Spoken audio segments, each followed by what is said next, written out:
Okay.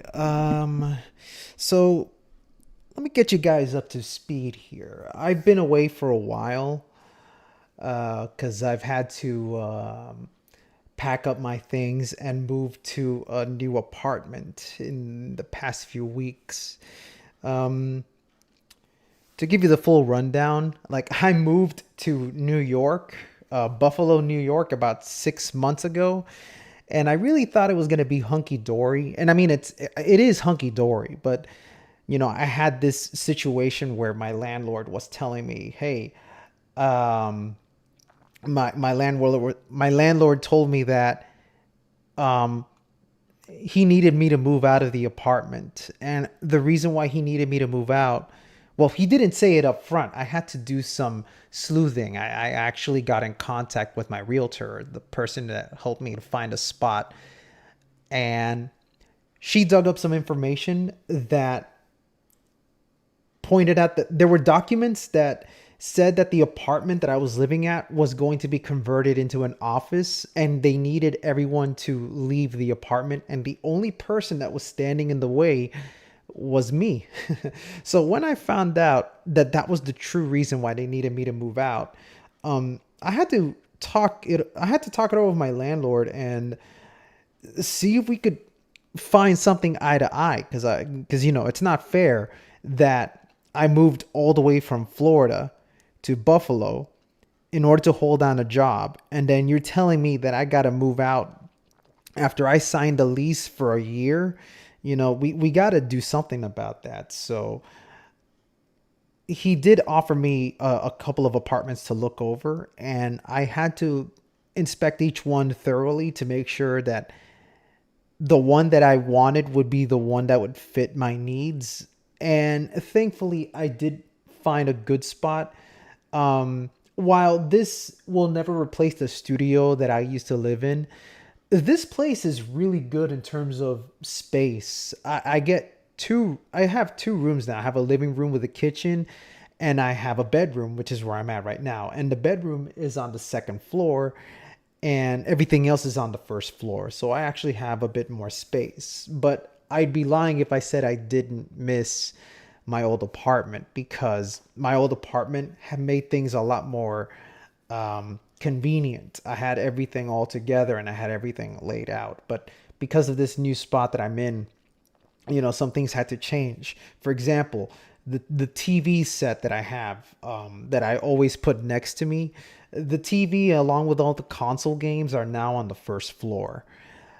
So if I want to play console games, I gotta go to the first floor. And if I want to play on my PC, I come to the second floor. If I want to play, console games and stream it for you guys at some point here, I would need to unplug my system and bring it up here and hook it up to my PC. It's not a big deal.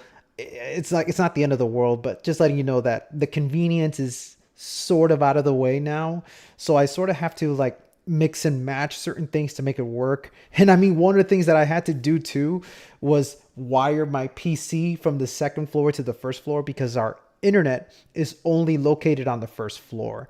Like the coaxial cable and everything is on the first floor, and there was no way to wire it up to the second floor um, through drilling holes or anything like that. Like, how do I say it? I called my internet service provider and I asked if it was possible to move the the location of the modem, and I had someone show up and inspect the place, and they told me it's not going to work. So I did it the old fashioned way. I ordered a 100-foot Ethernet cable and I just wired it from this PC all the way across, like all the way back there, down the stairs, across the wall on the first floor, wired all the way down, and I made it work. I made it reach all the way to the first floor. So it's a lot of work, but I'm getting that out of the way so that from here on out everything will be smooth. So I'm in a new apartment. It's a nice apartment. Uh, Me and my landlord and we agreed on a stipulation that would help me stay settled here for a little longer. I don't know how long I intend to stay here, but I certainly would like it if I could stay here for at least 4 years. 4 years. And then eventually, once I save up enough money, I would like to search for another apartment that won't give me as much hassle as this. Well, realistically, I would like to stay here for as long as it takes, you know. I would like to stay here for like 10 years if possible. If my landlord plays nice with me and gives me a reasonable deal and I get a raise from my workplace, I could consider staying here for a lot longer than 2 years. The idea for now is I have to at least be here for 2 years because of my job. Because I signed a contract with my company saying that I will continue working with this company for 2 years before I decide to move out or leave the company. I don't intend to leave the company after 2 years. I would love to continue working with this company for as long as it takes until my retirement, if at all. And that's going to be another. Let's see, how old am I? I'm about to be 40. Well, 38 this year. Round it up to 40. That means another 20 years, 25 years of me working before my retirement. And it's like, wow, damn, I'm getting old, dude. Well, that's enough of my life. You guys are now up to speed on this. How about we have a little fun tonight? So this is a test stream more than anything else. This is just me goofing around, doing what I do best, playing a game I'm familiar with. But I decided to raise the stakes here in case you guys aren't aware, if you haven't already read the thumbnail. This is going to be a Little King Zero playthrough. If you guys don't know anything about Little King Zero is a secret character in Bayonetta 1 that you unlock by completing the Angel Slayer mode. And when you complete Angel Slayer mode, you get Little King Zero. And Little King Zero is a really strange little character.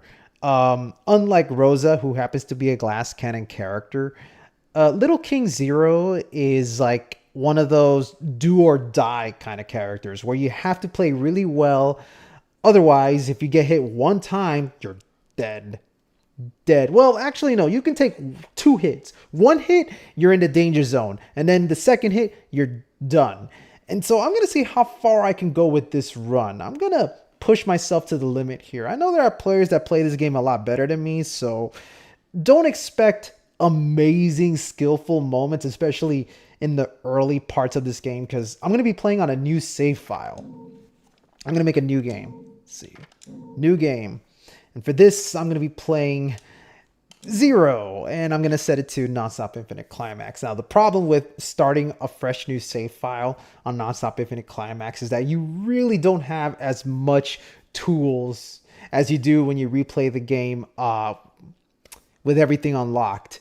Since I'm starting off with handguns and I can't even air dodge and I don't have bat within, the battles are going to be completely stacked against me. So don't be surprised when you see me get a lot of game overs. But this is all for fun, you know. So, you know, you might see me frustrated, but more than anything else, I just want to relax and just kick back and enjoy playing a game I'm familiar with. And hey, if you guys want to talk about some things about Bayonetta or Platinum Games, I'm always down to always talk about that stuff. Let me adjust the camera a bit here so that you can see more of me, I suppose. So yeah.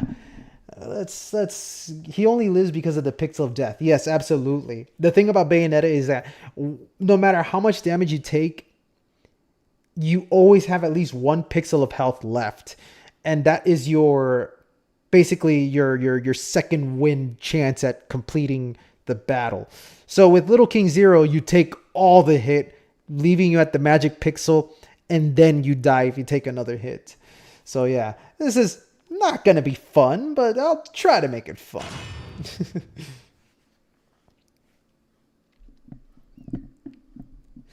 And by the way, I better bring this up now, but for whatever odd reason, this game has started to give me a little bit of issues on the PC. More than anything else, the problem that I currently have is that the game seems to load a little longer than usual. It's not a huge deal, but it's one of those where I know this game can load up fast. And so something is going on where it's not really loading as fast as it should. And I tested out with other games, and other games seem to load up just fine. It seems that something happened with this game after a Steam update or the PC update, where now it just seems to load up a little longer than usual. So there might be some downtimes with the loading, and I hope it's not too big of a deal. I mean, it's not Sonic 06 levels of loading, but it is going to be annoying when I'm trying to skip through a few areas here and there, you know what I mean? The clans paid each other great respect, and their efforts to maintain the balance between them defended the just. So, and the thing, I mentioned this already, but I do not have air dodges. When you start this game on a new save file, you don't get air dodges. What the fuck? You have to purchase that in the first chapter. So already I'm missing some of the more important tools that allows me to mess around with some of the enemies on the higher difficulties. So, you know, I might need to repair it. Yeah, you're right. I should have done that before actually streaming this. I will definitely hit the repair. The conflict between the Umbra and the Lumen. No, the level-to-level stuff is where it's slow, oddly enough. And I'm running this on an SSD, not a regular hard drive. So there is something definitely going on, and I'm not entirely sure what it is. The tremendous radiance of God shining upon them. The Lumen sages were gradually weakened by the assault of the secretive Dark Witches. Years after the balance was lost, the war... Oh, and by the way, tell me if the game audio is louder than me, because I feel like I should also fix that up. I know this game's audio is low in general, especially on PC, but I would like to sort of balance it out so that it doesn't drone me out. Oh, absolutely. Absolutely, I am looking forward to Sonic X Shadow Generations. Not often do I get excited for a Sonic game, and I don't mean that in a bad way. Like, I'm not saying I don't get excited for Sonic games, but I'm in an era where I don't ever see a reason for me to pre-order games. I just wait it out until it comes out, and I usually buy it digitally. Or sometimes if I want a physical copy, I usually wait a few months after it's been released so I can get it at a better price, which is what I did with Sonic Superstars. Sonic Superstars is an okay game, but I was able to wait it out and buy it for 15 bucks at GameStop, and I feel like 15 bucks made the game more tolerable for me, because I feel like I would have gotten more angry if I bought the game for 50 bucks and then it turns out it's not as good as many people were making it out to be. And I'm not saying that Superstars is a bad game, but it is a very forgettable game. It's kind of forgettable, and that's the worst kind of Sonic games for me. The kind where it's like, man, I forgot what I did with this game. And it sucks because Superstars tried its best to be something cool, you know, like replicating the old physics gameplay and all that sort of thing. And I mean, it has the feel, but it doesn't have the charm and personality of the old Sonic games. So, you know, I feel justified in a $15 purchase, because otherwise I would have been a little bit more mad about Superstars. But whatever. But from what I've seen with Sonic X Shadow, I was like, every single new preview I've seen for the game had me excited. And it's like, wow, what the fuck? Sonic Team and Sega is actually delivering something? Like, it looks actually pretty good. Damn. It was enough that I actually decided, fuck it, I'm going to pre-order the game. Especially since, you know, the pre-order skins are kind of ballin', actually. You know, the Sonic Adventure skin, the Terrio skin, those are pretty damn sick. So yeah, I actually have confidence that Sonic X Shadow is going to turn out to be a really good game. It's just funny because a friend of mine pointed it out to me. Sonic X Shadow is the DLC we needed back when Sonic Generations first came out. Because remember when Generations first came out, people were saying, damn, this game is awesome, but we should have had DLC that brought back older stages. Like, imagine a DLC where you could get Prison Island or Green Forest or Gun Fortress, you know? That would have been cool, but Sonic Team never really capitalized on the DLC potential. Instead, the only real DLC we got with Generations was Casino Night Zone, which is a fun little distraction more than anything else, but it really doesn't amount to anything when, at the end of the day, the Casino Zone thing is the pinball. The pinball minigame for that is really cool, but the points you earn there don't really go towards anything, which is the thing that bothers me, man. Like, because I remember getting 9 million points in that mini game, and I thought, oh shit, now with 9 million points, I can buy all the stuff in the store to upgrade Sonic. But nope, you don't even get that. You just get extra lives, which in this day and age, you don't even need extra lives because, you know, like I know lives serve a purpose in the terms of difficulty, but I feel like Sonic games don't need live systems. You know, you die, try again, try again, whatever. Especially the modern Sonic games where you're ranked on your performance. You should be able to get an S rank if you could do it without dying, you know, or messing up. To hell with the live system. You don't need a live system. Anyway, I'm already going off on tangents about Sonic here, but yeah, you get what I'm saying. You know, I'm really excited for Sonic X Shadow. It's looking really good. I'm excited for it. I wouldn't mind streaming it. I wouldn't mind doing that. Like I rarely ever stream Sonic games on my channel, which is funny because I love Sonic a lot, but that's the one thing I rarely talk about on this channel.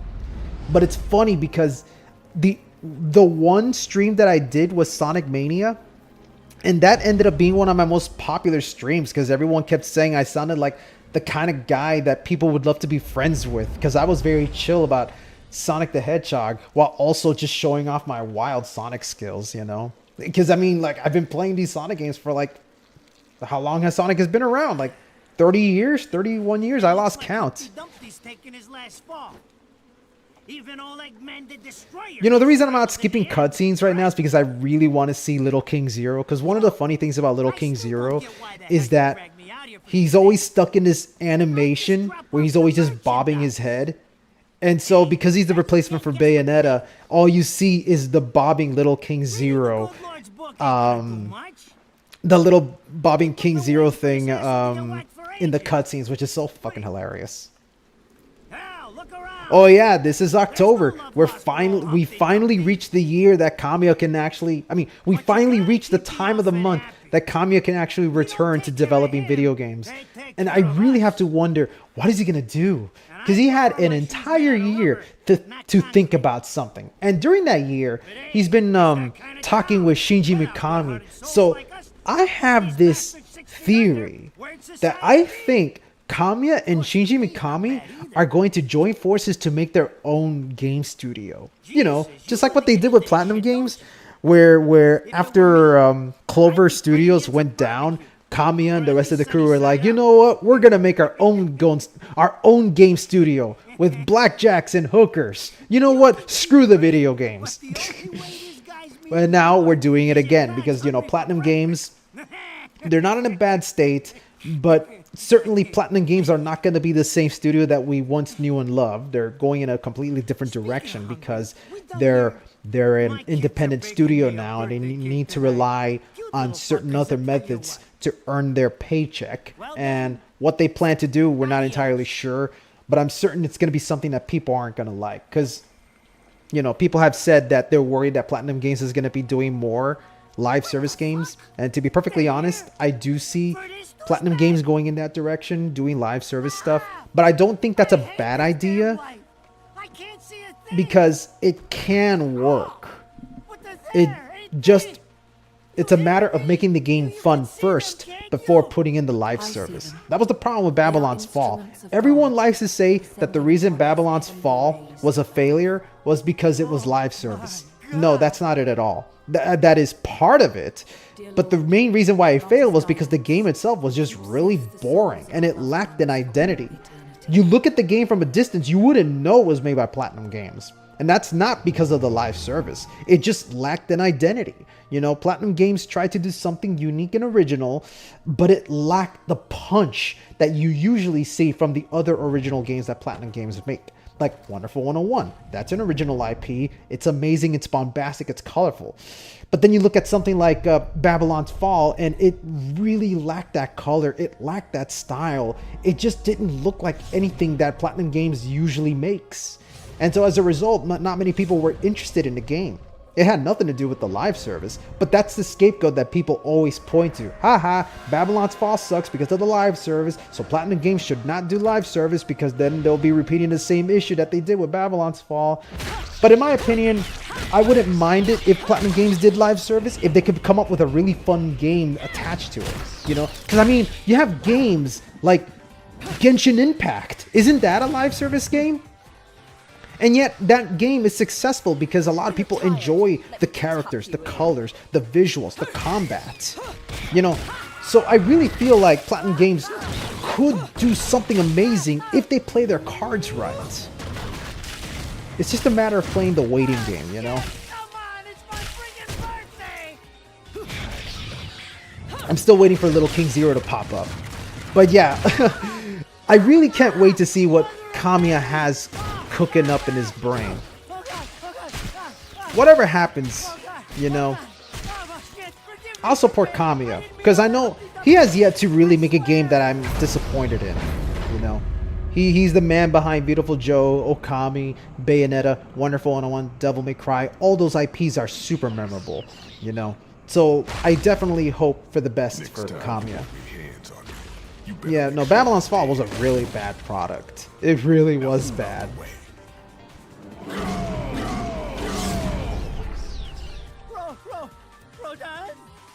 Rodon? What the heck are you doing here? How about you get out of here? It really was a bad product. And I feel bad because I really did want to like Babylon's Fall. I tried the demo and I bought the PS4 copy of the game.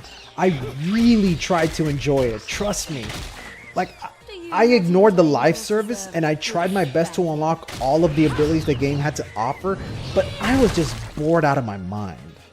Beautiful. You know? Oh, hey!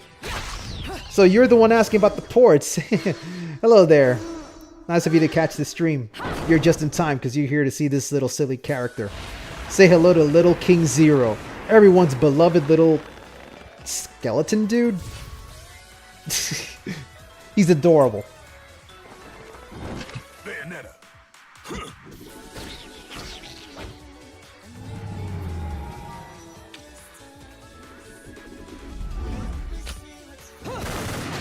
Man, these cutscenes are amazing with Little King Zero. I love it.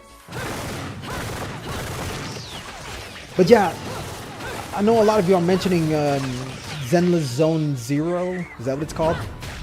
I really would like to give that game a shot. Once I get my recliner for my television set downstairs, I'll focus. I'll focus on that game in my spare time and see if it's worth actually, you know, making a video about. Because I know some people have asked me, hey, aren't you going to make a combo match for Zenless Zone Zero? And I do want to. I want to go back to making combo videos, trust me. I really, really do. It's just, I haven't had much time because I've been hopping around lots of places. I mean, I've had to hold down my job. I've had to move into another apartment. Not to mention, I'm living on my own. So I have to do a lot of things as a responsible adult, like cooking meals, going out for walks, maintaining myself, staying healthy, exercising my spare time. I just want to be able to be healthy because no one's going to help me out here. I'm all on my own. So yeah, making content has been a little bit more difficult for me in this day and age now. But I do intend to return, especially for the Bayonetta collab project. Because I made the promise that I was going to make a third one, well technically a fourth one, the fourth entry in the collab series, and that will be the final collaboration video that I make. And it'll probably be the final Bayonetta related content that I make. Because I know at some point I need to do the Pure Platinum videos for Bayonetta 2, like finish that off, and then do the Pure Platinum videos for Bayonetta 3, and then do that combo video, and then say goodbye to Bayonetta as I move on to other things. I mean, I'll always be playing Bayonetta, it's just that I want to kind of move forward on my content, you know? And here we go. Oh boy. What the hell? What the... Excuse me? I can't even back out. What the fuck? Huh. This is new. I can't even move my character. What the hell's going on? Oh boy. What? I can't even quit out. There's no quit. What the fuck? Wow. Huh.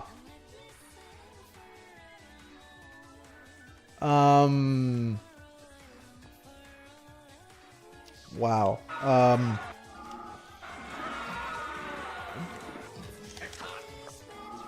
Okay, I have an idea. Hold on. I had to do this. Okay, I have to force quit the game. I hope, hopefully, since the cutscene ended, it should load me into the fight. Sega. I guess the game is like, hey, you said you wanted to quit Bayonetta, so yeah, let's actually stop the game right now. I think the Platinum gods are listening to me. What the fuck? Okay, let's continue. Hopefully this works. Hey, it works. Okay. Oh yeah, we got the instructions. Hey, this is my very first time playing Bayonetta, so how do I play this game? I guess you push Y and that does something. I don't know. Oh, you can also kick. What the heck? Whoa, this game is amazing. You can combine them? What the fuck? I can press Y and then B and then Y again? What sorcery is this? And of course, you can dodge with this button, the right trigger. Yeah, there we go.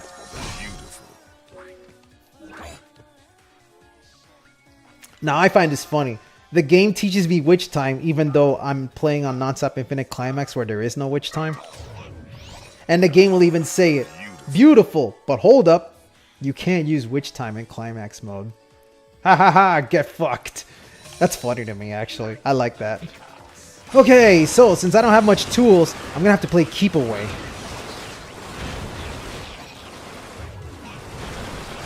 And just rely on my bullets, which are very weak. Especially since I don't even have Wicked Weave.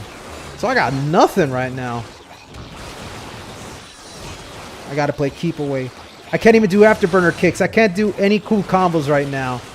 It's just playing defensive right now.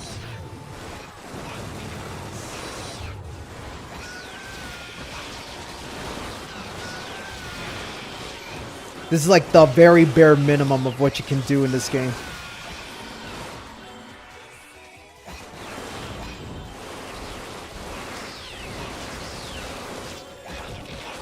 I can't even dare. Oh, I forgot. You can't air dodge. God damn. And because I'm playing the prologue, doing a torture attack won't give me an enemy weapon, which is kind of dumb if you ask me. But at least I can get rid of one angel.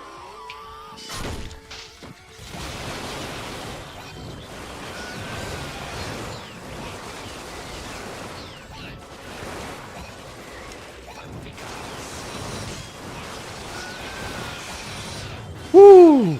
And I don't have Bat Within either, so I cannot do any last frame dodges either.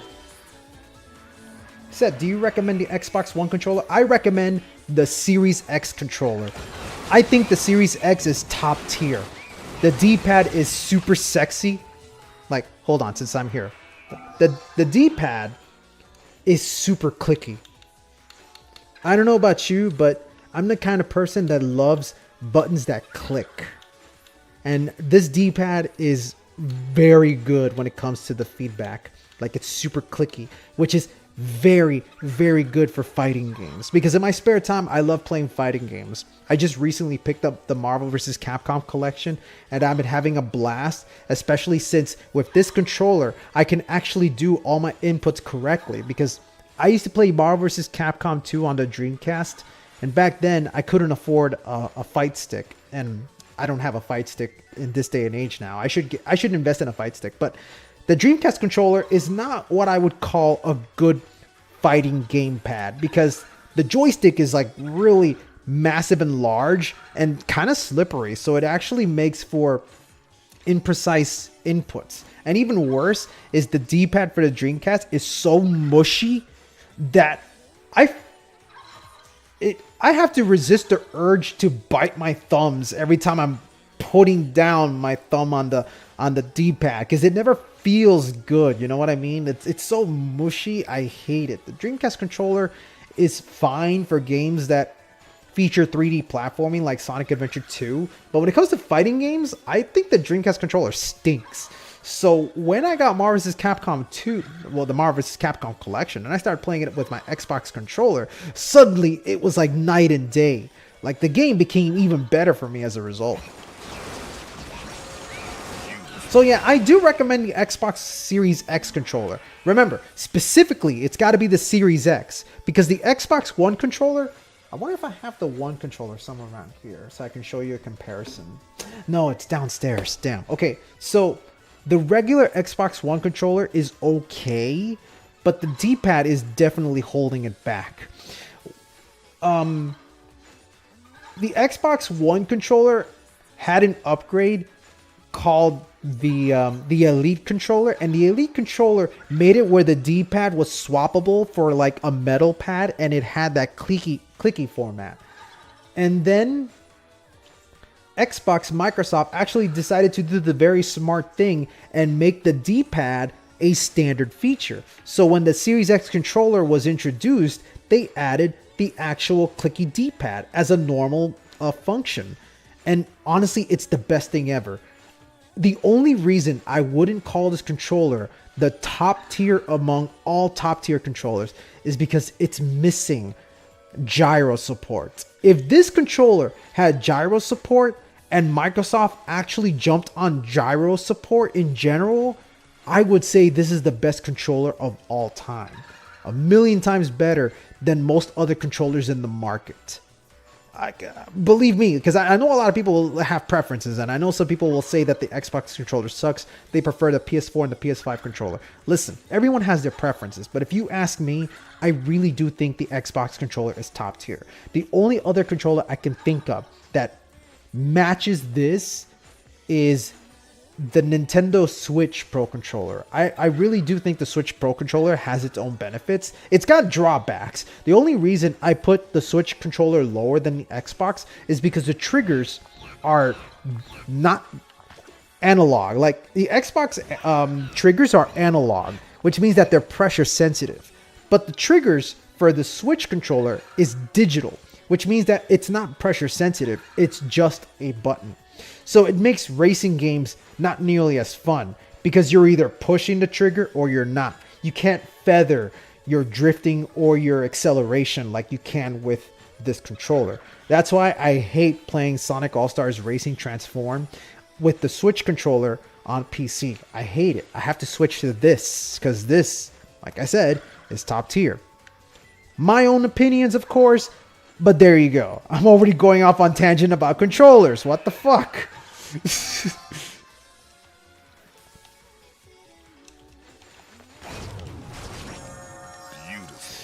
Okay, let's get back to the action. Yeah, there we go. Come on. Okay, let's not mess up.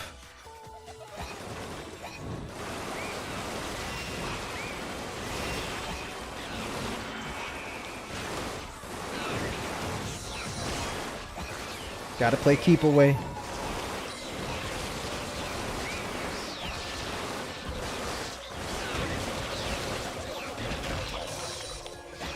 I can't air dodge. I can't do air combos because I run the risk of getting hit by an enemy in the air.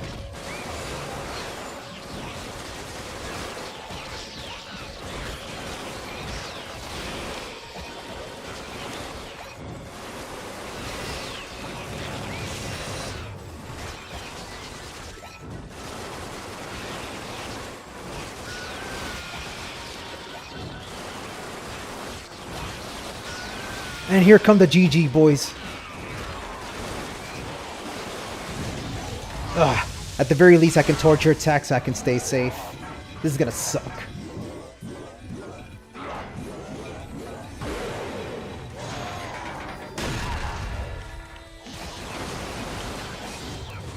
God. Oh God. Oh, there we go.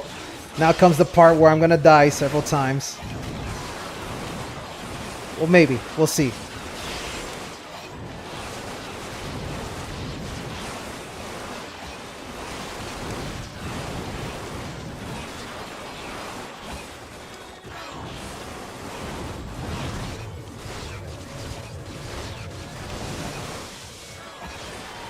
Okay, he's gone.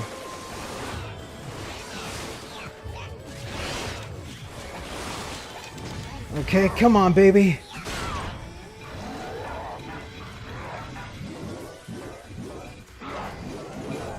I just gotta play keep away. He's not gonna die, but he's very close. There we go. Woo! God, one mistake and I'm already I'm close to death. Although I'm certain I'm gonna die here because I'm gonna get surrounded by a bunch of angels. Yep. Yeah, see, they immediately attack after the cutscene ended. This is lame. This is really lame. I don't get much tools to work with right now. Oh, I love playing as command characters myself. One of my most favorite command character has got to be Tager from Blaze Blue. My boy, the Red Devil. Ouch.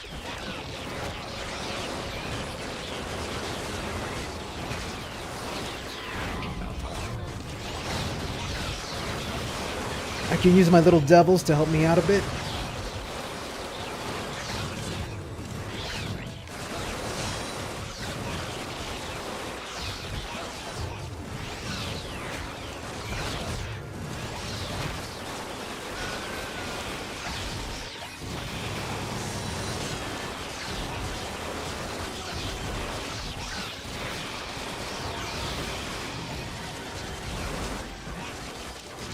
Okay, that won't kill him, but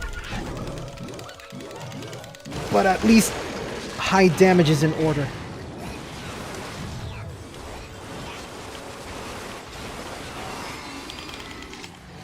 Oh boy.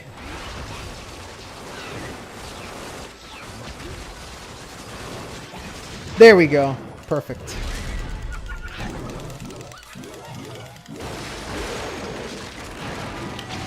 Dead.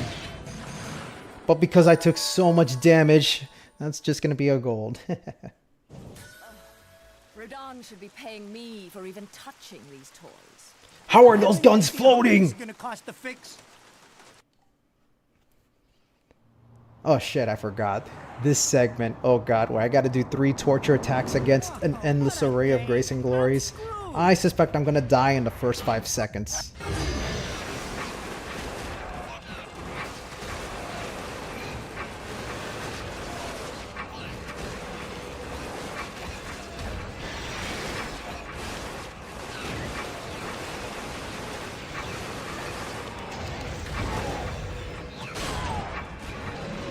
Okay, so that's 1 torture attack.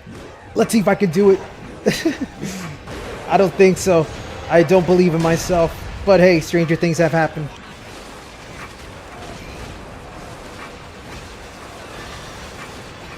Okay, that's 2. Oh my god, this is actually working. What the fuck?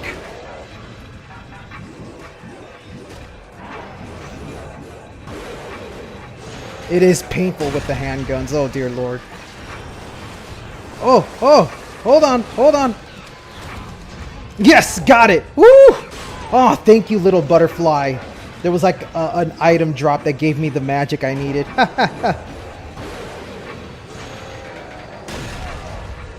First try, baby. And hey, pure platinum. But since I died, I think I'm gonna walk away with a gold. Well, no, I died. So if I were to have a pure platinum with a gold, that would equal to a platinum rank. But since I died, that's 1 rank down. That's a gold. Yeah.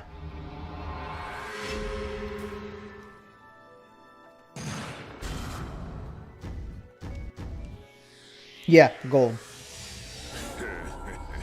Does Zero have an advantage in torture attacks? Oh, well, yeah. Zero's main advantage is the fact that his magic buildup is insanely fast. So in the early game, it can be very useful since you can use torture attacks to keep yourself protected. But on top of that, when you get all the tools, you can use Little King Zero to spam the hell out of any magic abilities that spend magic. You know, Tetizankus, Heel Stomps, Umbran Spear. Like, Little King Zero benefits from that a lot. Not to mention, Little King Zero also gets access to the little demon summons, where they throw out those little demons that hit enemies and can stun lock them. So that's another thing that Little King Zero has that's slightly an advantage over Bayonetta. Of course, the only real caveat is you die really fast if you mess up. So Little King Zero really is all about perfectionism. But that's what makes him fun.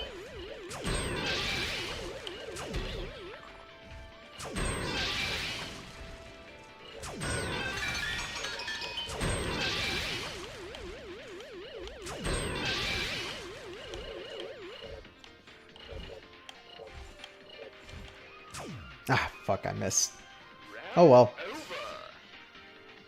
And 55 points isn't too bad. I can use that to get some decent amount of halos.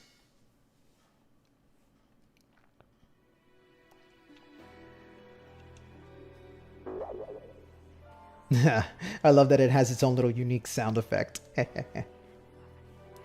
going to go ahead and save just in case. And I'll put the save file right here, number 8. There we go. Awesome. Alright, Angel's Metropolis. So now that we're in the first chapter, we finally get access to actual Wicked Weaves. Let me see. Yeah, there it is. Wicked Weaves. So that's at least one good thing that we're getting so far. Oh, but also, since this is a new game, better start collecting them Broken Moon Pearls. And to do that, we have to break all the benches here, because that's the only way the train will leave, for one reason or another. Imagine that logic. You need to get the hell out of here. The train is delayed, so you have to break all the benches and then the train will leave. Try doing that in real life. That'd be something, alright. No, but seriously, why the fuck do they make you do these arbitrary things to unlock everything? I'll never understand it. Like, Kamiya, I love you, dude, but sometimes your ideas are weird as fuck. Because imagine playing this game with no guide whatsoever. What would make you want to break all the benches to unlock everything?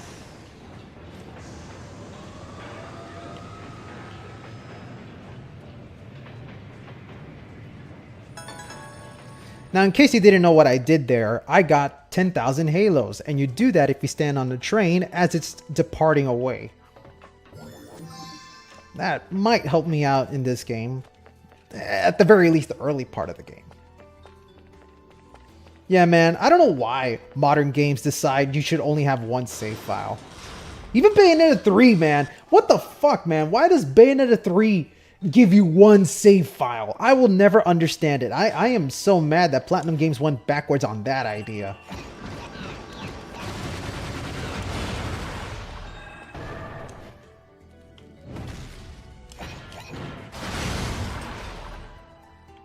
Oh boy, the first fight is going to be a Joy, and I know Joys love to fight immediately when they're summoned, so I'm certain I'm going to get hit here, but I better be super careful.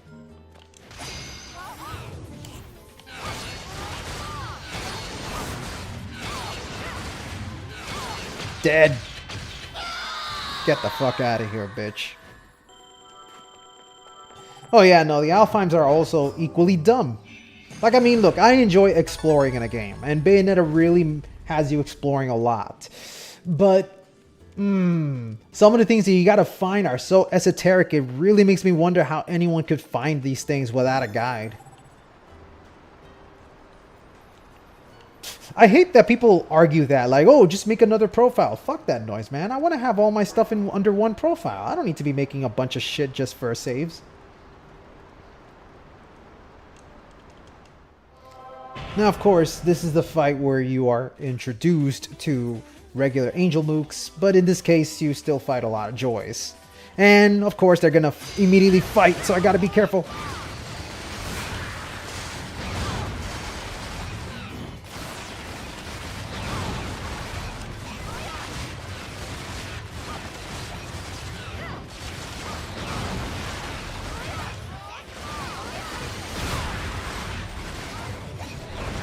Okay, torture attack.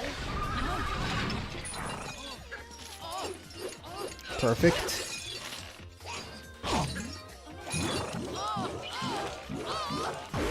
There we go. Sit your ass down. Okay, I gotta be aggressive with the joys because if you take too long fighting them, they can spawn another joy. Which I hate. There we go. Whew, that went a lot better than I expected, actually. Pure platinum. A little heart comes out of his butt.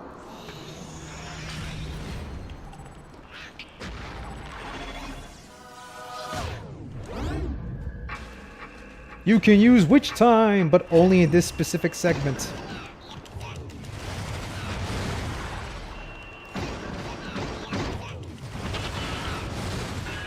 Okay, now, I definitely should backtrack to the Alfheim. I'm probably not going to be doing all the Alfheims because some of them are a pain in the ass when you don't have enough tools, but hopefully this one, I forgot which one was this one. I feel like this particular Alfheim, since it's the first one, is a very basic one where it's just a matter of defeat all the enemies. So, if it's tolerable, I'll probably do it, but if it takes me too long, I'll skip out. I can always go back to it whenever I feel like it.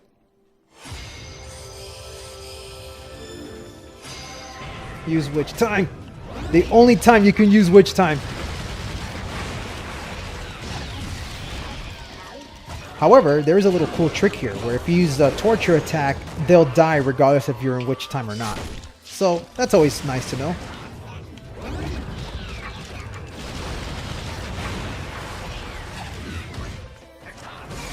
Oh boy. Oh yeah, no. Since I'm on an Alfheim, I get a certain amount of health rather than just sticking to the regular health thing.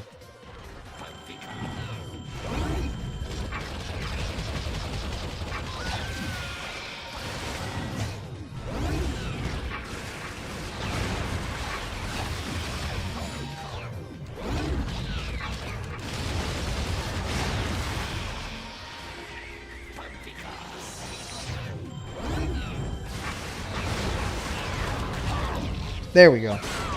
Since this particular enemy does not trigger witch time, let me try to defeat it first. Hey Jack, you're back, Jack.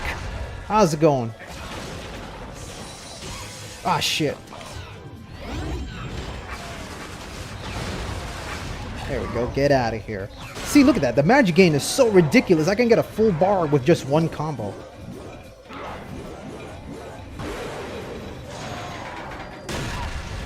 Okay, better not mess up.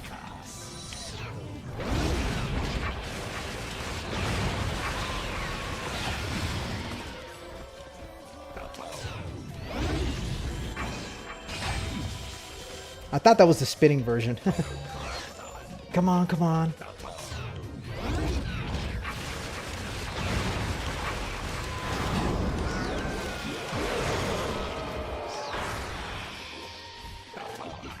Whew. Oh, come on, come on, come on.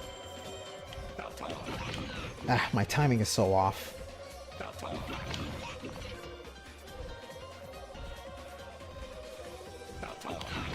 Yeah, my timing is way off.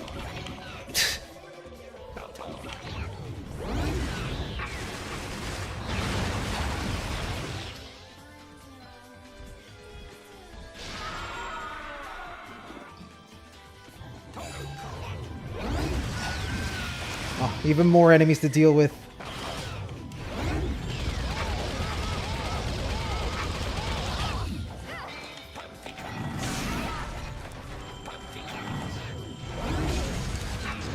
Okay, let's get rid of her, because she's more annoying.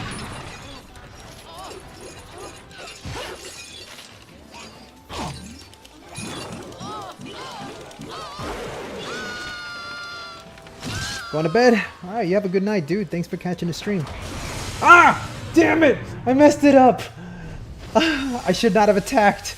That propelled me back and it left me vulnerable for an incoming attack. God damn it. That should have been my fighting game 101 strat.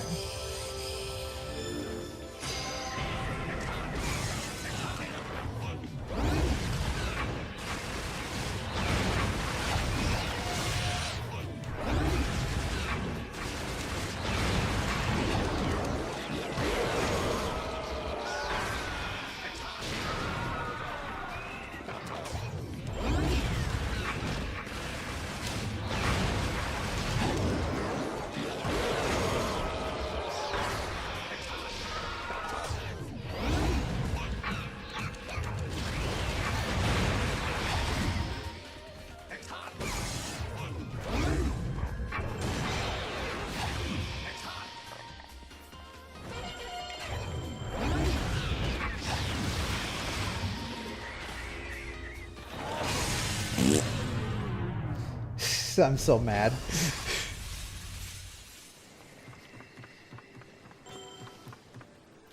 Alright, let's try that again. Since I don't have that much tools, like I keep saying over and over again, it makes this fight a little harder than it has to be. But I could still get through it. It's not that difficult.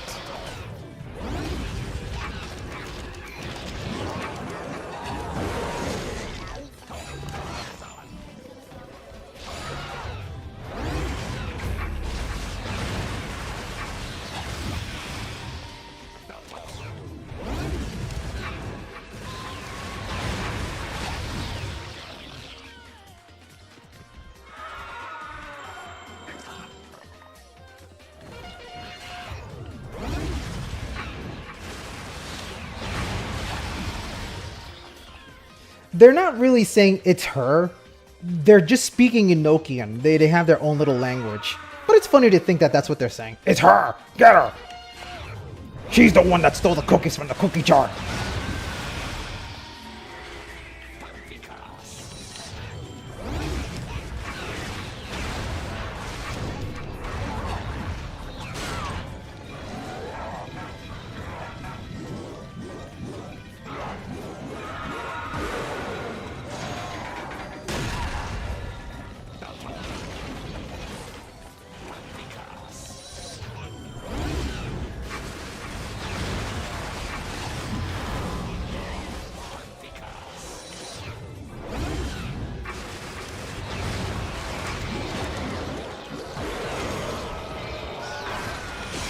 Blah, bad timing. Bad timing again. Jesus Christ.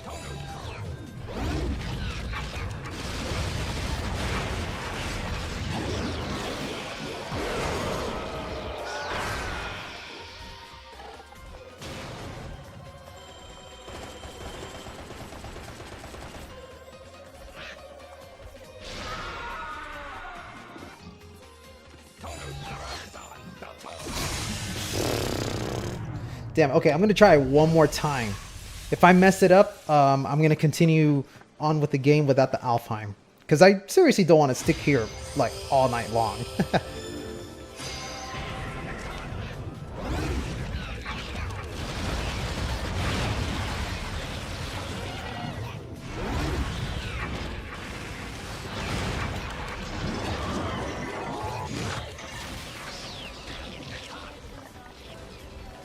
Come on.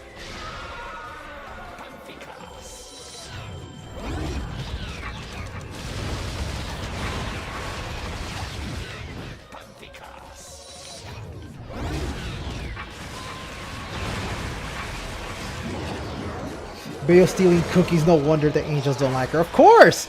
She's the culprit! You know angel cookies must be super delicious. So the fact that Bayonetta stole them means that they're precious to them.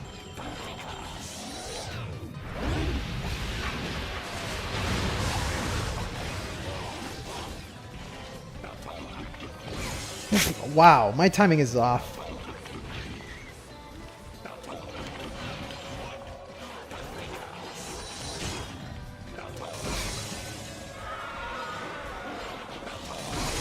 Okay, I'm gonna quit it out, you know. Because I don't have Bat Within, and the thing I hate is I'm so accustomed to Bat Within that it is so difficult for me to rely on a regular witch time dodge. Because I always do things frame perfect. Isn't that funny? I'm so good at this game that playing it normally actually makes it worse for me.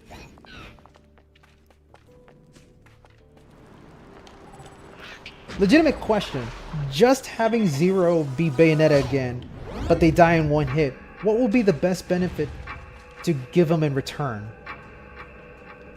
Wait, are you talking about like what is Zero's benefit in general? Or what would happen if Bayonetta had Zero's abilities?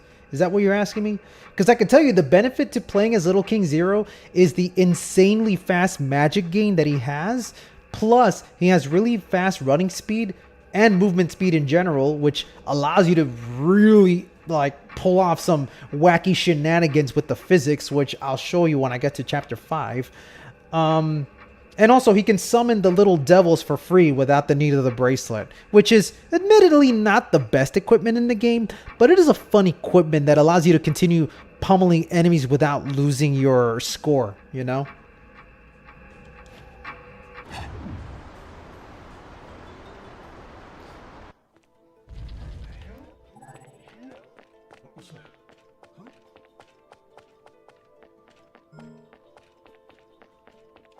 Also, I don't have Panther within, so you can enjoy these walking segments for a bit. Oh, and also, Little King Zero gets to be Rodan.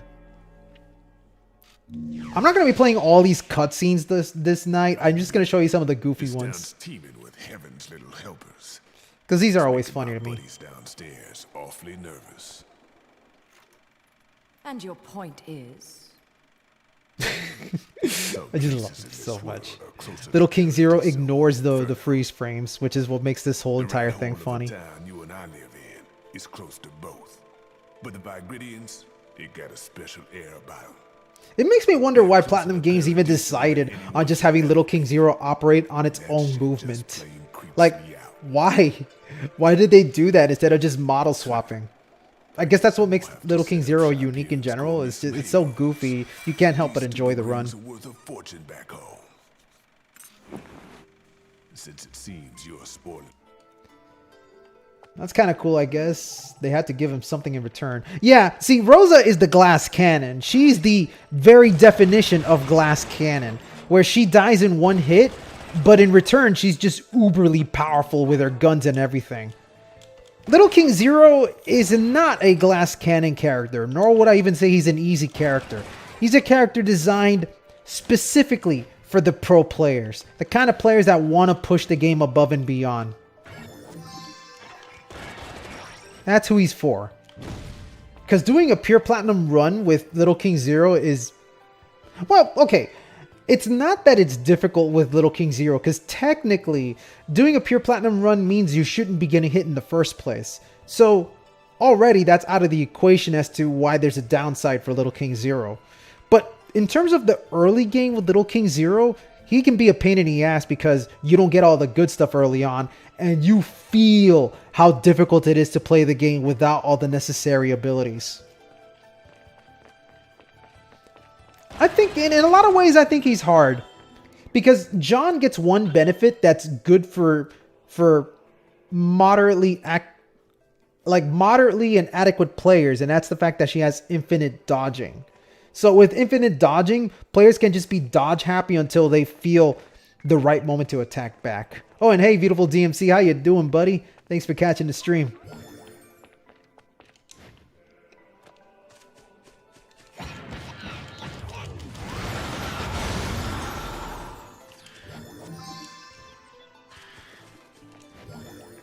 Wait a minute.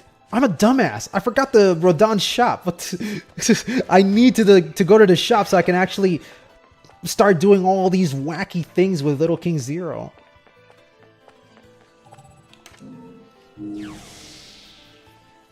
Infinite magic? I mean, there's already like... I was going to say there was infinite magic in Bayonetta 1, but not really, because Bayonetta 2 introduced the infinite magic thing with the equipment, the Climax Brace, I think it was. Because I know Climax Brace in this game gives you serious mode, but in Bayonetta 2, since there is no serious mode, they just made the Climax Brace give you infinite magic.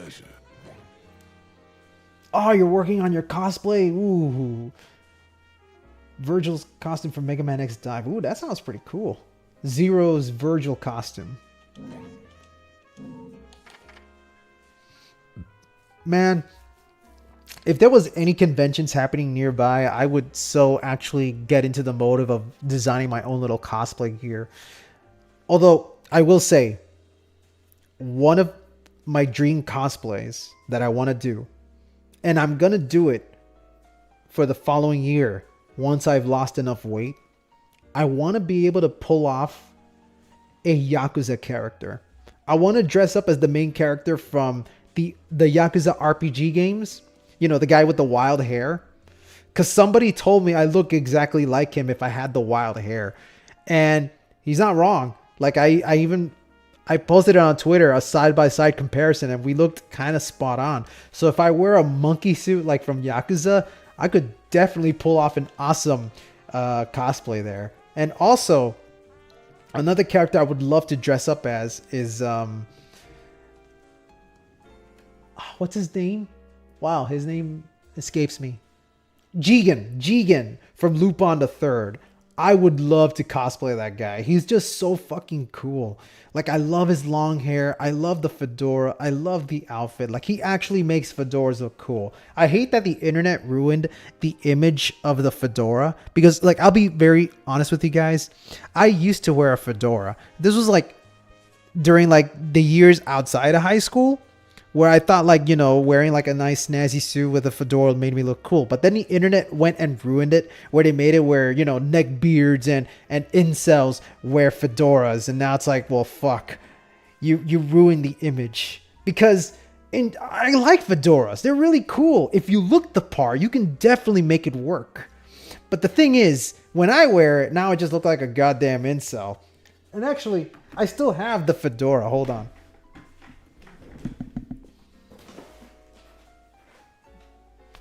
See, this is the fedora. I don't know if I rock it.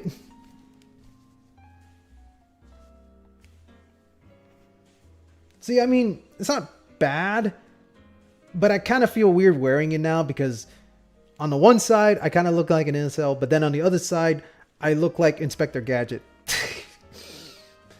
But if I lose enough weight and grow a long beard and grow a long hair, I would so totally rock a Jigen cosplay. You know, this is the first time I've ever seen King Zero gameplay for more than 5 minutes. Yeah, this is the first time I see something like this for more than 5 minutes too. Okay, so what shall we get? Well, none of the equipments because they're hella expensive. So instead, let's just focus on the techniques. And what I need more than anything else is an air dodge. Why does air dodge need to be purchasable? Jesus Christ, I don't know. Okay. And let's see. With air dodge out of the way, what would be the next best ability? Honestly, Afterburner Kick is the best follow-up because it gives me mobility in the air. And if there's one other thing I can buy, doesn't look like there's anything else I can buy. So yeah, I guess we could keep going now. Look at Little King Zero's sassy walk. And if you look carefully, you can see Bayonetta's silhouette.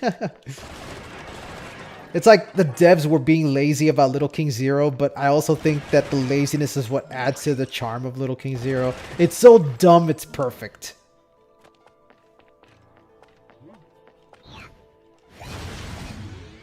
See, now I have more mobile options. Sweet. I can actually do things. I still gotta be on my toes. But at least now I can actually fight in the air.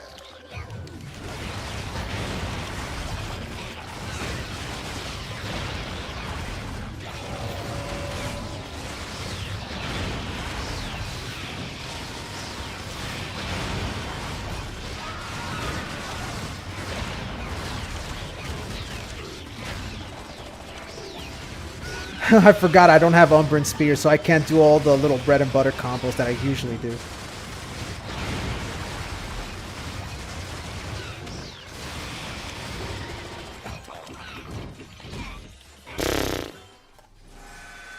My timing was so off there.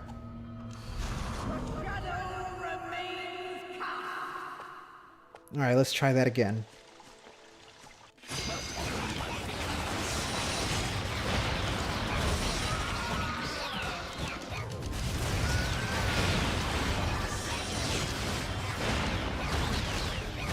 There we go.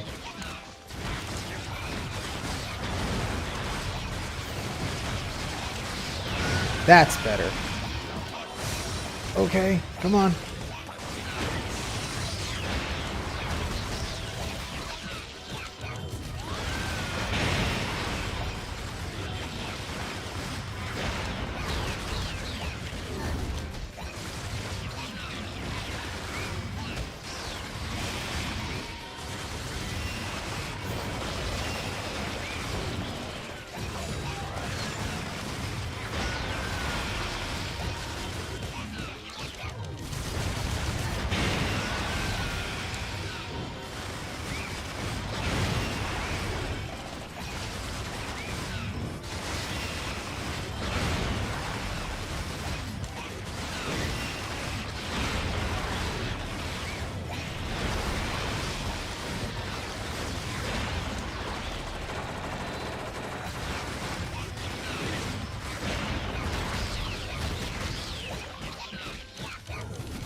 Okay, let me get your weapon, because I'm going to need it for the upcoming boss.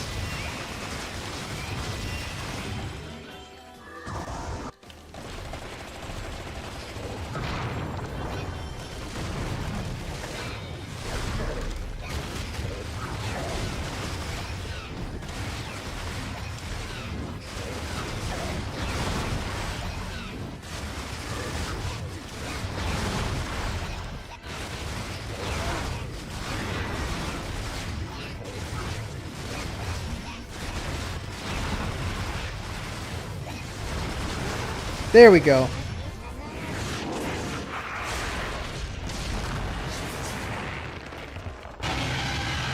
Aw, you can't get into Vanquish? That's a shame, because that's like one of my favorite games out there. It's such a fun game. I mean, it's an acquired taste more than anything else because it's not your typical Platinum Games kind of stylish action. Although it still has the embodiment of stylish action, just recontextualized into a shooter. I would say give it at least 2 full runs to see if things click, because it did take a while for that game to click for me, because I remember when I first played it, I thought it was just some Gears of War knockoff just with the ability to slide around. But when you really experiment with all the things you can do, it becomes just as much fun as your typical standard Platinum Games experience, just unhinged in a shooter style, you know? But if you still can't get into it, then I don't blame you. It is very different.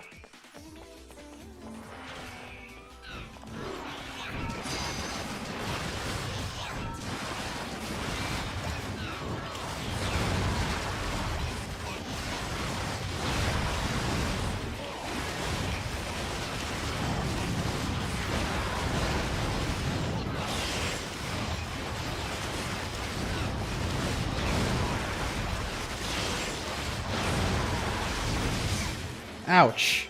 Okay. I see how it is.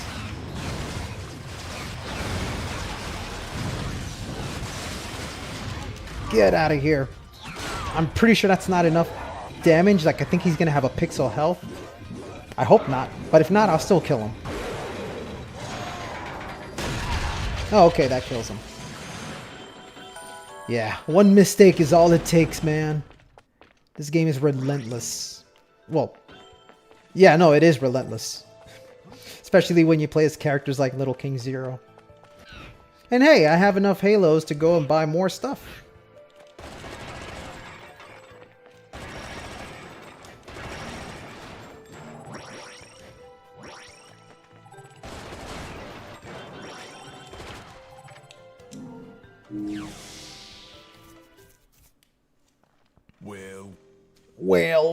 Well, what do we have here?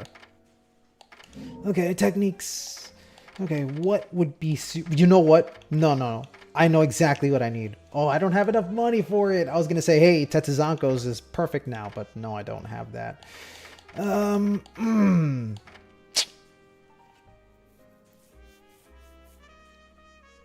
Nah, I'm not going to buy anything yet. I really do want to save up for the Tetsuzankos. I really think the Tetsuzankos is going to help me out a lot.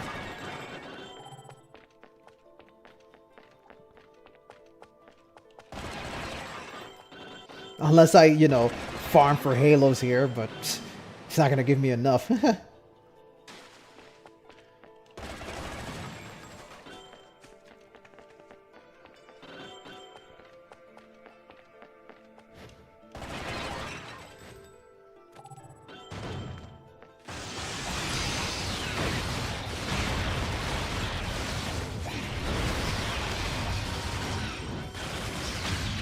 Goodbye.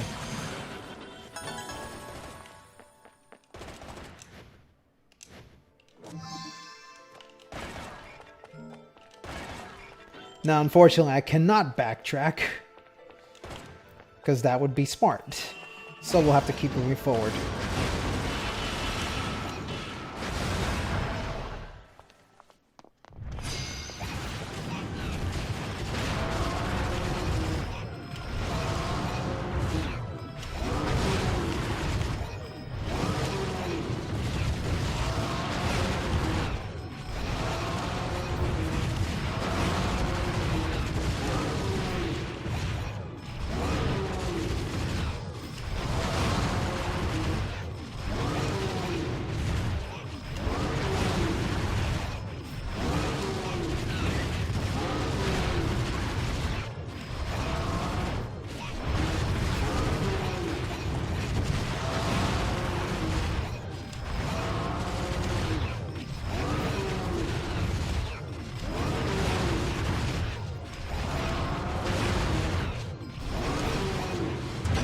There we go. Easy peasy. It actually would have been a lot harder if I actually play the game the normal way right there. But the fact that the game lets you do that is kind of cool. And still not enough halos. Oh, I gotta remember this one, because this guy has a lot of sneak attacks. As long as I stay in the air, I'll be fine though.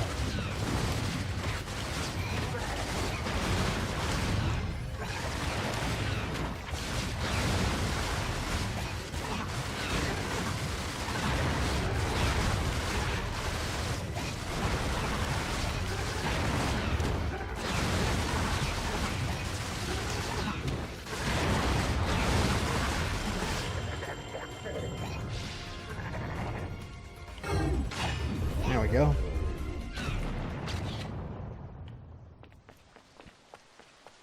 Oh yeah, no, hey Reclaimer. On Nonstop Infinite Climax, I believe the requirements are much more flexible because you're playing the game on a harder difficulty. Surprisingly enough. Like even the score is significantly reduced. Like the score requirement is reduced since you don't have witch time. So yeah, it's actually a lot more flexible. Like getting a pure platinum on higher difficulties than it is on normal mode. Shocking. Also, hey Reclaimer.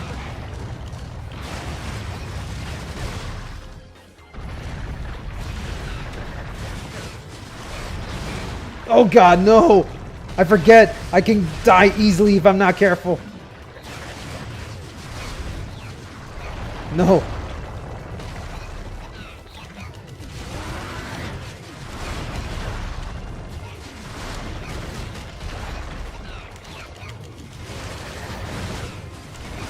No! I can't believe it. Oh, I'm ready for Sonic X Shadow. I was talking about that earlier. I went on a tangent about how I'm actually excited for that game, which is shocking because I'm not usually excited for a Sonic game. Like, I don't mean to say I'm not excited, but it's one of those where every time a new Sonic game is announced, I'm like, okay, it's pretty cool. I'll wait until it's on sale and then play it. Like, that's how I was with Sonic Superstars, where it looked cool, but I decided to wait it out so I could buy it at a reasonable price. But Sonic X Shadow is the one game that has me so excited that I, for the first time in a very long time, because I rarely do this, I actually pre-ordered the game. I am not the kind of person that likes to pre-order games. I used to do that back in the 360 days, back when pre-ordering meant something. Remember when you had to pre-order a game to make sure you could secure a copy? Remember those days?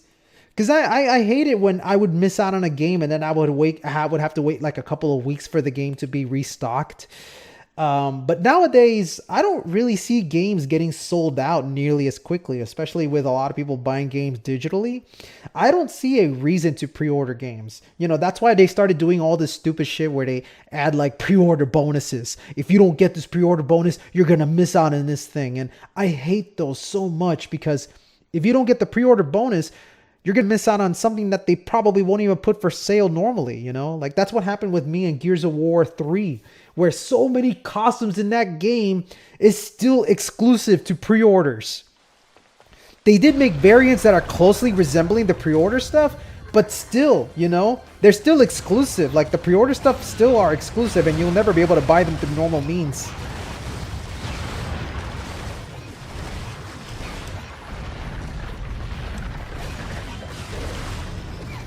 Ah, fuck.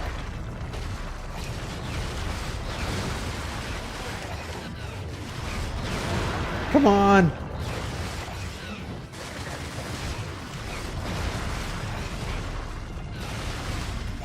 This would have been the perfect time for Tetezanko.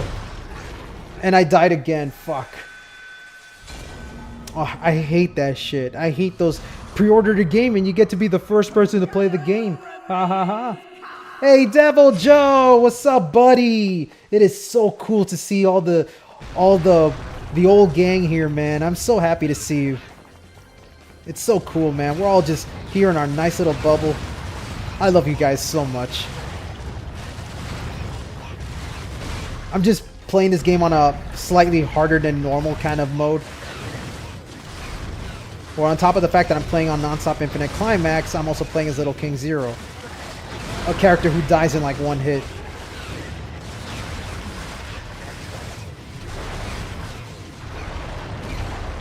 No, that's not cool. You piece of shit. The camera panned away because of the crack. And so as a result, I was vulnerable to an incoming attack. That is garbage. God, I love Bayonetta, but Jesus Christ, those are the tiny things about the game that always rubs me the wrong way. The camera. Jesus Christ.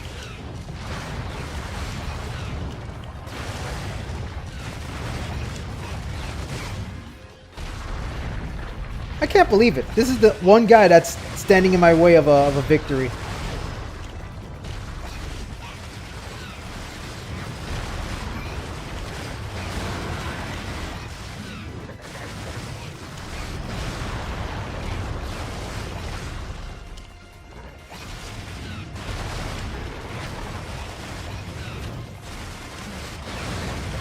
There we go. Woo! Okay, so because I died 5 times, that means I'm going to get a stone statue. What a shame.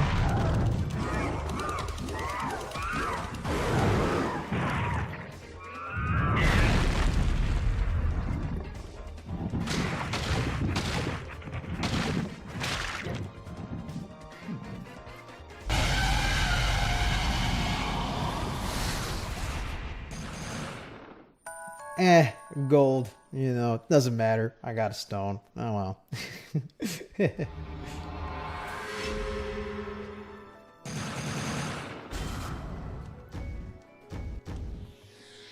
Yeah. You see those pure platinums there? Ignore that shit. I am not worthy of this game.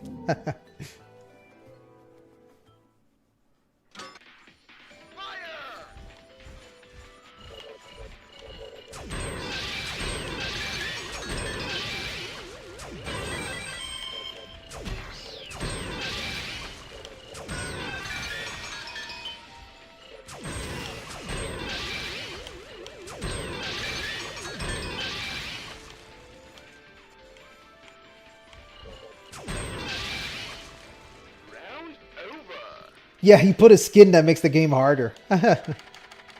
That's so Kamiya. Hey, wait, what am I doing looking here? I'll just exchange these for Halos. Yay, I can actually buy something decent.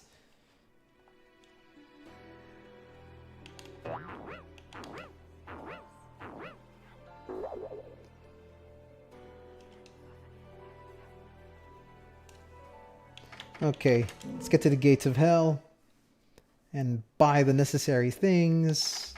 Let's see, techniques. Ah, Tetsuzanko, my best friend.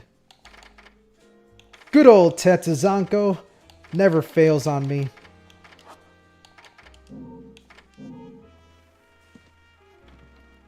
Yeah, no. I was talking about that earlier. Like, yeah, without Bat Within, your timing can actually be way off, which is funny because Bat Within is technically a special way of dodging an attack. But it's just when you become so accustomed to the Bat Within, you always fish for the frame perfect dodges as a result.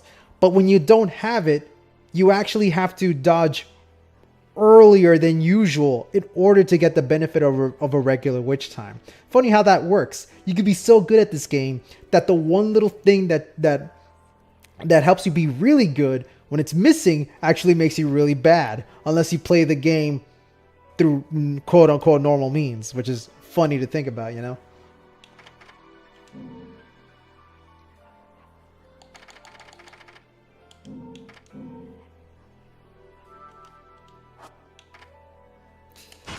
Okay.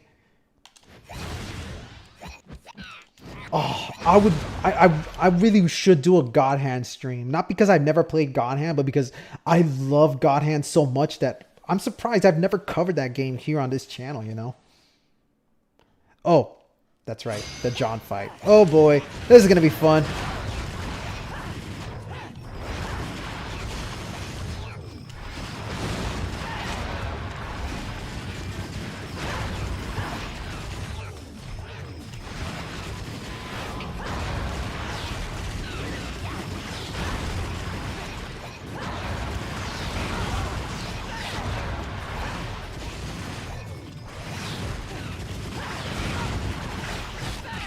Oh god.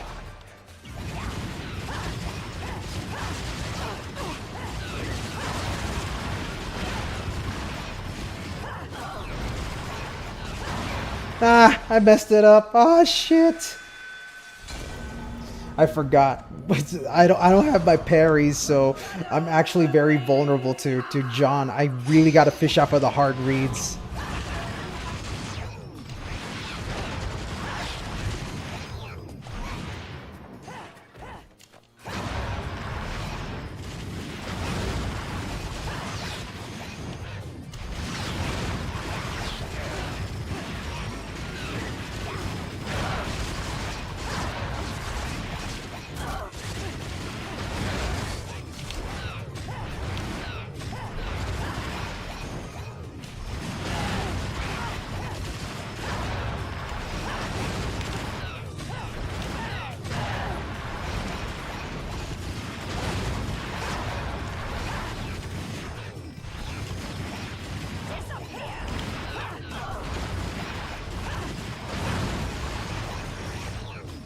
Oh, hell. Okay, that's mighty useful.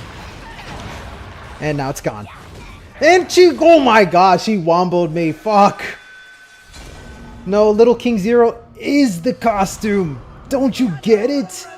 It's always been Little King Zero.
Come on, we're there. We're close. We're close.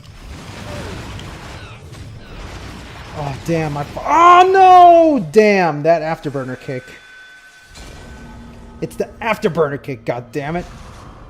It's always that one sneaky hit that she gets in that I hate. I can dodge her Wicked Weaves just fine. It's the afterburner kick that I always fall for.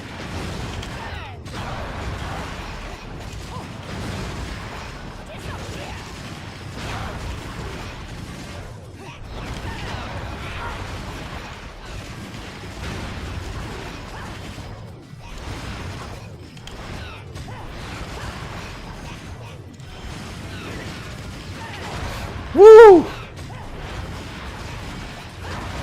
Oh, mistimed that one.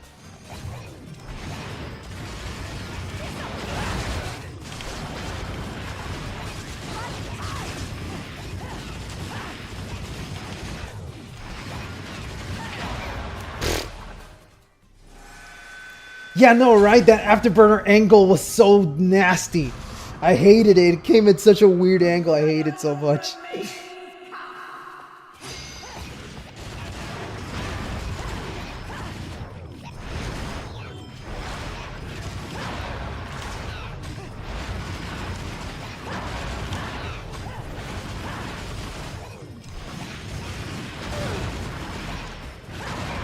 Ah, mistimed that one.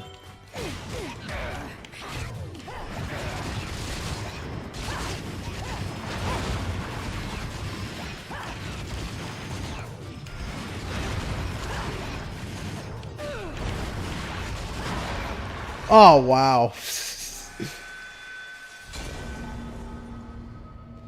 He's not overpowered. He's not a glass cannon character at all.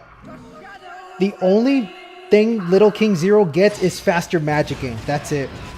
Oh, and also he gets the little summons, these little demons, which are not that helpful, but I think maybe it might help me in this fight.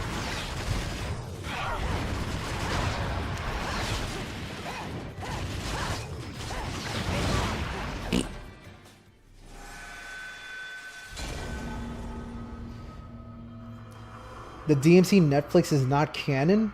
Huh.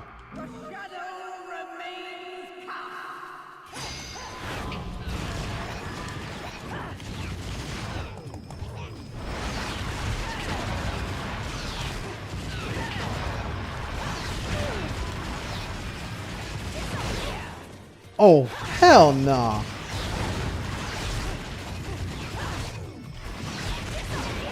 Wow, okay. Her heel slide got me. I don't believe it.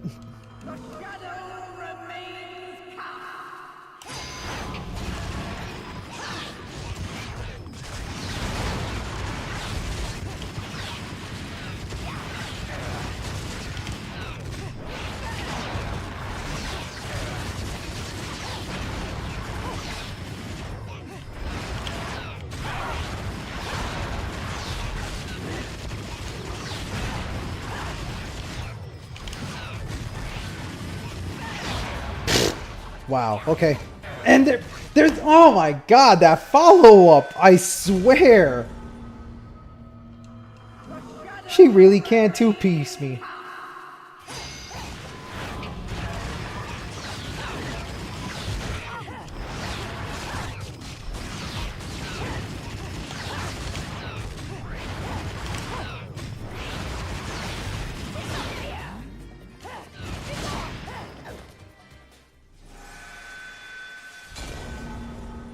I really need that parry so badly. And I need the bat within so badly.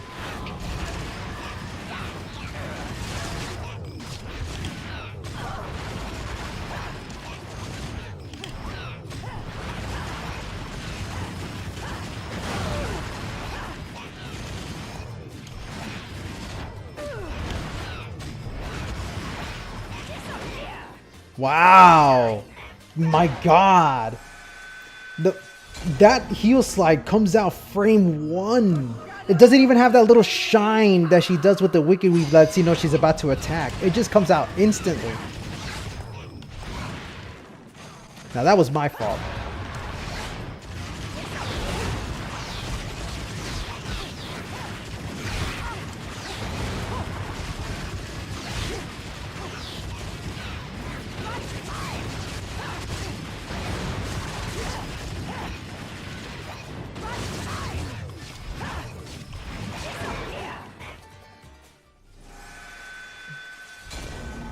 Animations? No. Nothing is faster on NSIC difficulty. Enemies are more aggressive, but animation in general is not faster.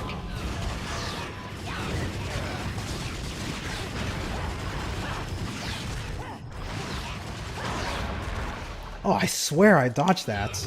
Oh well.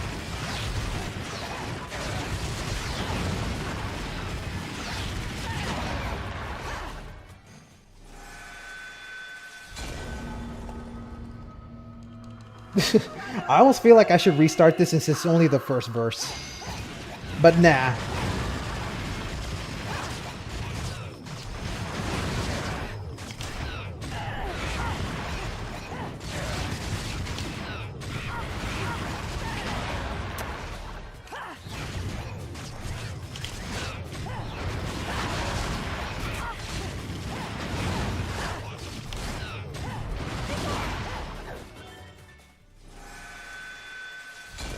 I kinda am.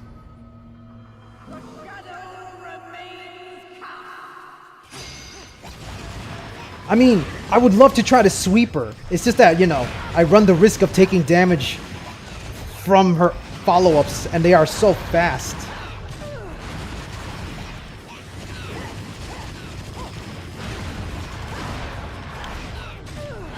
There we go. Aw, man.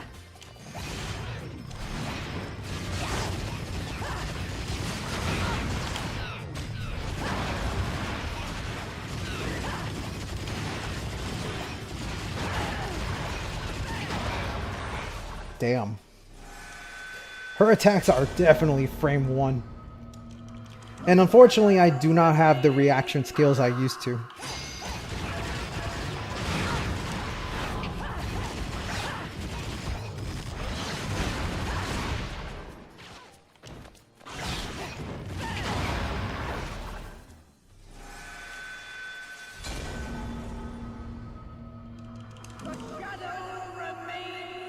The funny thing is, all this will be a lot easier once I get to the end game. I swear I dodged that.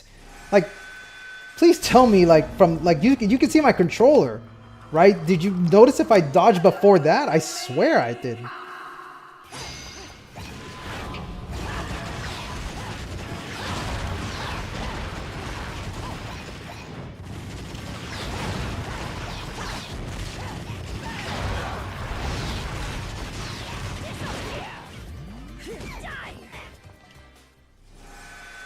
Yeah, no bat. That's the problem, no bat.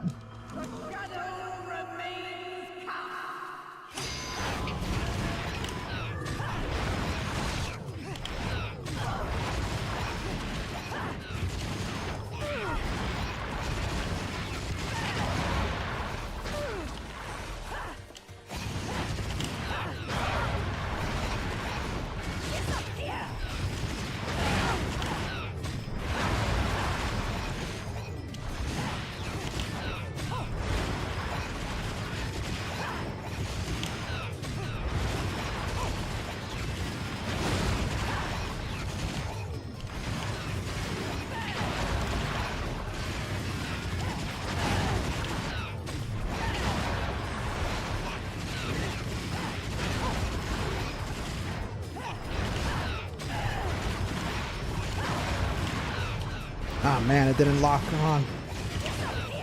Woo! Oh, she gets more aggressive. Almost there.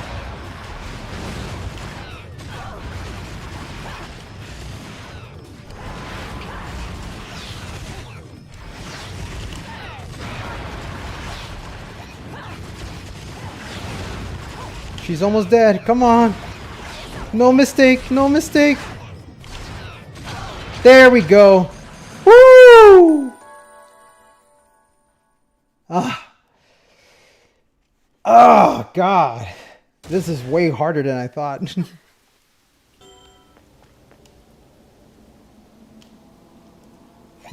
Oh, what the heck? What happened there? Oh, boy. Okay. I know there's a heart here. Give me that heart. There we go.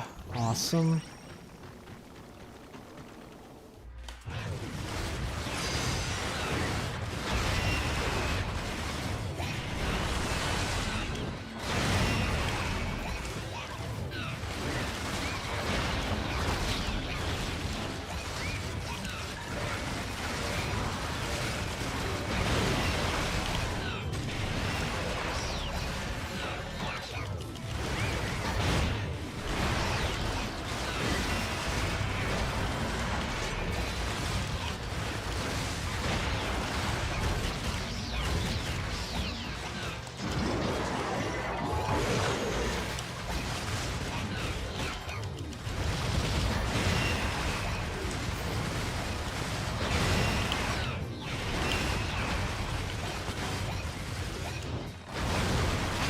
There we go.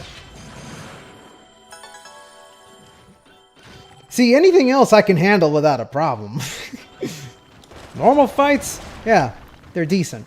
John, oh boy. Not yet, though.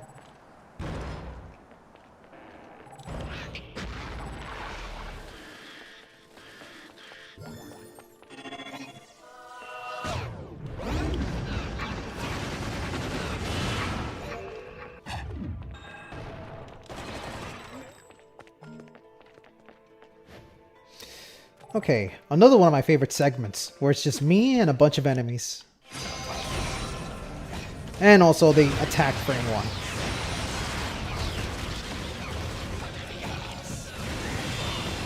one. Wow. He dived down and went across.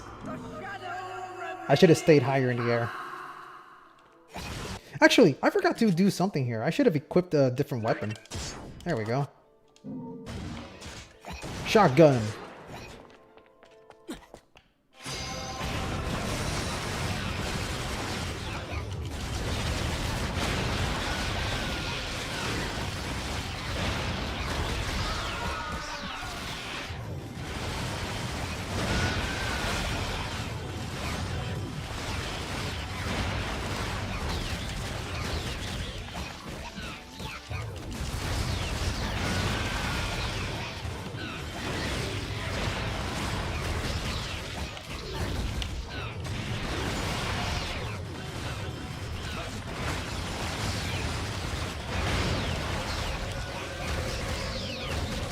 Sorry, I'm a little concentrated now.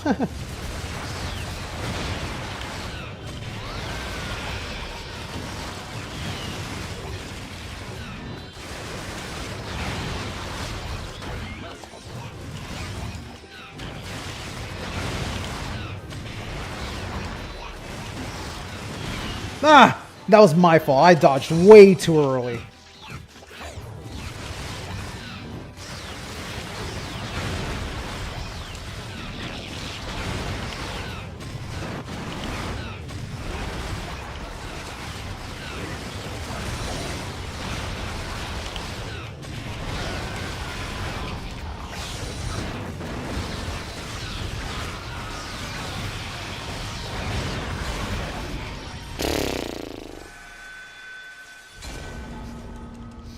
I'm really terrible at this game. Sorry, guys.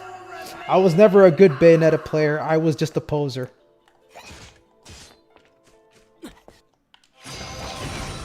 Jesus!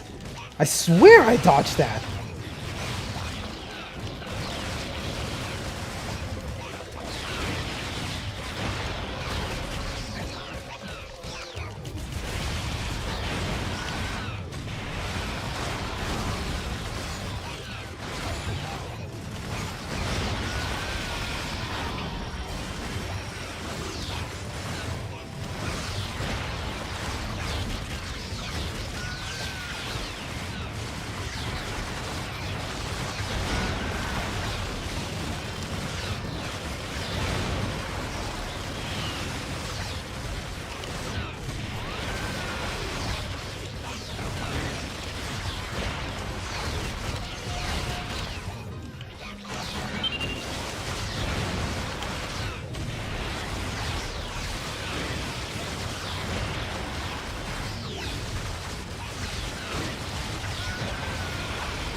Aw, I got hit. Damn.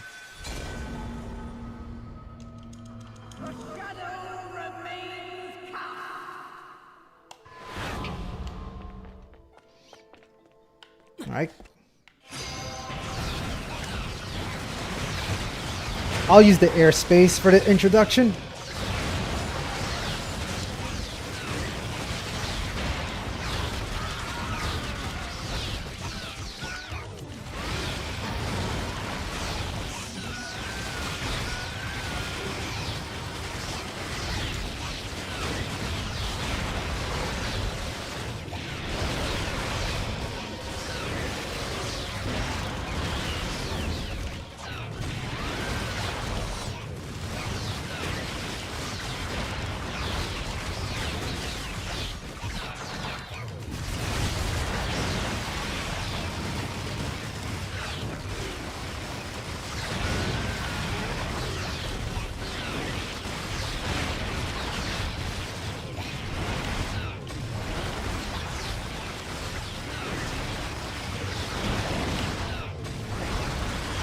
Woo!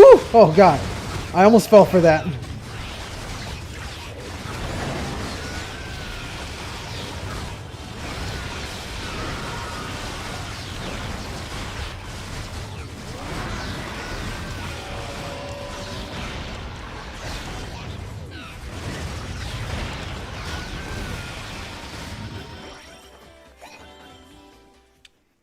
There we go.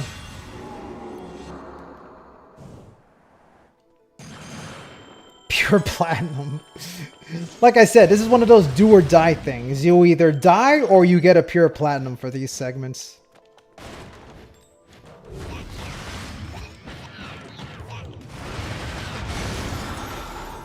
A bullet.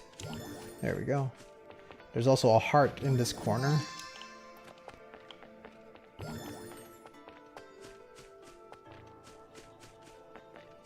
Yeah, give me a week.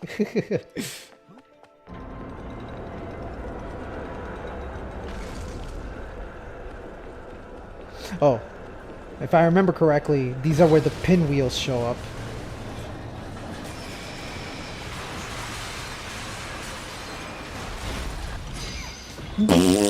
Yeah, this is exactly where the pinwheels show up.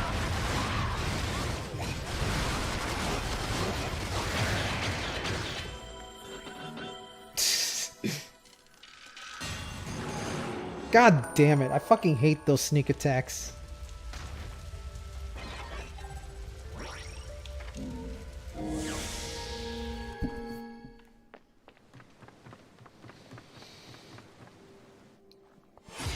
Defeat the enemies. Very basic, but also very fun.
Ah. Well, then go play Bayo, dude. I'm not stopping you. I'm not doing anything impressive here. I'm just, you know, playing the game on the hardest difficulty with one of the more suckier characters.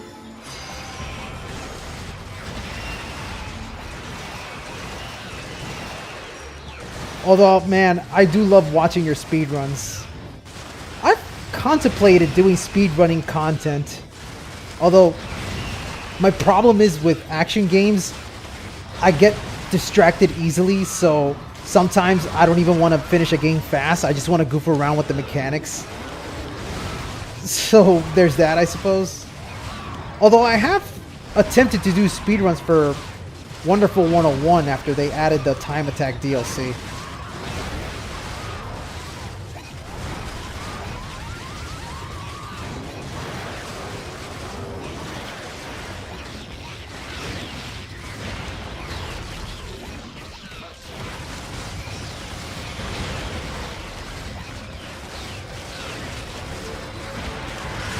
No! I was trying to afterburner kick over him, but I missed it.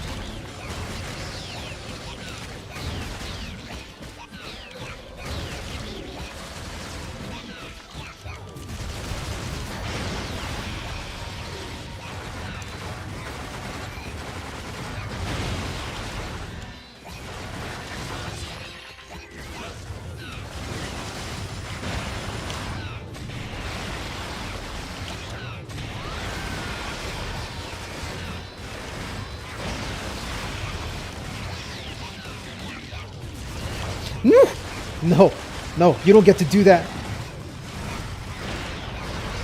Okay, I gotta air juggle this dude.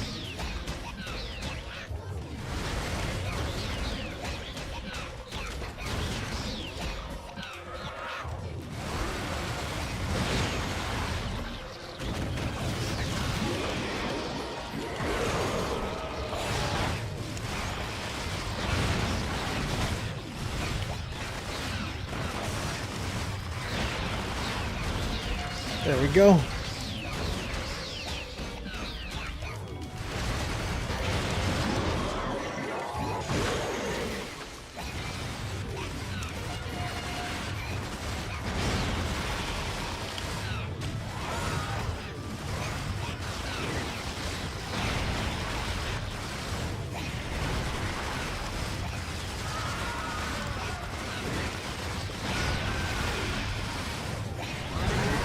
Oh boy, these dudes. No! I'm gonna die to these guys. Hold on. Let me play keep away for a second.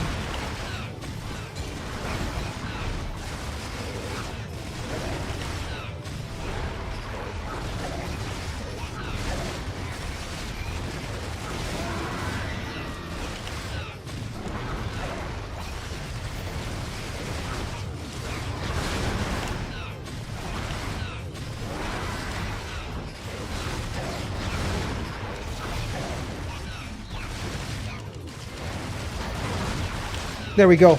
Got it.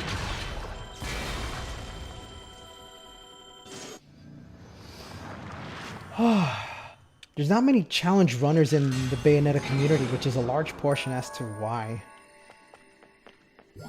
Man, maybe I should consider it. You know, maybe step out of my usual comfort zone and do something different. I'll think about it. I've said it before, but I feel like my time with Bayonetta is starting to grow stale. Not because the games are bad or anything. No, I love the Bayonetta games. But there's getting to a point where I'm getting old. And my age is starting to catch up with me. I was at my prime when I was like 30 years old with this game. Now that I'm reaching like 38 to 40 years old, you know, it's killing me.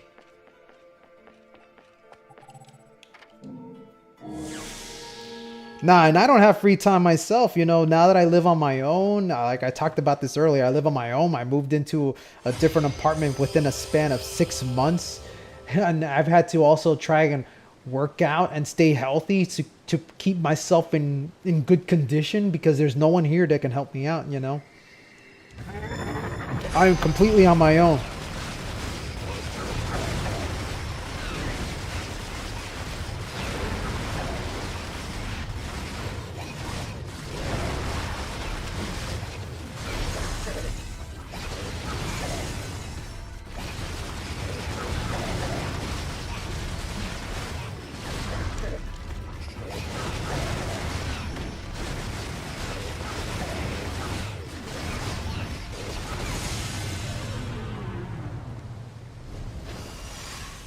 I do want to grind out a PPL versus single segment at some point. Woohoo, man.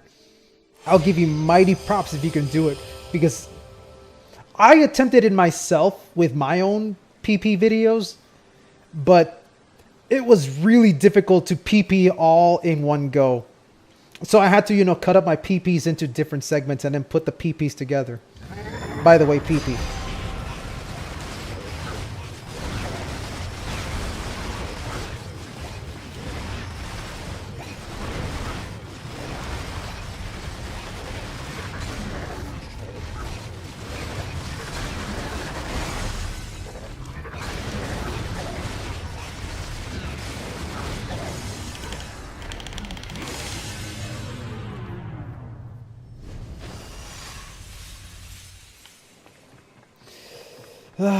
Oh man. Although you're approaching 30, right now you're living the prime. I mean, 40 years old is not bad.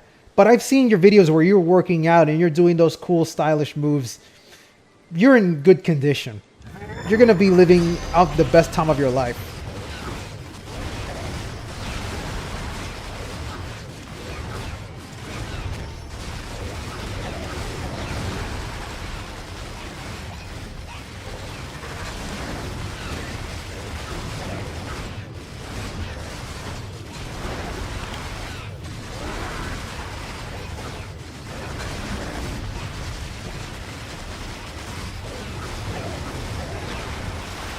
One down. One more to go.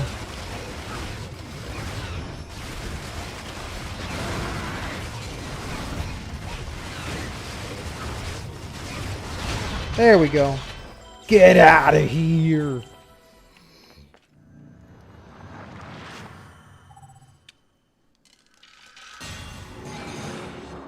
Once again, I have to reiterate. Playing as Little King Zero is just a do or die kind of thing. You got your first PP? Awesome. That's a very nice PP.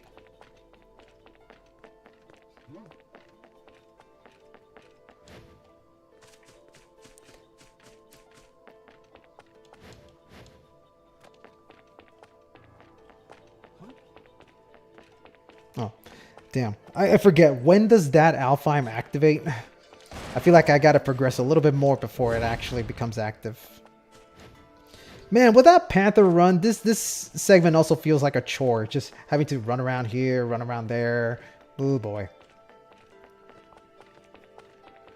Oh yeah, no, that's one of the most impressive things that Yoshesk has ever done. In general, like the whole thing about Yoshesk just simply jumping on the enemies and having the two axe bros hurt each other in the process is a very impressive feat. And it's really awesome that, you know, like that's one of the more memorable things that she's done. And that sticks with a lot of people after all these years. I really wish I could reach Yoshesk's level of creativity because I can't do it. I mean, I can do awesome combo videos, but one thing is to be skilled and the other is to do combo videos. There is actually a difference. Is there a benefit to playing as Little King? You get faster magic gain, your run speed is a little faster, and you get complete access to the little demon summons without having to wear the accessory. That's about it. Glass Cannon, he is not.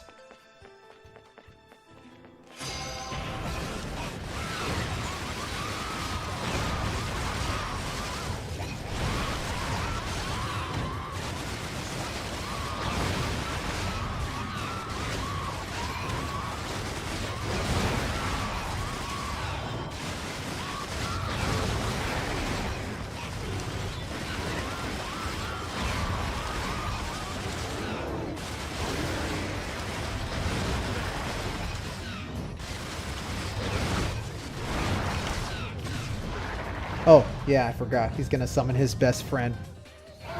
Come to me, my brother! Hello there, guys. What's going on? Oh.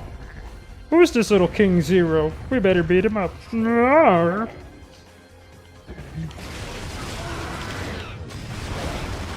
Better play keep away, because I have no health and I must scream.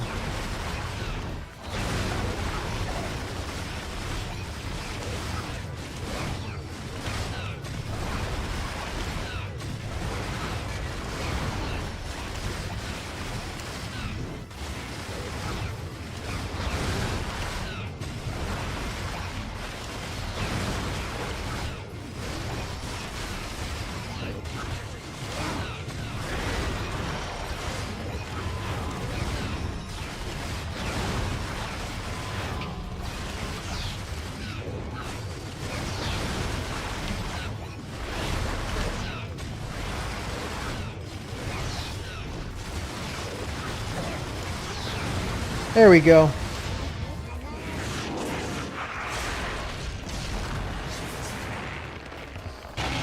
Eat him! Eat him alive!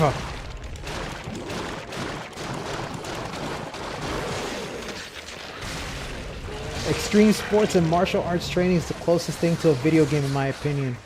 Hey, you ain't wrong, buddy. I wanted to get back on the subject about how you're like living a good, healthy life because like I'm healthy now, but years ago I was a huge fat ass. And me being a 300-pound dude really came with some lasting problems even now with me being at a healthy state. Like my bones, they're very solid, but my legs have also given out because of how poorly I've taken care of myself back when I was an obese person. I mean, I'm healthy now, but definitely like when I was unhealthy, some of the unhealthy stuff that I was going through has affected me today that isn't going to be fixed. Not at least without some proper medical treatment. But I ain't going to the hospital, man. Because the last time I went to the hospital, it was for like an ear problem where I had to clear out my ear with wax and something because like pool water got stuck in there. And then they billed me $2,000 for it. Like a quick 20-minute session ended up costing me $2,000. American healthcare. It will screw you over.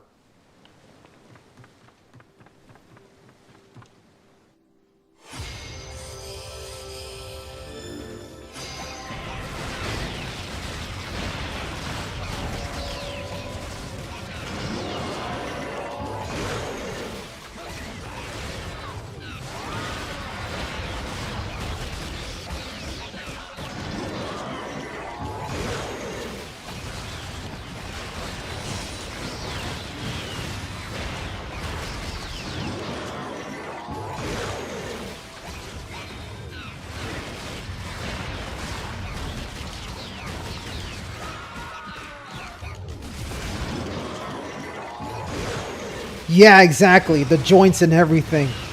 Like my left leg ain't what it used to be.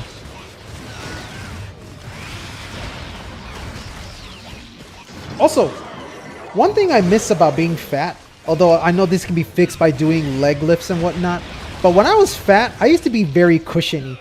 Like my butt was very cushiony. I could sit on anything and it wouldn't be painful.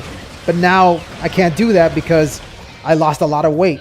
But because I lost weight pretty quickly, I have no ass. So every time I sit on concrete, it hurts.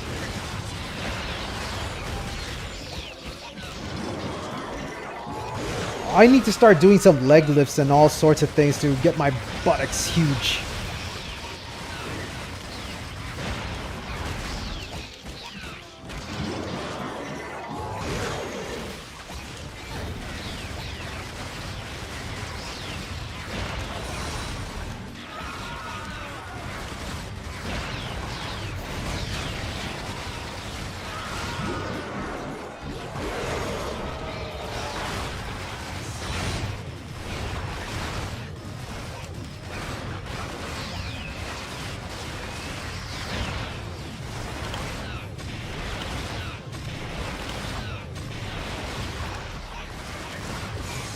Ah, bad timing.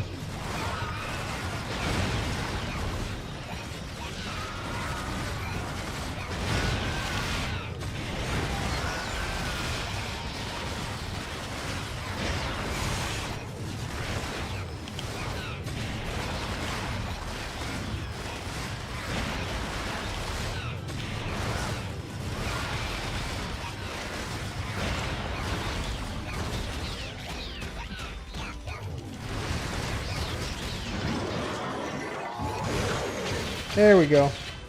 Yeah, no, I'll definitely do squats. One thing I bought, like before I moved to this apartment, I bought myself some stretch bands. So I've started doing a lot of stretching exercises because like the problem is like I can't buy weights unless I order it online, which are kind of expensive online. I would like to buy myself some weights, but because I have no car here, I would have to come walking with the weights. But I'll look into ordering some. But for the time being, I do have the stretch bands that I can use for a lot of lifting, and I'll be using that for squats. Like, on top of me continuing to lose weight, I would love to try to build some muscle. You know, I just want to look my best, you know? And just try to also fix up my body so that it's in a better state than what it currently is. I mean, I'm healthy now, but I'm like skinny fat, you know what I mean?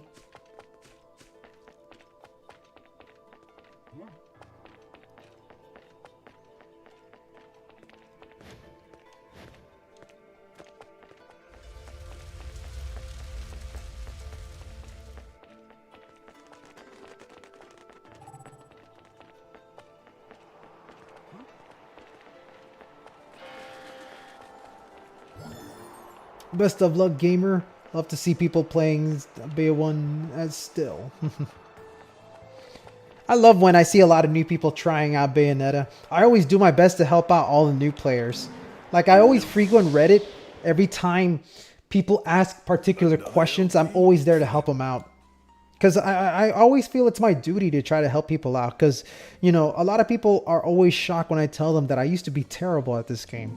You know, there was a time when I was really shitty at this game. I rage quit at this game halfway through my first playthrough. And I didn't go back to it until after Bayonetta 2 came out. After Bayonetta 2 came out, it was around the time when Wonderful 101 existed. And Wonderful 101 was the game that got me to appreciate action games. And after I had immense fun with Wonderful 101, I decided, hey, if I loved 101 so much, I could go and try out Bayonetta 1. And after, you know, paying attention to all the guys that we have online, you know, I got a lot better. So my experience, the way I learned this game is how I try to teach others. Because one thing I remember seeing like on Reddit, like recently on Reddit, someone was asking, how do I get good at hard mode? And all the suggestions people dump is like stuff that's going to go in one ear, not the other. Because I hate when the go-to response that everyone says is learn dodge offset. And it's like, yes, dodge offset is super important, but they never tell you why. That's what I hate.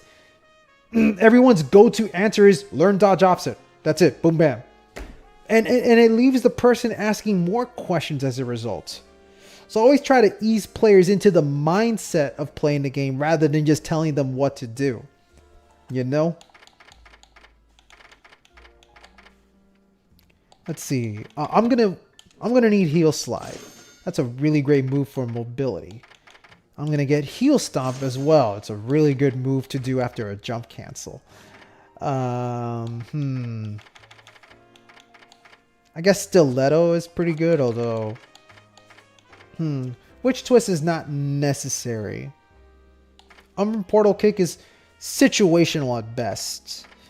Breakdance is good, but I don't see myself abusing that move. So yeah, Stiletto it'll be. And from here I can just buy Witch Twist.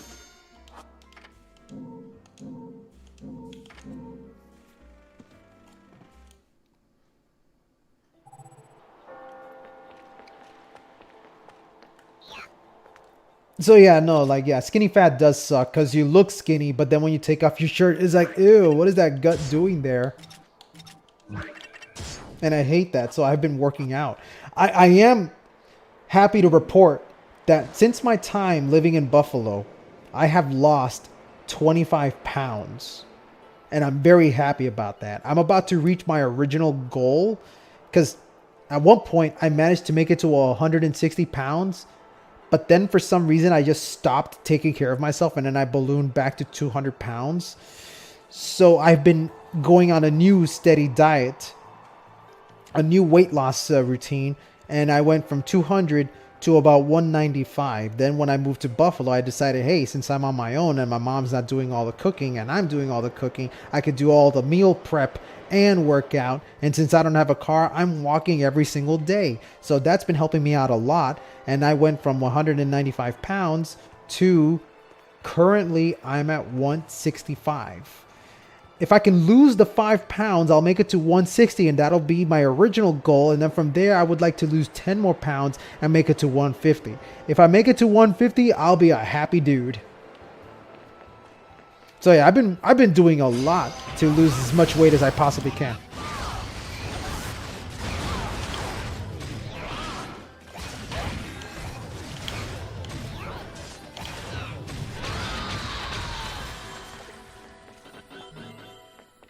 Yeah, no, it's all about learning to be defensive. That's what I tell people.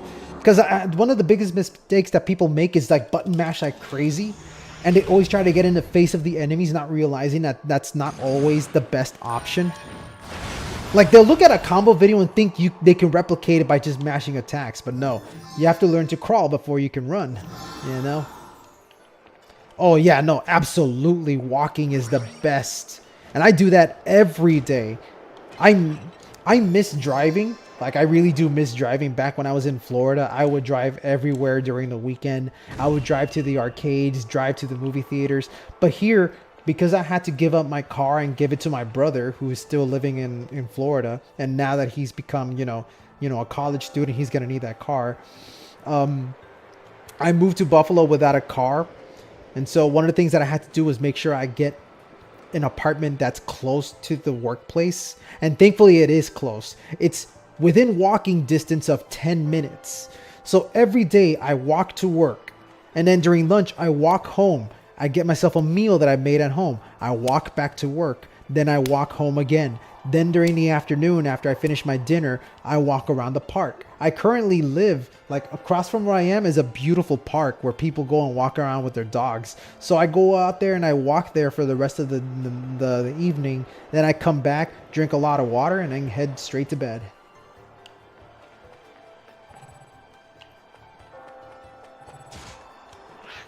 Hey, Prometheus. I wasn't really inspired by Zero. This is more like me just like coming up with another reason to stream Bayonetta while testing out my new apartment. Because like I mentioned this earlier, in case you guys aren't aware, I moved into a new apartment this week. And so I've just been testing out the internet, testing out how everything is, and yeah, I feel pretty much at home now. It's a nice swanky area.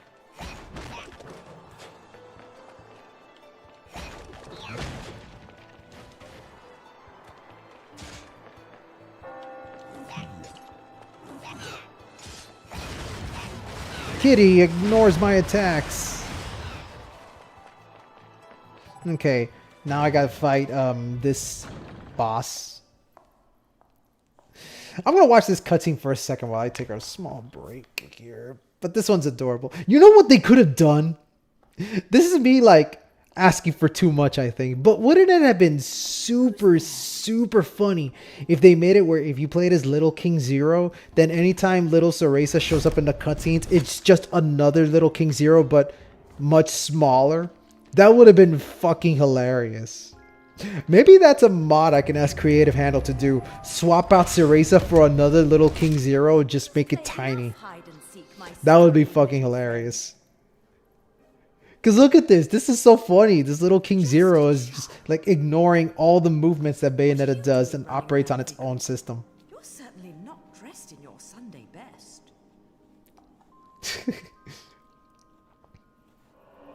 Whoa, it's a crown.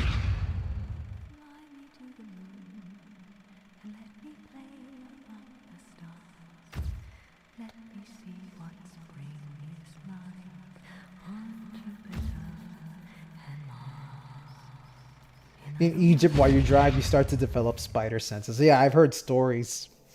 Dude, driving in El Salvador is nutty. Like, I visited El Salvador on several occasions because that's my home country. And the roads there are like roller coaster rides. Nothing but hills going up and down and freeways crisscrossing one another. And there's barely any stoplights, no traffic lights. Everyone's just aggressively driving around. And somehow there isn't that many car accidents, which shocks the ever-loving hell out of me. Because in Miami, we get daily accidents all the freaking time.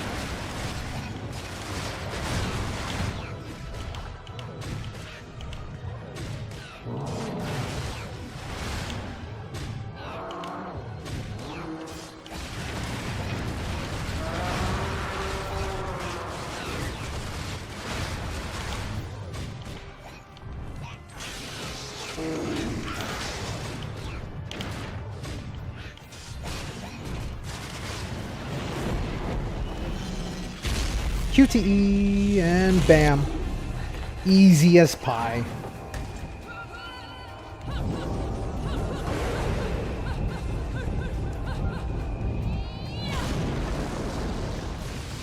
Yeah, no, I was annoyed, man.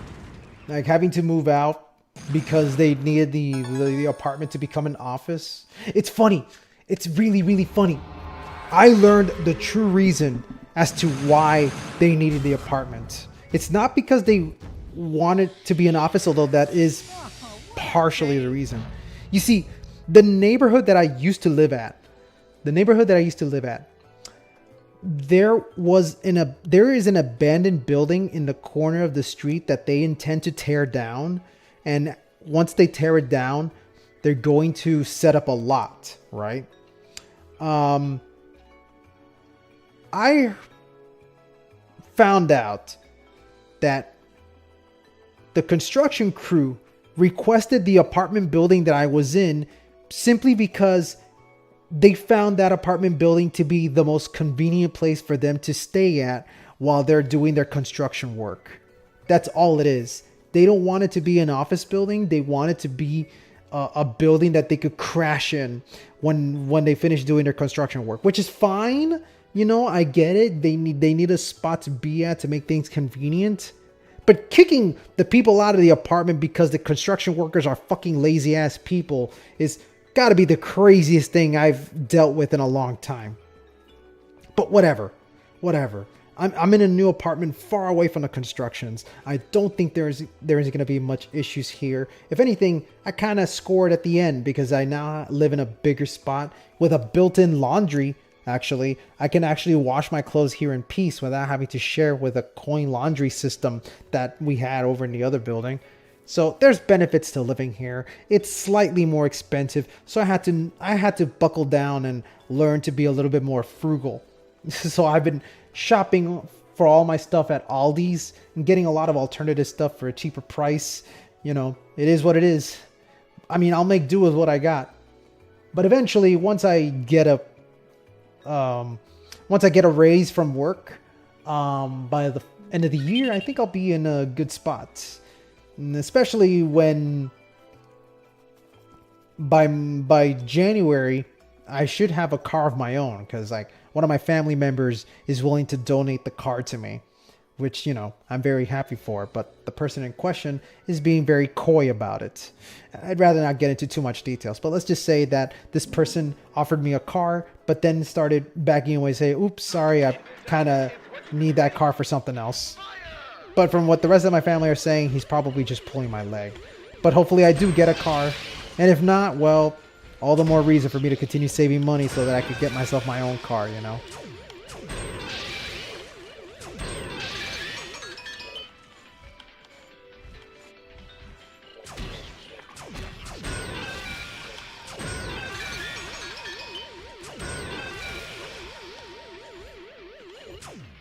Yeah, well. Round over.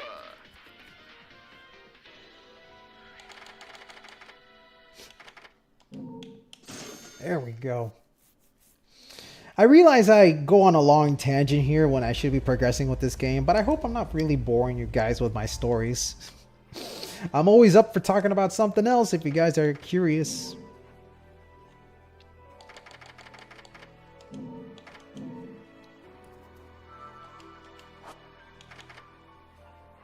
I don't really think I need a reason to go to the shop, right? Yeah, it's shitty. What can you do? Because, like, as shitty as it is, I can't really complain because ultimately the landlord gets to call the shots because he's the owner of the apartment, not me. I am simply renting it. But whatever, you know.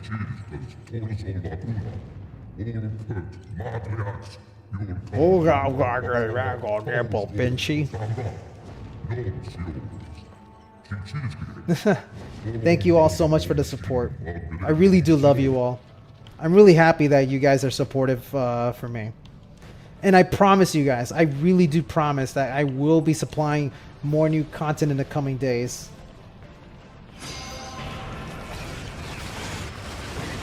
I gotta get back and finish the Bayonetta 2 Pure Platinum stuff. And then get started with the Bayonetta 3 Pure Platinum videos. And I died.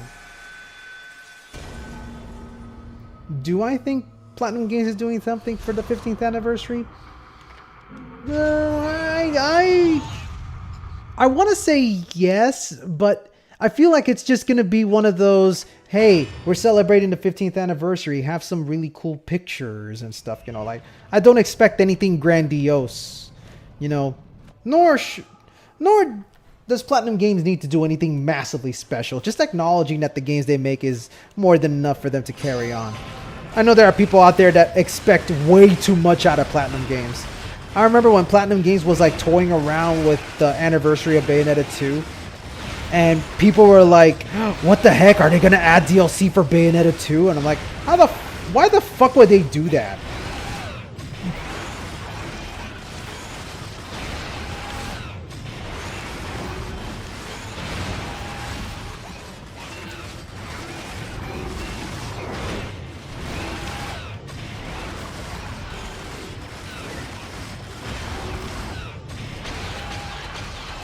There we go. Shitty combo score. Oh well.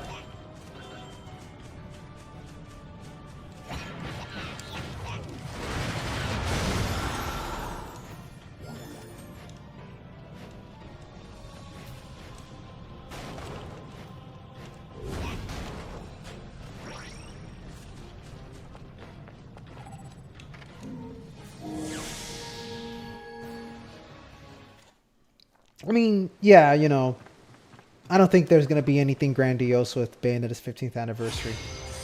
I will say, I think they'll do something better for the 20th anniversary. If Platinum Games can make it that far.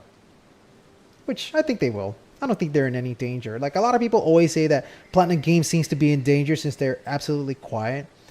But, you know, they were like that with Bayonetta 3. Remember when people were like doom posting Bayonetta 3? Like, the 5 years of waiting, it sucked. But I remember people were saying, oh, Platinum Games are going to die. They're going to cancel Bayonetta 3. And then Bayonetta 3 just came out. But now suddenly people are like, oh no, Platinum Games is in danger. We haven't heard anything from them in about a year. And it's like, bruh, come on. You guys are always expecting like the worst out of this when Platinum Games are just quiet in general.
I can do this. Hold on.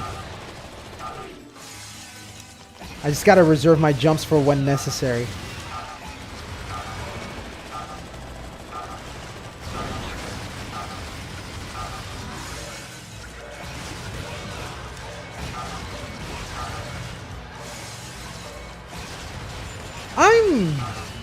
I'm probably in the minority in believing that Viola could actually be a good Bayonetta replacement.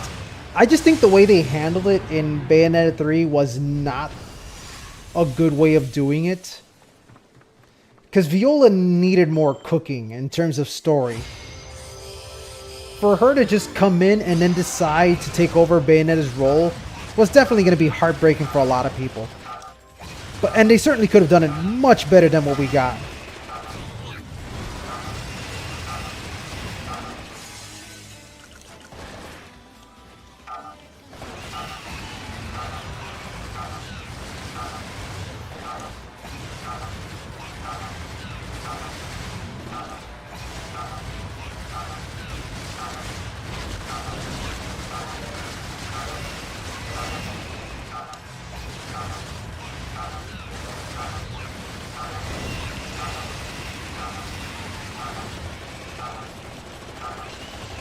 Ah, it was right there.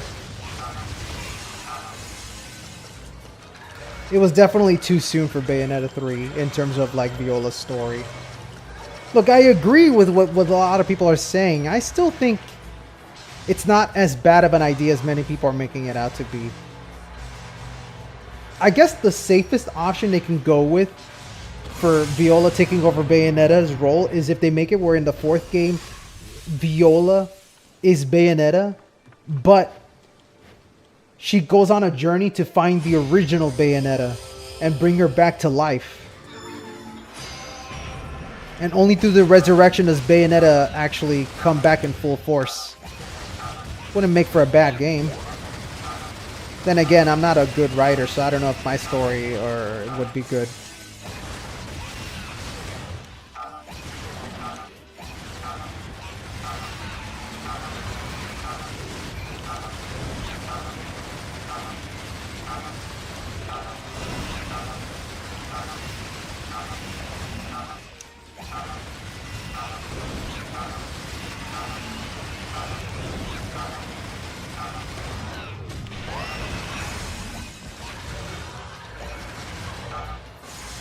Hold on. Let me get as much air as possible by jumping off an enemy.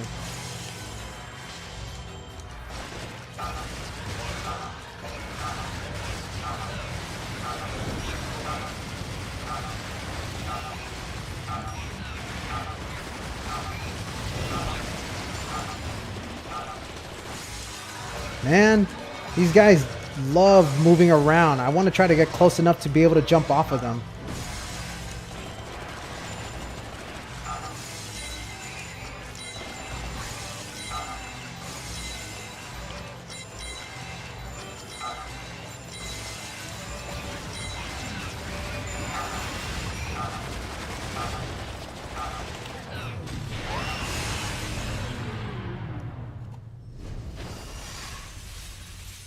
Yeah, Nero taking over Dante's position was much better handled. Was definitely much better.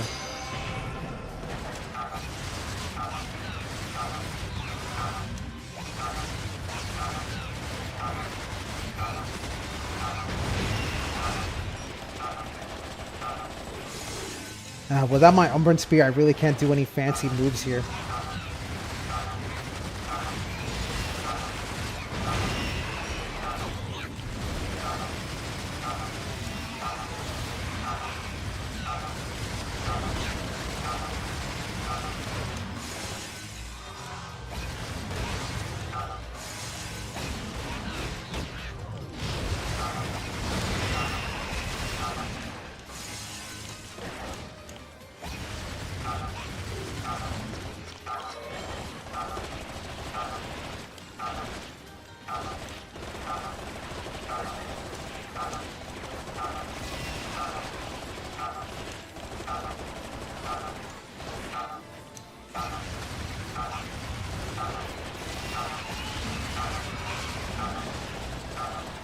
Ah, I thought I could jump off of him.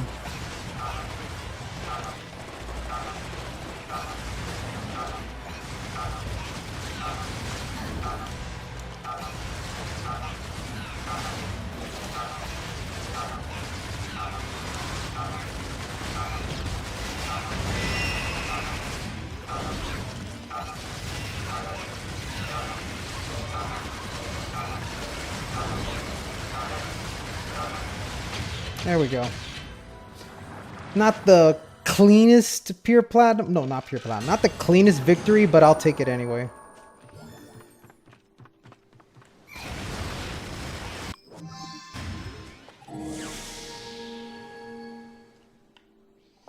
But yeah, like, assuming we ever get a Bayonetta 4, which is likely, but not anytime soon, I'm sure Platinum Games will come up with some way to rectify the story of 3. I don't want Platinum Games to completely erase 3's storyline because it would feel like they're being cowards. And besides, Platinum Games have already shown that they're doubling down on the events of 3 anyway.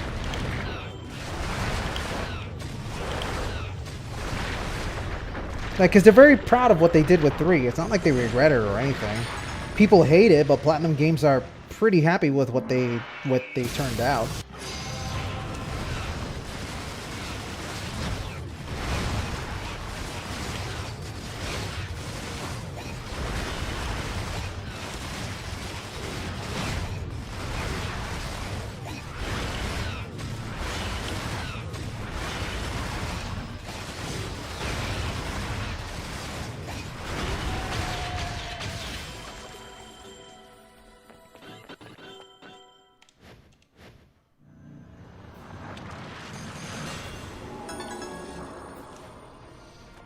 Also, keep in mind that Bayonetta 3's story is pretty integral because of the events of CUHRAYZEE and the Lost Demon as well. So if they're going to erase 3, they might as well erase CUHRAYZEE and the Lost Demon as well. And CUHRAYZEE and the Lost Demon is an actual really good game. I like it a lot.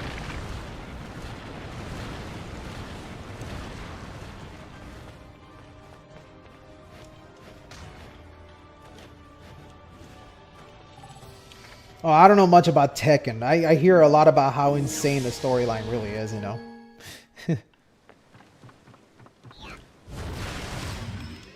Okay, what do we got here? Use Angel Arms. That's not too bad, actually.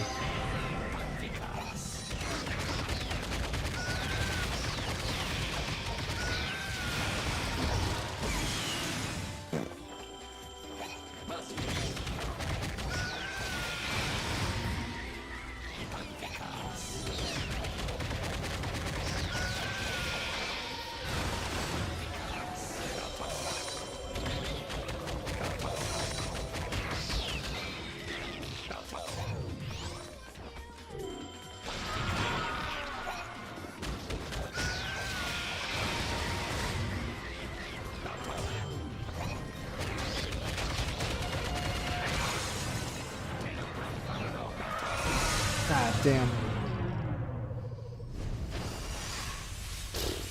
Is that so? Man, at some point I would really love to play Tekken. I remember I was playing Tekken 8 with my friends back in Florida, and I had tons of fun playing that game, so I should definitely pick it up when it's on sale.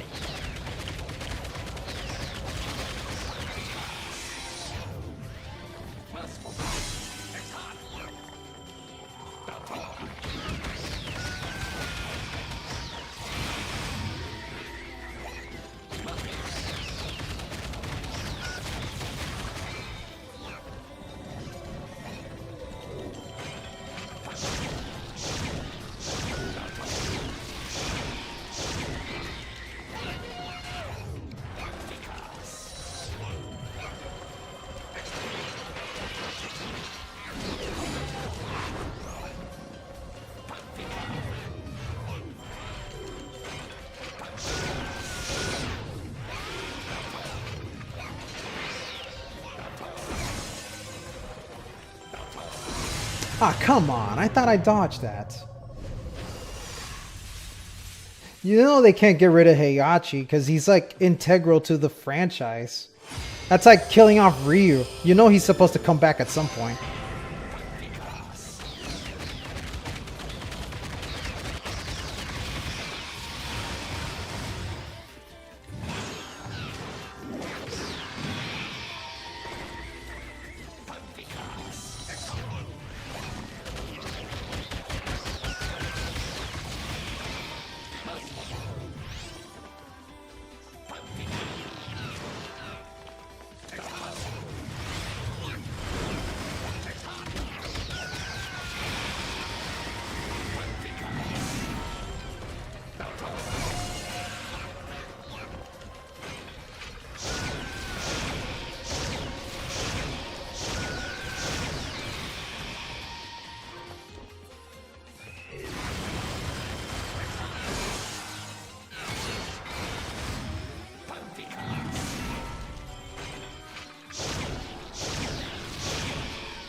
No! Oh my god, I almost messed that up.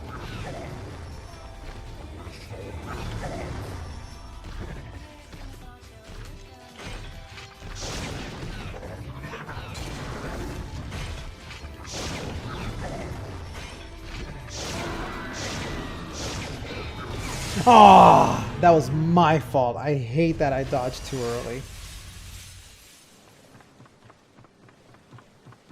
I definitely, yeah, Bayonetta 3 definitely needs a second chance. If the Switch 2 can theoretically beef up Bayonetta 3 natively, it might already be a good game just running at 60 frames per second officially. You don't even need a remaster or anything. You need to have the console allow for like improved performance. You know, kind of like how the Series X can run 360 games at 60 frames per second. No remaster or anything is needed. They just have the console do all the bulk work.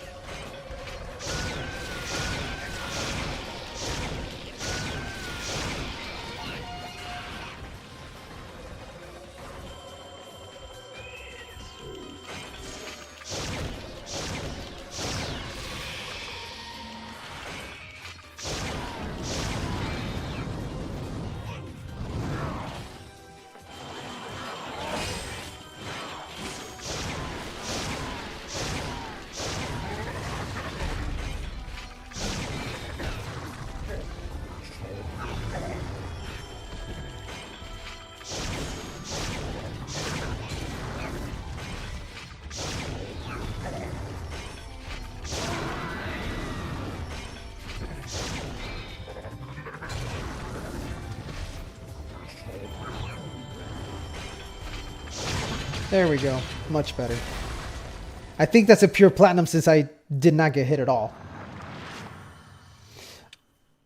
The only reason, by the way, talking about the whole Bayonetta 3 re-releasing on Switch 2, if theoretically the third game were to get a remastered instead of a port, they definitely should take into consideration what a lot of people really want. You know, more content in general, like being able to play as John in the main game. Maybe add a little extra mode to make the game more exciting. Like I keep bringing this up, but I am so mad that Hi-Fi Rush is the one game that actually thought of really great ideas I would love to see more action games explore. And it's a shame that Hi-Fi Rush is the only game that has done it so far. One thing I really love about Hi-Fi Rush is the post content that it has. Especially through the DLC, like the free upgrades that it got, where they added like a roguelike mode in Hi-Fi Rush where it's just like the Bloody Palace from Devil May Cry or the Angel Slayer from Bayonetta, but you start off with nothing. And as you progress through the waves of enemies, you kill waves of enemies, then you're presented with an upgrade that you get from the normal game. Like, oh, now you can double jump, or you could be stronger, or you could get this equipment.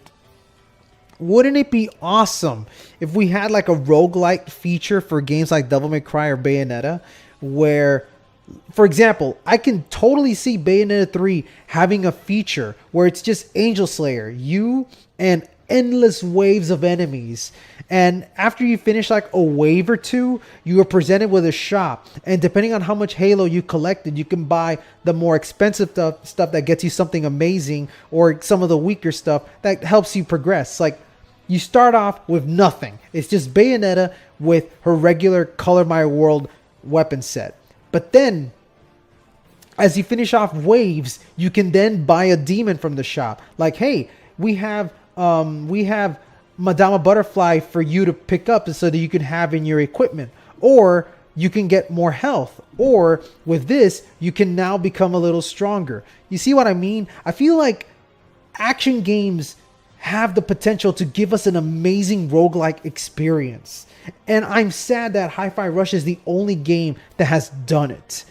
I want the developers to pay attention to all the good shit Hi-Fi Rush offers, because that game is truly one of a kind in its post content. We need more ideas like what Hi-Fi Rush did. And I'm very happy that we are going to get a Hi-Fi Rush sequel in the end. I'm so happy, man, because that is definitely one of the best games to exist. It may not have, you know, the same kind of free-form combat like Devil May Cry and Bayonetta has, but it's a very unique take on an action game genre that we so desperately need. We need more action games that try to be different. Like, it has something familiar, but it has a gimmick that makes it stand out. Because I'm getting tired of a lot of these action games that are just trying to be like something else instead of having its own identity. That's a big problem that I had with games like Solstice, where Solstice, it didn't feel like a unique game because it borrowed too many ideas from so many other action games and just tried to make one amalgam action game that ended up not feeling nearly as good as what the other games did, because it lacked the fundamentals of what those action games have, you know?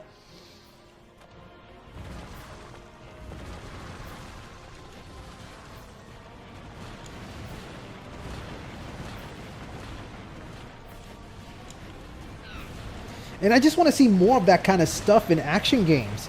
Action games need more post-content stuff, not just an extra hard mode or something. Like, hell, I'm mad. I am super mad that Bayonetta 3 does not have a regular witch trial mode. Like, I don't understand why Platinum Games neglected Angel Slayer mode ever since the first game.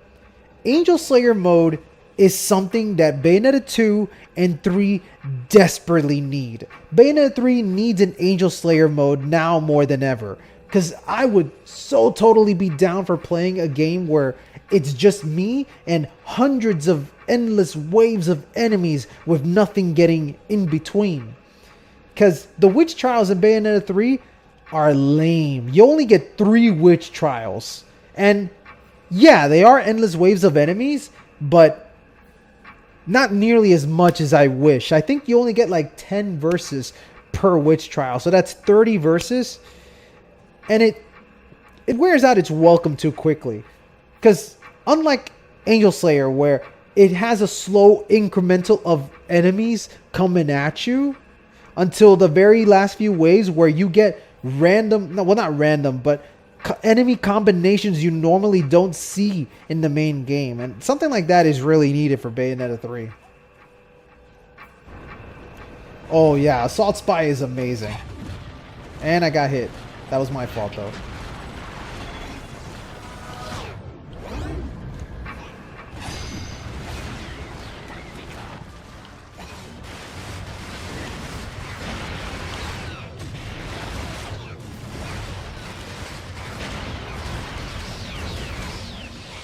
Oh crap! The roof. I forgot the roof was on fire. In my quest to do awesome combos, the stage will hurt me.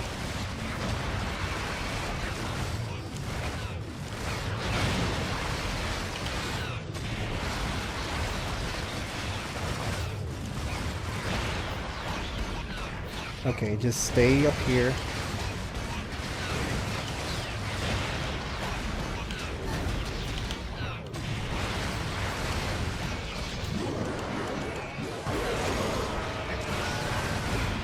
Ouch.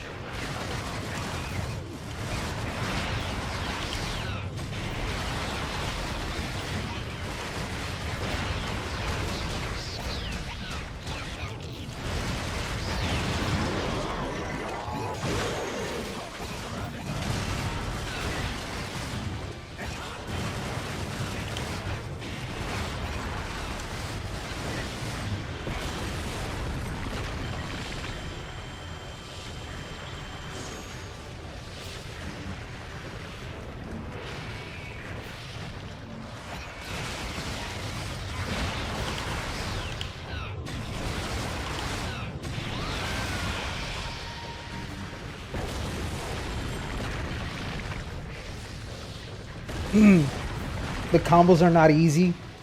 You want to elaborate on that? Because the combos in this game are actually pretty easy to pull off.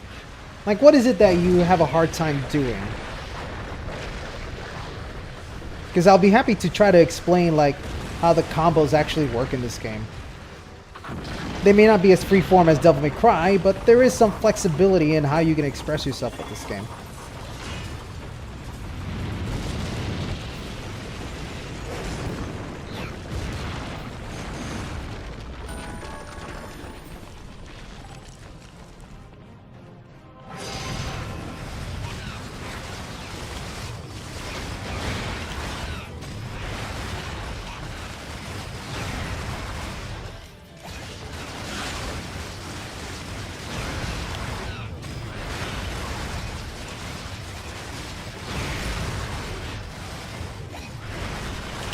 Woo! I don't want to be close to this guy. There we go. Get out of my face. I think we could go for a torture attack.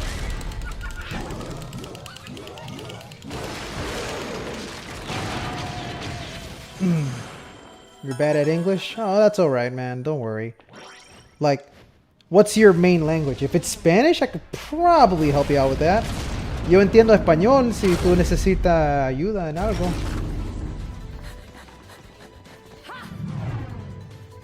Oh, now I gotta shoot here. Well, not yet. Right about now.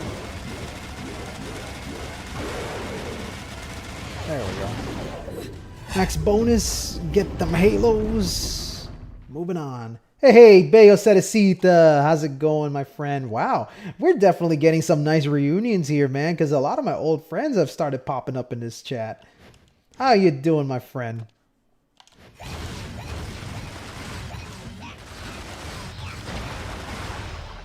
See, this is what I'm talking about. I mentioned this earlier. Apparently, like, the loading seems to take longer than usual, and I'm wondering why that is.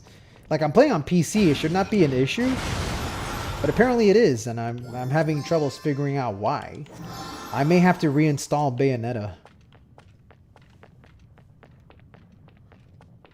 I swear, like, Bayonetta is a good game, but its ports are so Dookie butter.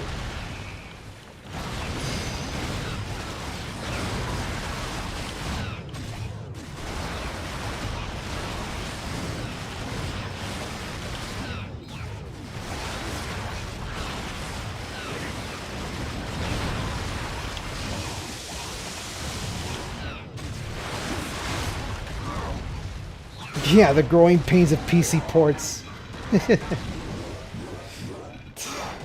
God, and it hurts even more knowing that this is the issue that Wonderful 101 has.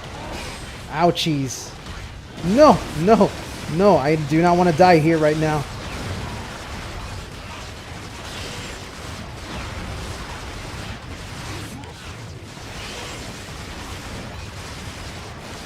Get out of here.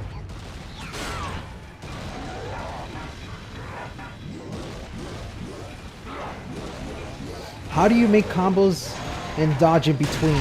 Oh, very easy. It's called a dodge offset. Very much an important ability that one needs to know. Unfortunately, the game never really makes it clear how it works. It tells you in the instruction manuals, which can be found right around, let's see, it should be here in the Tome of the Umbran Arts. Yeah, dodge offset. So it does explain to you how to do it, but it does a very poor job of doing it. So I'll explain it to you the best way I possibly can. So dodge offsetting is essentially the ability where you are constantly firing while dodging. So let me break it down for you. In a normal combo with Bayonetta, you usually want to be holding down your buttons to shoot. So you'll be doing something like this. Okay, most people will mash like this. And that's good and all, but you can go even better. Instead of mashing your attacks, you can instead hold down your attacks.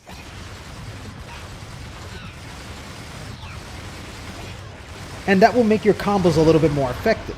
Now, with that in mind, while you're holding down the button, that's how you can then go into a dodge offset. So if I were to hold a button and then dodge, I can continue my combo.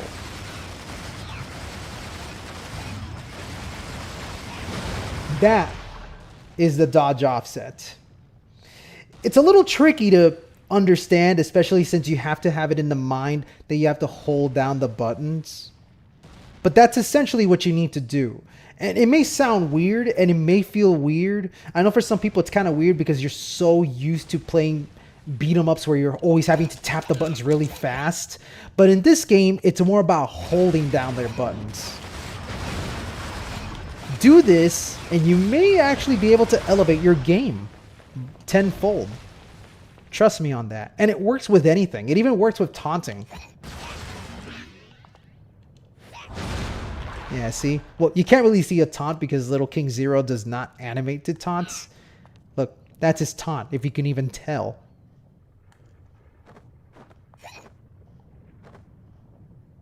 It's like, ooh, look at me. Yeah. It's just goofy. Just take my word for it. It's tricky, but yes, learn to hold down your buttons while attacking. Don't mash. Take it slow, especially since the bullets can ricochet off walls and go to the nearest enemy. So even if you miss, your ricochets will help lead the way. So you can fight enemies from literally anywhere in an arena. You can fight from them in a you can fight up close or from a distance. So you need to learn how to be offensive and defensive simultaneously. You always have to learn how to get in and out of a fight and still constantly put pressure on your enemies. You want to make it where your offensive tool is your defensive tool and your defensive tool is your offensive tool. Does that make any sense? I hope it does, because I know the Bayonetta pros or the Bayonetta veterans will understand what I'm talking about.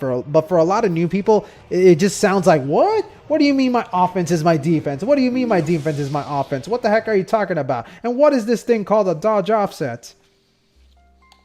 Trust me, I know it can be very, very confusing, but stick with it. This is a game that offers so much in return the more you play it. These action games, man, they never get old.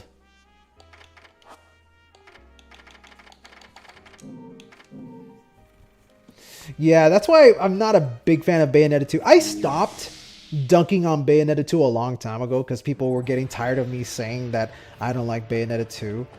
But, you know, there are some things about that game that I just don't like. But in the end, I will acknowledge that it's a good game.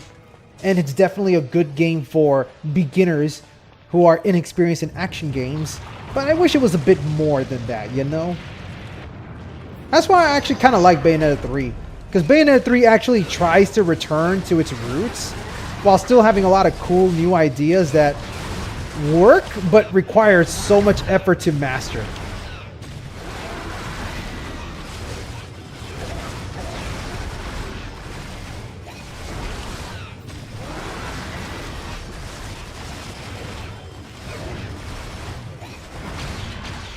Get out of here. God, it would be so awesome if Bayonetta 2 actually had a mode where you can play as the Lumen Sage. I have to wonder why Platinum Games overlook these kinds of things. It can't be by accident that they don't bother to have Lumen Sage or Rodin be playable characters. I mean, I can sort of understand like Rodin not being playable in the main game because he's not able to double jump, so traversing maps would be a little tricky with the guy.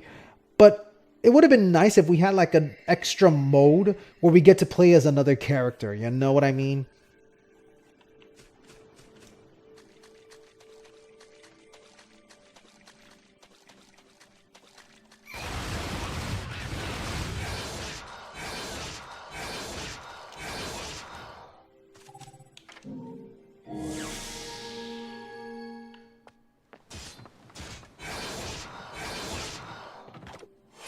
Defeat all enemies. Awesome. This shouldn't be too bad.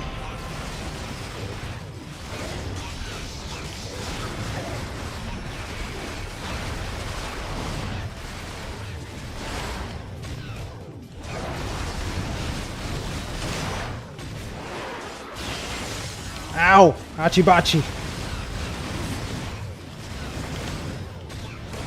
There we go.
Get out of here.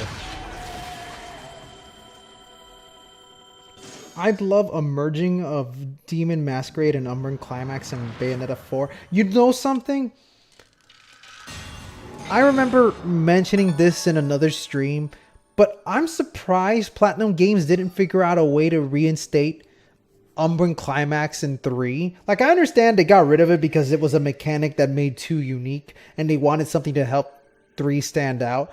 But wouldn't it have been so cool if one of your Demon Masquerades was just one of the older weapons from Bayonetta 1 or 2? Like, I know you can already use Love is Blue and Scarborough Fair in 3 if you have the save data for for Bayonetta 1 and 2, which is kind of sucky because that's the only way to use those weapons. But I feel like it would have been so cool if you had a demon slave that was the embodiment of Scarborough Fair and Love is Blue.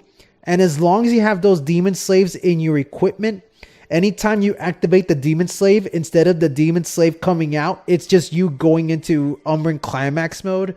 I feel like that would have been a really cool way to make it work, especially since in Bayonetta 3, they made the Umbran armor work. You know, like when you summon the clock tower, you can actually use the clock tower to get the Umbran armor, which is a really cool way of bringing back that ability. So it would have been cool if one of the demon slaves gave you the ability to do Umbran Climax. That would have been a cool thing to do.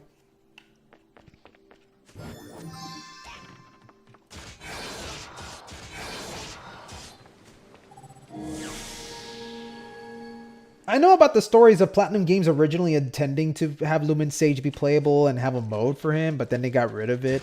I feel like they may have gotten rid of it either due to budget reasons or just time constraints. But for some reason, they just seem to ignore it altogether once they do get rid of it. Oh well. One day we will get the definitive Bayonetta game. The one that has everything everyone could have always wanted and then some. But alas, we probably aren't going to have that, and the closest we're going to have to something like that is 1. I mean, 2 is a great game, but that game divided the hardcore players and the casual players, which kind of sucks. And then 3 just further divided the fan base even further. Because you have people saying the combat is amazing, like me. Like, I actually think Bayonetta 3's combat is really good.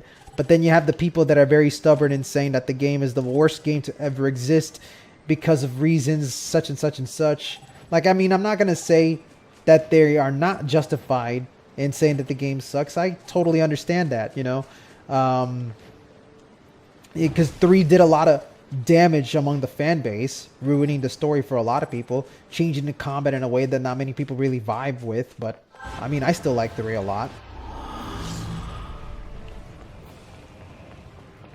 How come I don't have any health? Because I'm playing as Little King Zero. Little King Zero is a character that loses all his damage in 1 hit.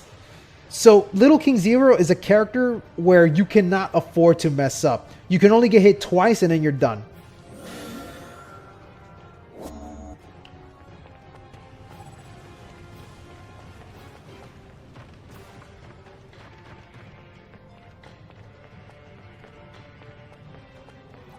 Let's see, yeah, so on top of the fact that I'm playing the game on non-stop infinite climax difficulty, I'm playing it with a character that's also very difficult in general. Isn't that funny? Like, it's pain and torture, but I enjoy it.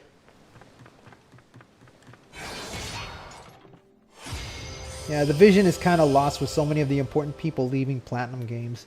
That's why, you know, like, people are going to hate me for saying this because I know there's like a number of people that get mad at me when I say this, but the Bayonetta franchise needs to end. It needs to have a proper ending. It needs to actually close the book on the story and call it quits. Because with Platinum Games being a shadow of their former glory, I really feel like Platinum Games are not in a state where they'll be able to bring enough justice to Bayonetta the way they currently are. Because you have Kamiya, the man behind Bayonetta, who made some of the best combat decisions and gameplay ideas for Bayonetta. He left the company. You have Hashimoto, who was a great director for Bayonetta 2 and one of the important character designers of the franchise. He left. You got many people at Platinum Games that are talented enough to make a really good Bayonetta game. I'm not saying they're not, because they made CUHRAYZEE and the Lost Demon, and it's an incredible game. I love that game.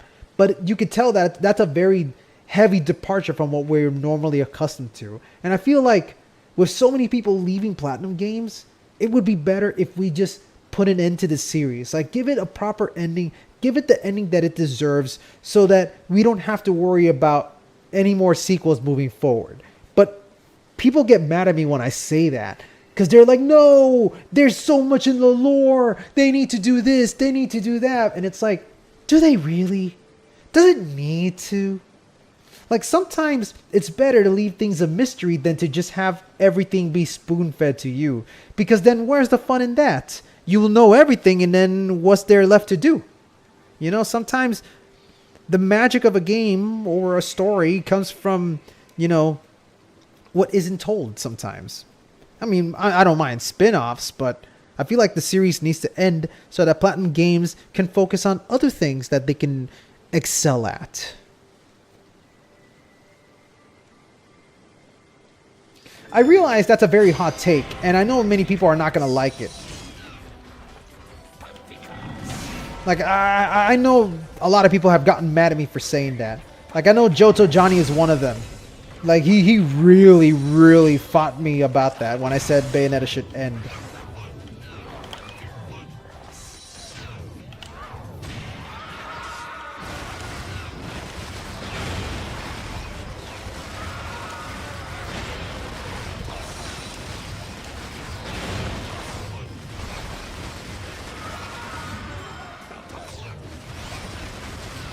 And I mean, I'm not saying we fought in like in an angry sort of way. It was more like Johto Johnny just saying like, "No, man, how could you? I thought you were like a really good fan." And it's like, sometimes it's better to end a series than to just keep it going and drag it through the mud. I mean, people hated 3. Maybe that's a sign that maybe we shouldn't get a 4.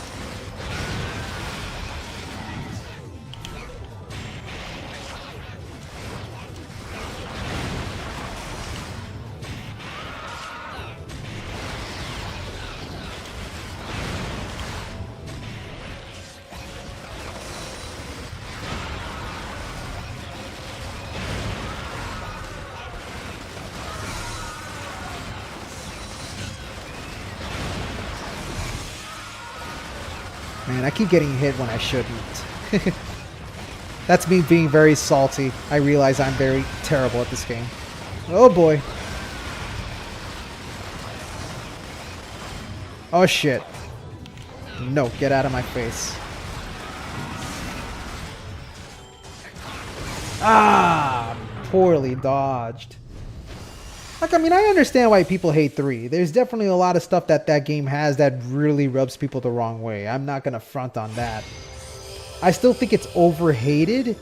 Because I've seen people tell me that the combat in 3 is so terrible for a number of reasons. And it's like, it's one of those where you just have to really... I feel like Bayonetta 3's combat is definitely an acquired taste ultimately. Because it's very different from your typical Bayonetta experience. It is not a game where you could just do all the stuff on your own. You really do need the demon slaves to make it work. But that's sort of half the fun. Because it really allows you to flex your muscles with really cool combat. Because it has so much flexibility and letting you do a lot of cool shit. I mean, I made a video about it, you know?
That's one.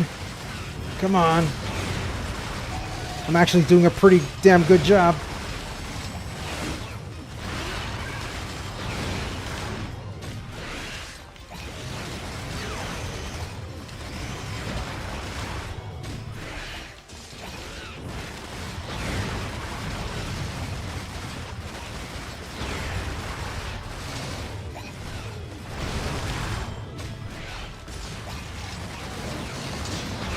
There we go. Woo!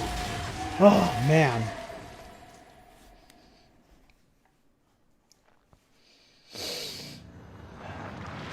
Not having 2 weapon slots. Do you mean like 2 weapons per equipment? Like having weapons on your hands and feet? I will admit, it is kind of lame that 3 doesn't have the same kind of weapon mixing that 1 and 2 has. I remember Kamiya responded to someone asking why they did that. And I believe he talked about how a large reason for why so many changes were made to Bayonetta was to make the Wing Slave work. Because if you mix and match your weapons, the Wing Slave wouldn't work properly. And that's also the reason why you can't do air-to-ground combos in Bayonetta 3, because of the way the Wing Slave system works. And it's one of those where I really feel like Platinum Games should have definitely spent a little extra time trying to fix the Wing Slave because I died. No, they really should spend a lot of time. They should have spent a little extra time trying to make the Wing Slave work while also still allowing players to mix and match weapons and also do air-to-ground combos. Because as it is, those kinds of limitations definitely hinders 3, especially for an ability that a lot of people aren't really big fans of, which is the Wing Slave.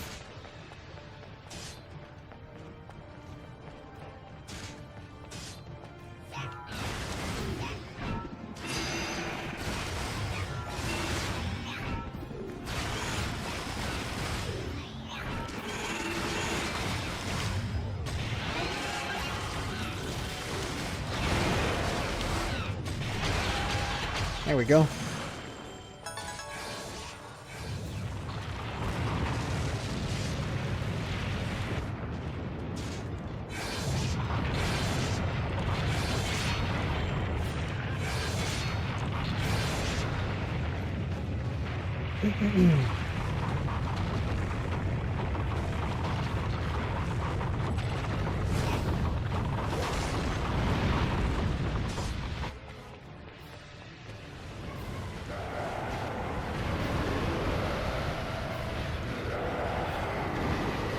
You know, shit. I was gonna say, one thing I actually miss from Bayonetta 2 and 3 whenever I go back and play Bayonetta 1, I miss that you can float down easily. In Bayonetta 1, you cannot float. Which is a shame, because that actually allows you to move around a little better.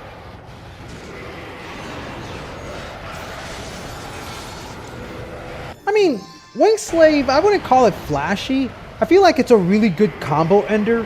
I just wish it was an optional thing, you know? Because every time you finish a combo, the game always slows down to remind you that, yes, you can activate Wing Slave.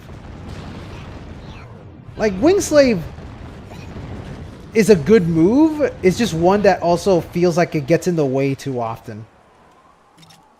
It's not bad. It just could have been better.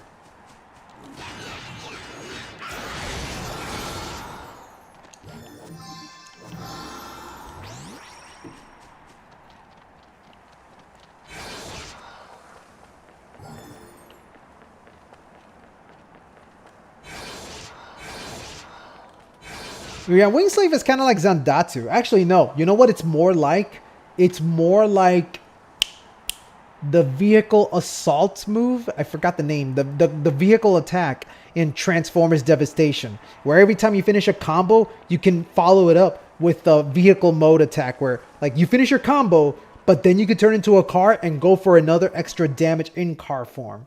Which is really sick. And honestly, Transformers Devastation does Wing Slaves a lot better. If anything. Surprisingly enough, you know? Haha, since I died 2 times, I get silver. Yay, I'm so good at this game. Oh boy, now comes a boss fight. And it's gonna suck because I have to make sure not to get hit once during this boss fight. Good luck to me. I'm probably not gonna be able to do it.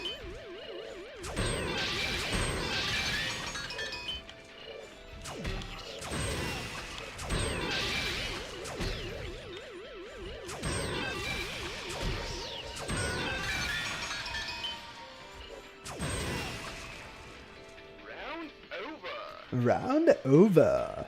Oh my. Let's see. What can I definitely get? There's really nothing that will help me out. I guess maybe the Gold Moon Pearl.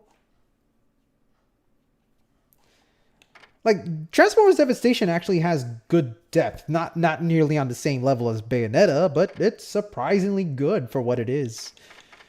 I have fun playing that game on my Steam Deck. I'm very happy I bought it on Steam. I'm sad that the game has been removed from digital stores, but man, if you can find a copy of Transformers Devastation, buy it. Just buy it. Like, that's what I ended up doing for a few games here and there. Like, I actually picked up the Ninja Turtles game that PlatinumGames made, and yeah, it's not the best game to ever exist, but fuck, the fact that I found it in the wild for $10, I was like, yeah, hell yeah, I'll buy that shit. So yeah, I've been on the lookout for other games like Transformers Devastation. It's a good game. Yeah, Bayonetta and CUHRAYZEE and the Lost Demon is a very good game, okay? I give it 2 thumbs up.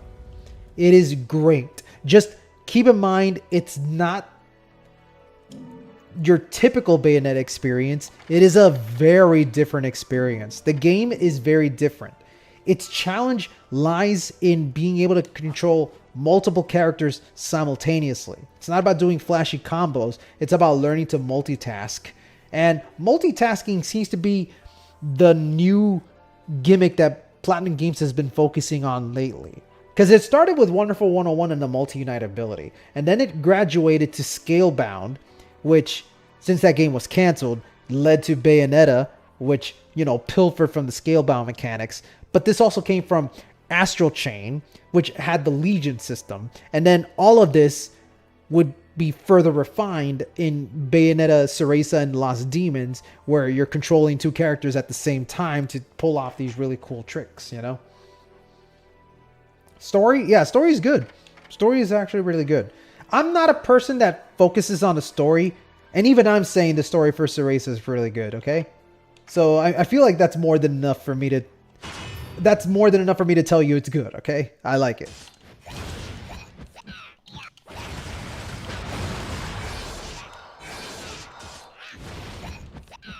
I wonder if maybe the reason the loading time is a little longer than usual is because PlatinumGames updated the game so that people can practice a little bit before moving on. I feel like I want to say that's my reason for it, but I'm not entirely sure yet.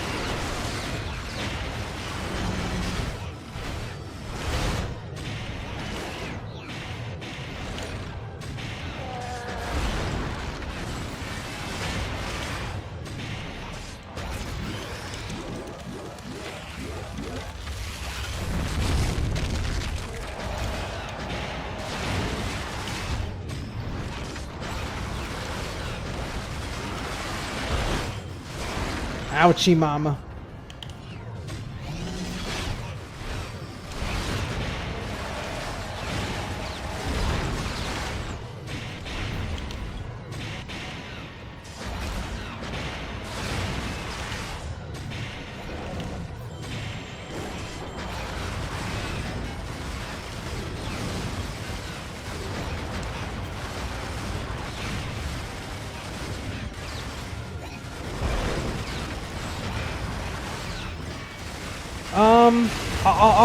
I'll teach you how to jump cancel in a second, okay? I'm a little busy with a boss fight.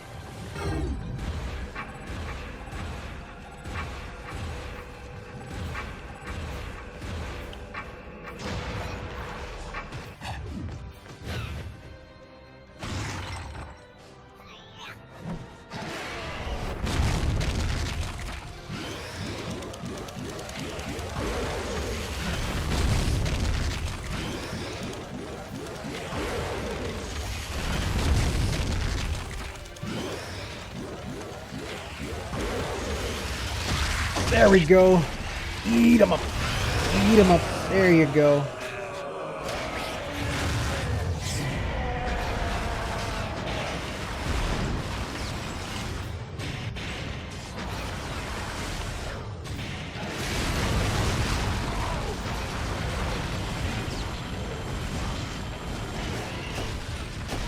No! Aw, damn. I was right. Oh, wait. I'm still alive. What the fuck? Oh, never mind. I'm so mad now.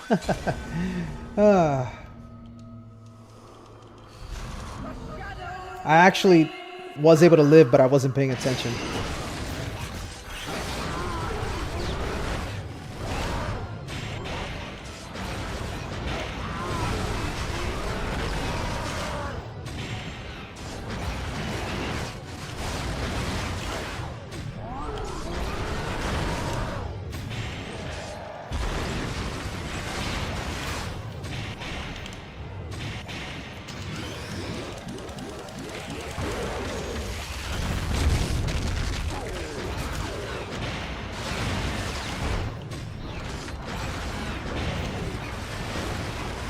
Okay, second phase.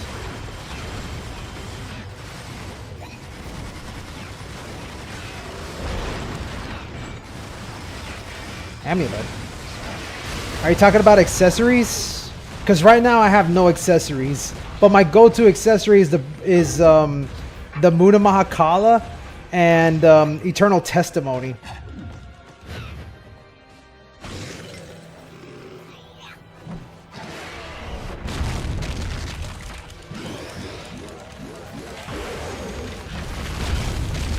Oh, and also Pulley's Butterfly. As a matter of fact, I wonder if I can afford the Pulley's Butterfly, because I'm definitely going to need that in like later parts of this game.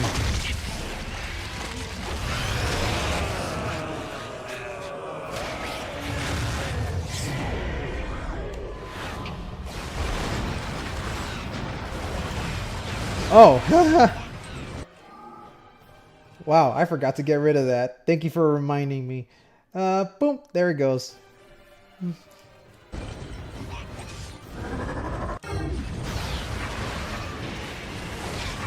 Ah! You son of a bitch!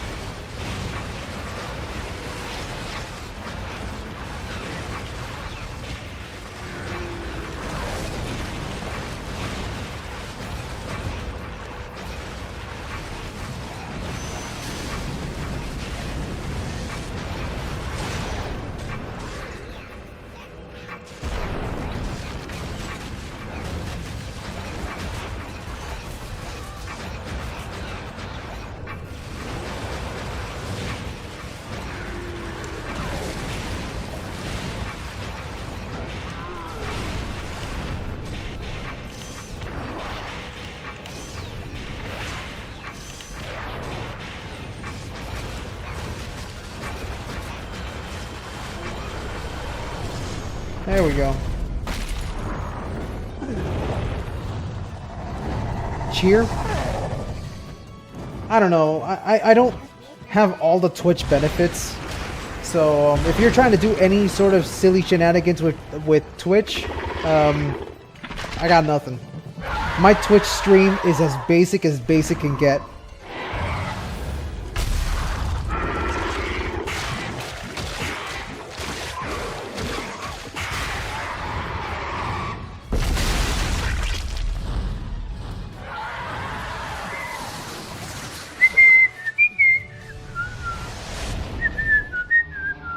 Now, because I died one time, I feel like I'm just going to get a gold.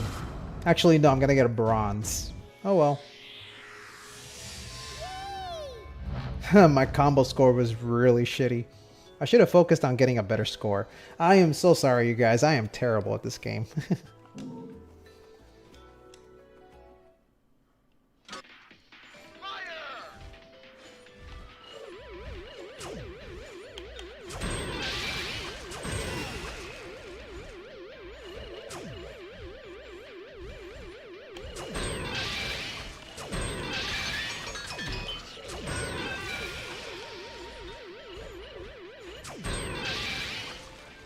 Hey, I'm going to continue streaming for a little bit more. I think I'll do one more chapter, and then after that, I'm probably going to take a break. Yeah. The next chapter is going to be pretty difficult. I mean, it's one of the longest ones in this game.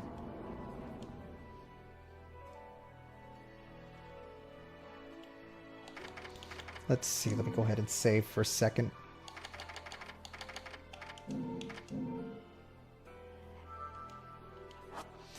Let me see. Is there anything I can buy at the Gates of Hell? Let's see. Techniques. I'm pretty sure I bought all the techniques, yes. Accessories. Everything is expensive. God. I mean, I'm kind of close to reaching 100,000.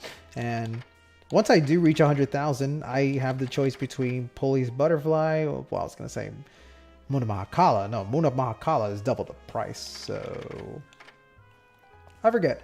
What happens if you get bronze in a prologue? Witch Hearts?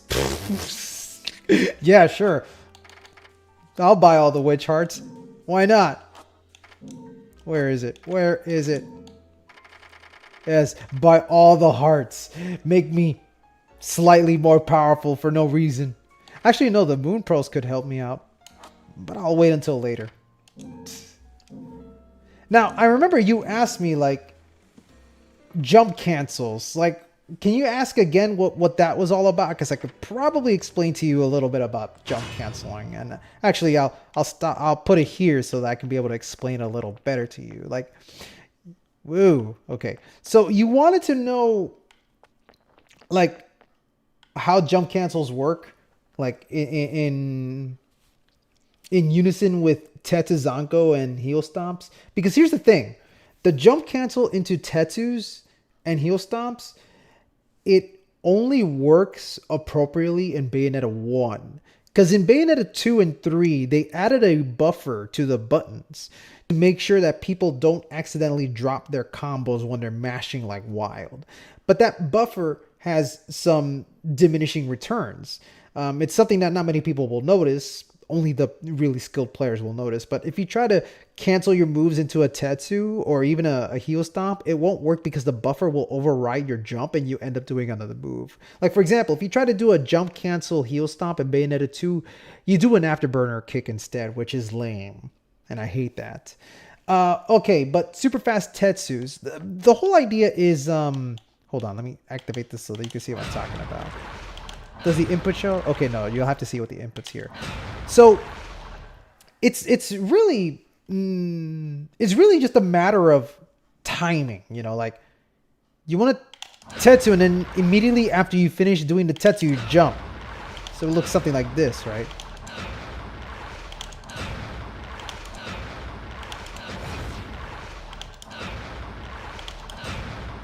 Because the benefit of jump canceling is that it works while your Wicked Weave is active. So if you dodge or jump while a Wicked Weave is active, the Wicked Weave will still follow through, but now you'll have full control of your character.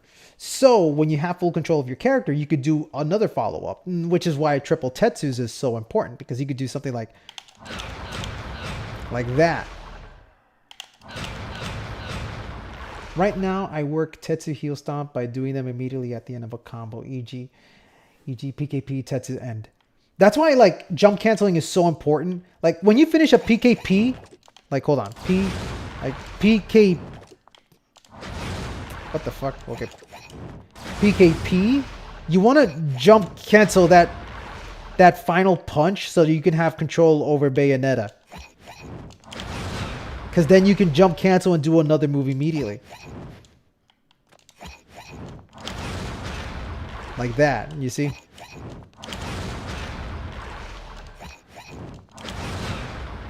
So the idea is you want to jump just as your Wicked Weave is coming into play. You don't want to jump before the weave comes out because then you're just canceling out the weave in general. You want to jump while the weave is coming out. Basically, the moment you see that circle come out is when you should jump. It's really not that difficult to do. It's just a matter of, you know, practicing your finger works. Because, yeah, you have to press Y, then A, then Y, then A. So I can get why that can be a little slippery for some people.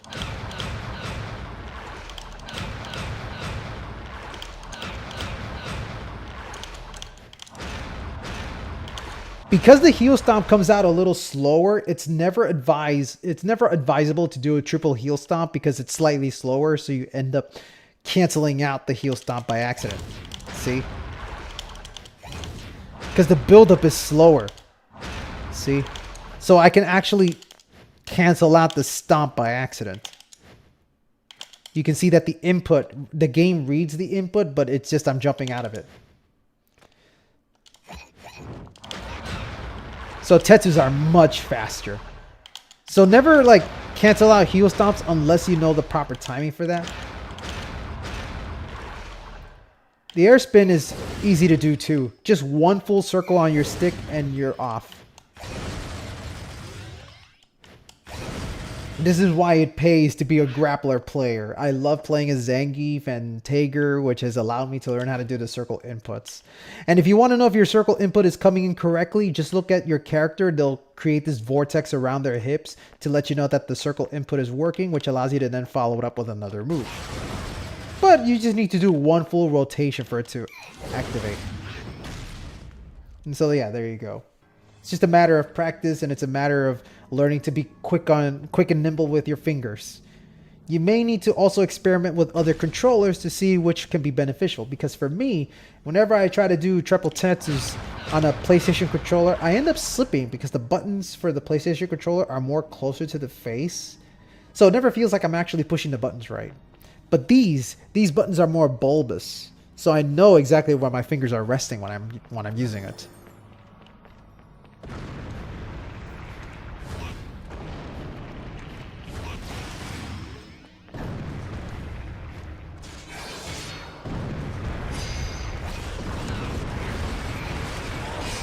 Ouchies.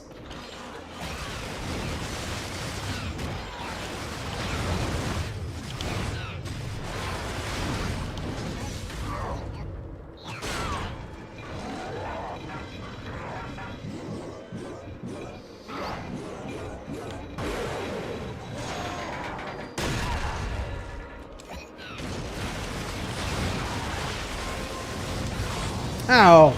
That's not cool. That's not cool. I wasn't ready. My character dies in 2 hits. You think this is fair for me?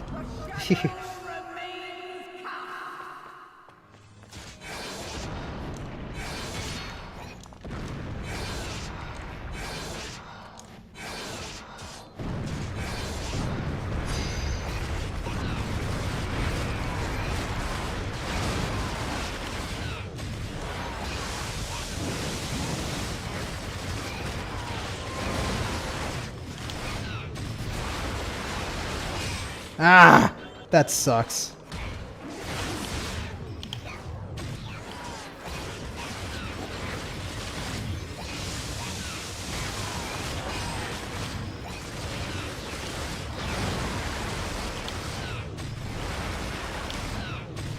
Get out of here. This is the chapter where they really do love throwing all the grace and glories at you. So I might die several times since, you know, one mistake is all it takes for the Grace and Glory crew to win.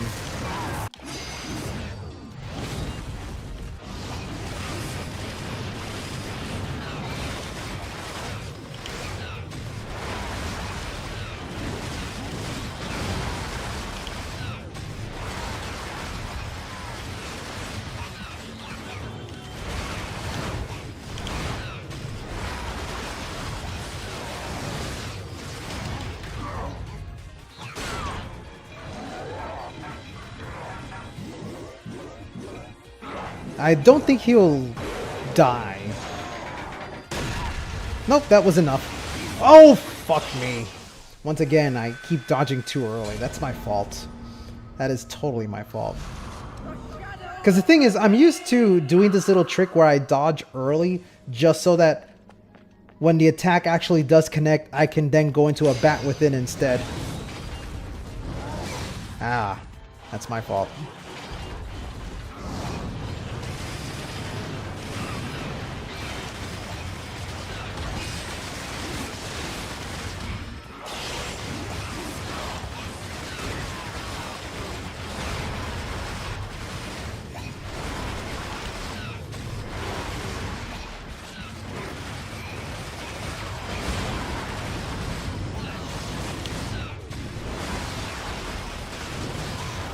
Ah, one mistake is all it takes. Shit. These deaths are gonna pile up due to the mistakes that I make.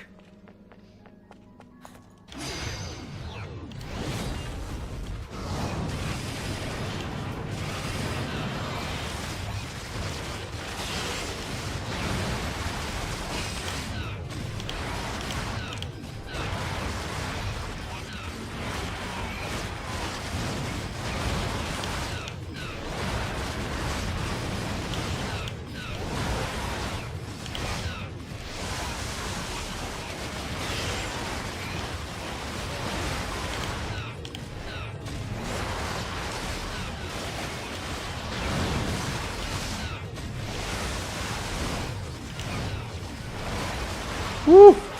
Woo! We're getting there, we're getting there, we're getting there. Okay, one left. Oh, he's dead. He's so Pringles. There we go.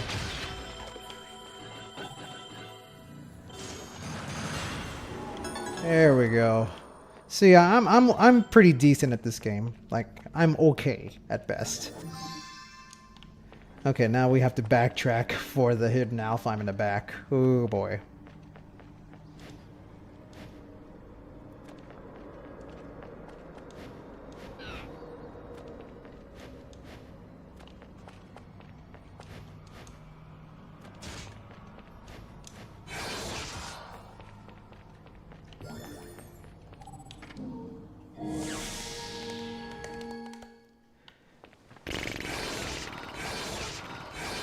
Alright, what do we got here? Use witch time. Ironic. I don't have witch time, but now they give it to me.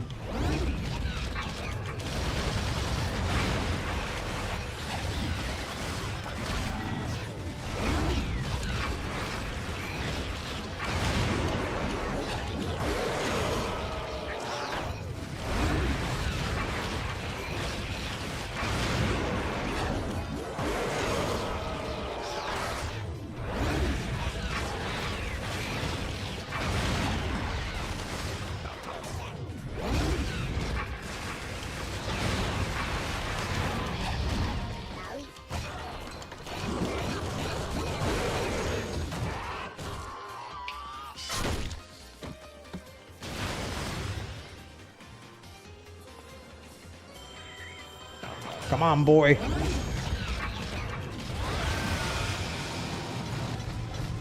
Ah, boy, the dogs, of course.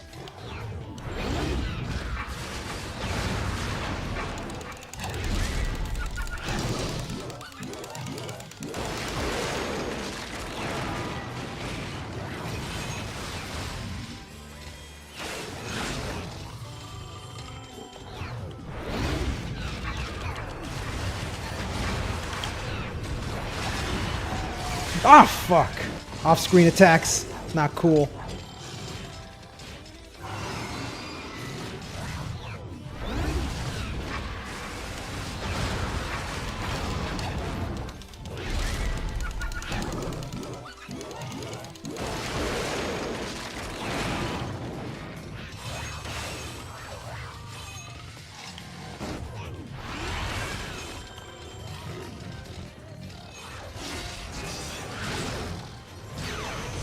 Ah, no, that's not cool. The laser. Ah. Oh, well.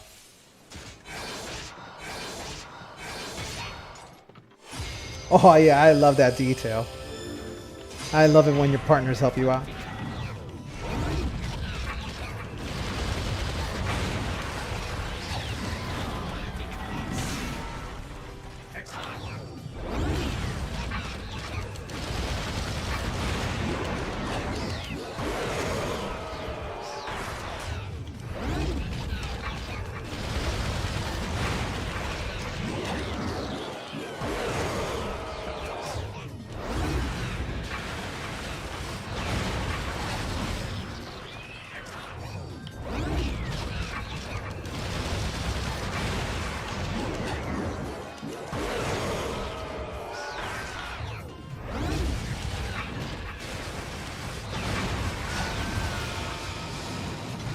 Okay, come on, I can do it. I can do it. I believe in myself.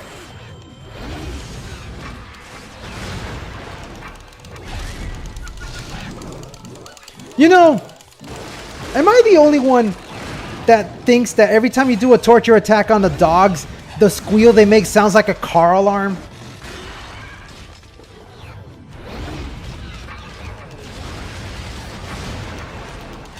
Like, listen. Beep, beep, beep. It sounds like someone just activated the car alarm.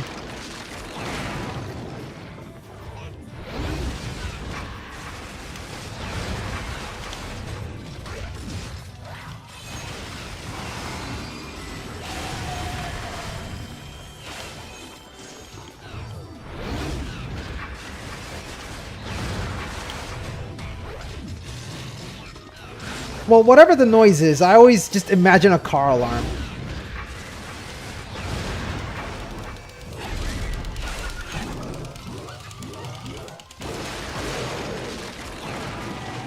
Dead. Okay, one left.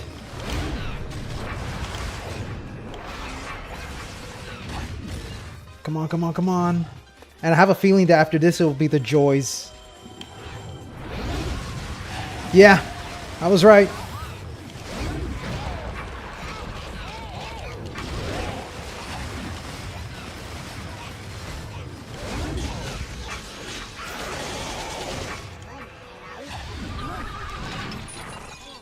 And then for this is the X button.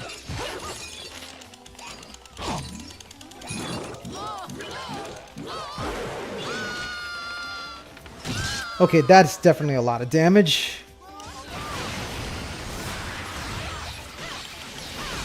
No, no, no! Oh god. They know how to stun lock me and I cannot let them do that to me.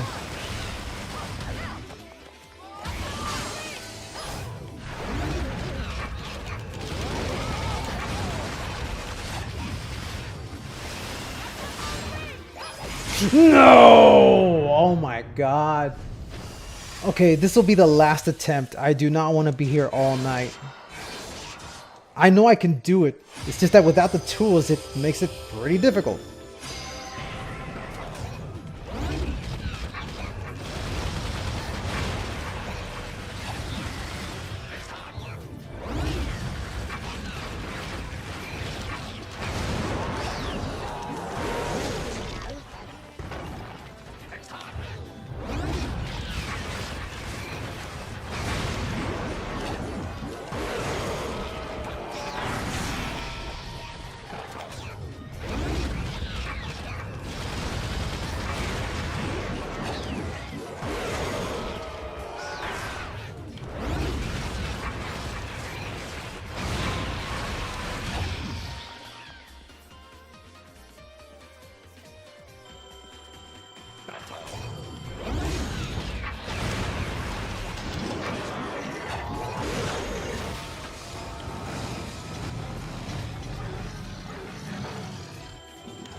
I can imagine it being very difficult with John.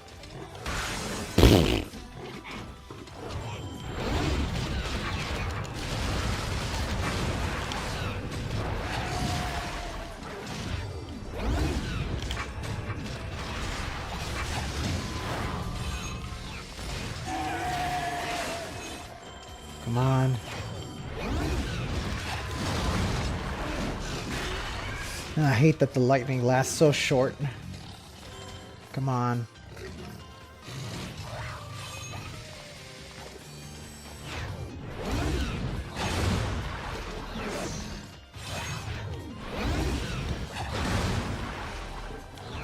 There we go.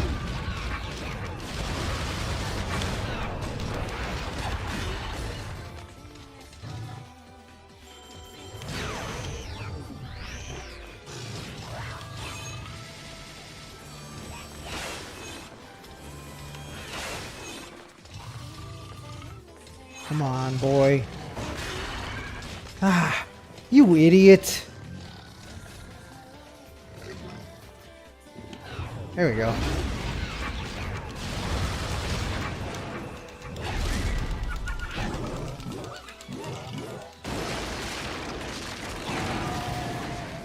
Okay.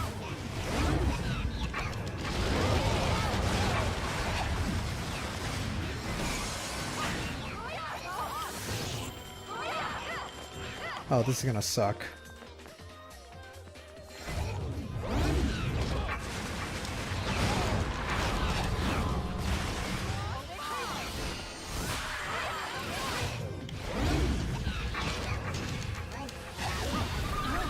This may kill her, I hope.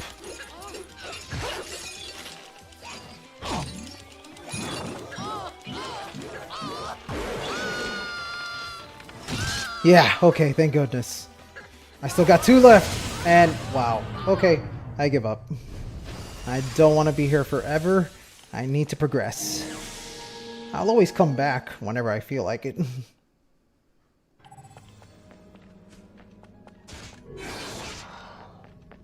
Especially since it's like, look, I'm still at the beginning of chapter 5. You really think I want to be here? I mean, I do, but I have sleep that I have to do at some point later tonight.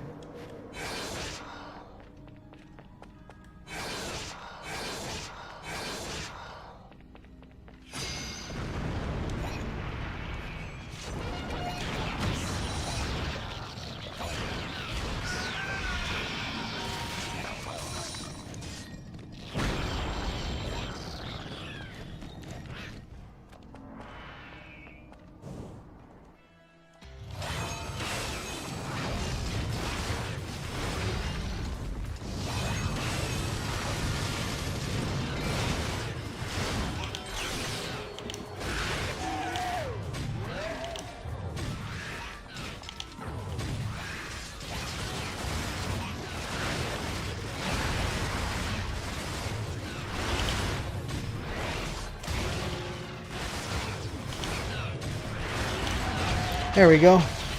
Whew. Angel weapons for the win.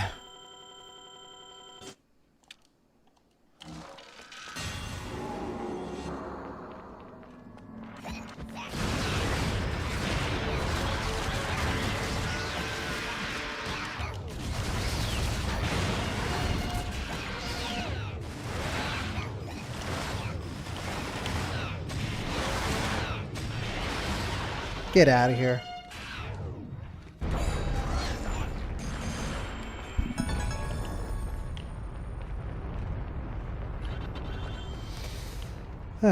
Was there anything around here I could find? Not really.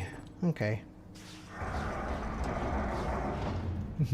Little King Zero, able to turn the gears by looking at it menacingly.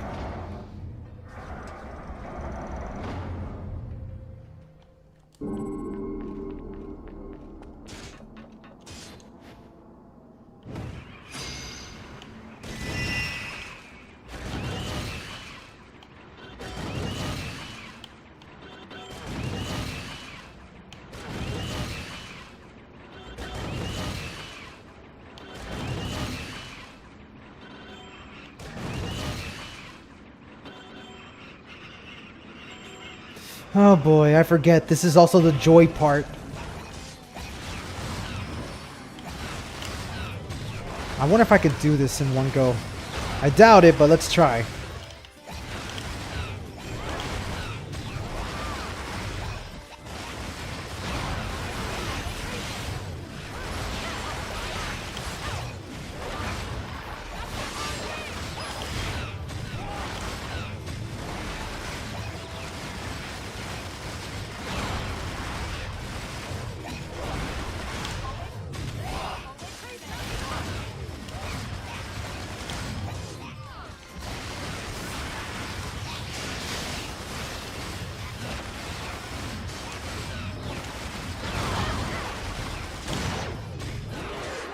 Oh wow, I took 2 of them down. Oh shit.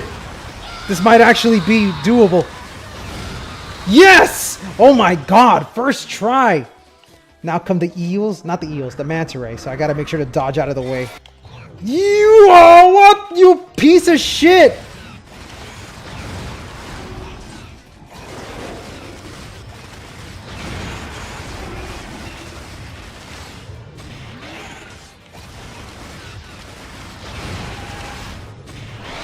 There. Ah. God damn it. You fucking manta rays. I curse you. I curse you. You and your stupid introduction hit.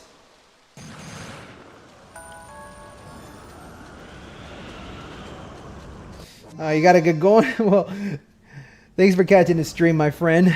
It's always great to see you around here.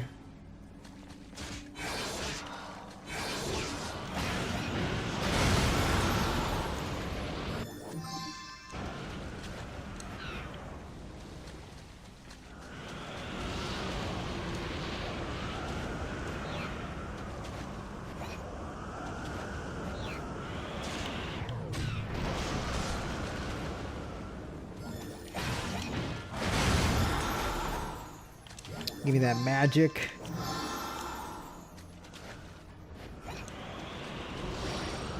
Okay, I have enough. You know what? I have enough. I am gonna buy that thingy. You know, let me see. Where is it? Accessories. Police butterfly. Yes, give me that.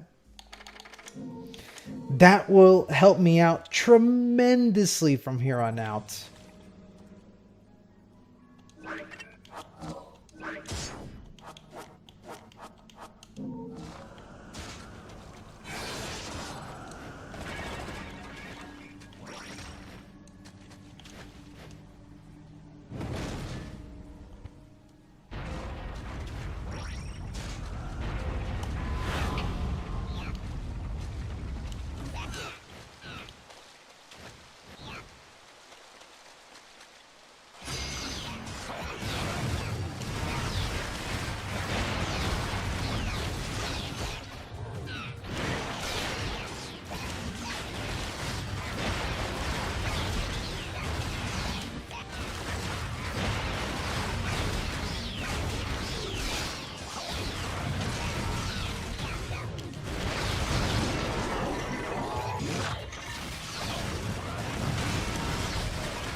Woo! There we go.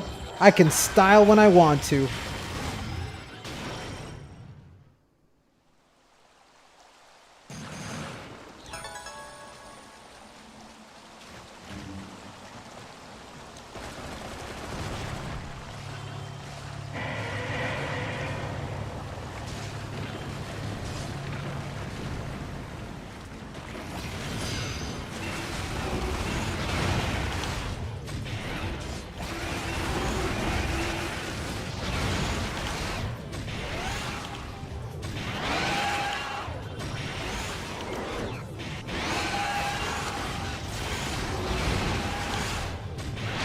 There we go. Yes, 2 pure platinums in a row. You love to see it. Oh, I forgot.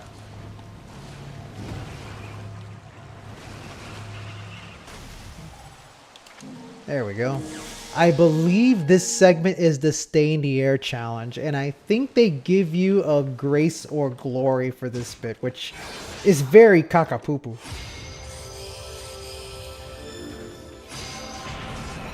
Yep.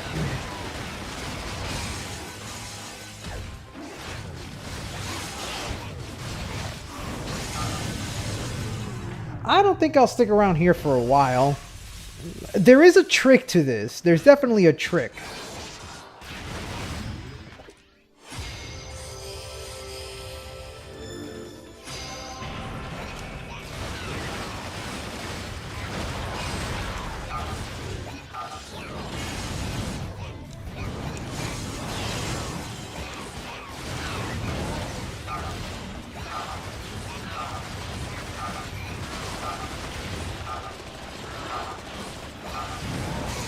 Ow.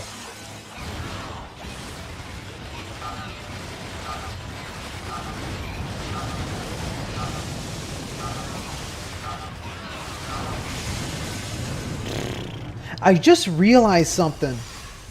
I don't have the whip. I forgot to get the whip. Shit. Damn. I know where I forgot to get it too.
Ah, I was trying to jump off of him.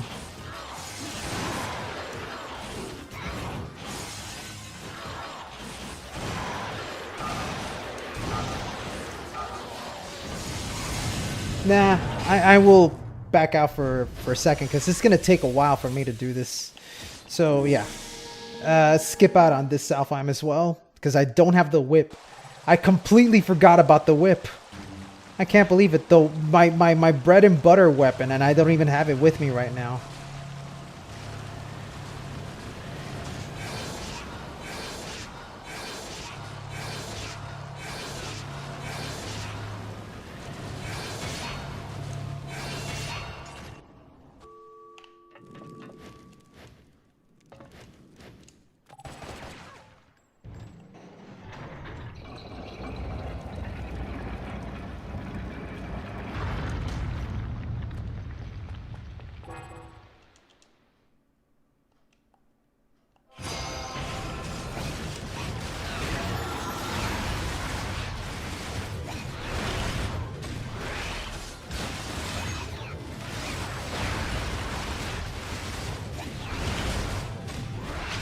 Get out of here.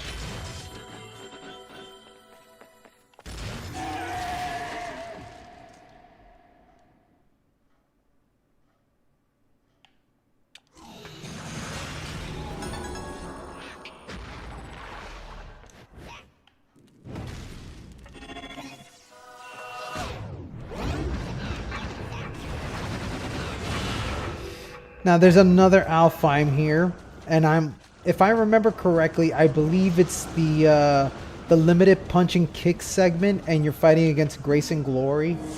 And I think that one is pretty doable, especially since they give you a generous amount of hits. Yeah.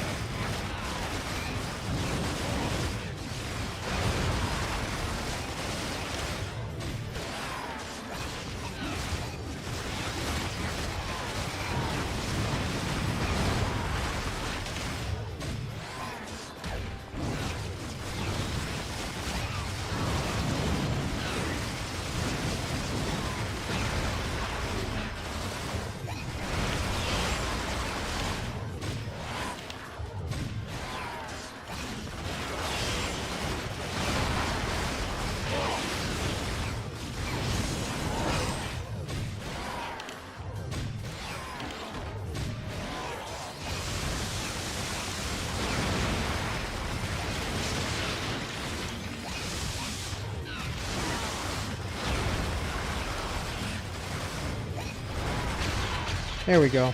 Yeah, very generous.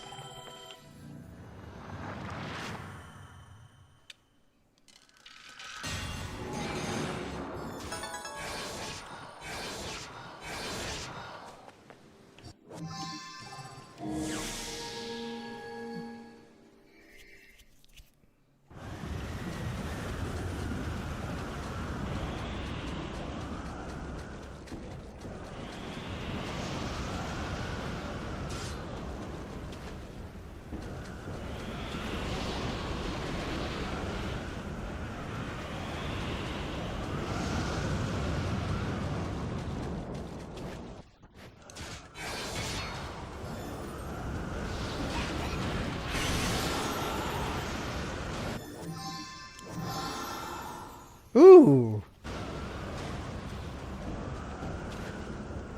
I might actually be able to get another weapon. If I remember correctly, the whip was located in that water area that I was in the last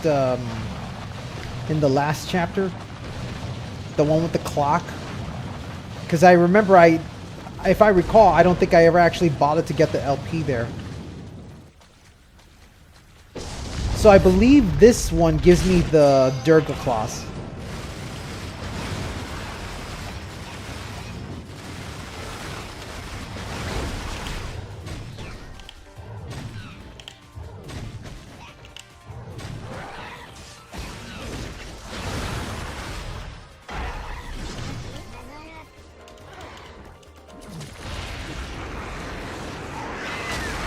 There you go.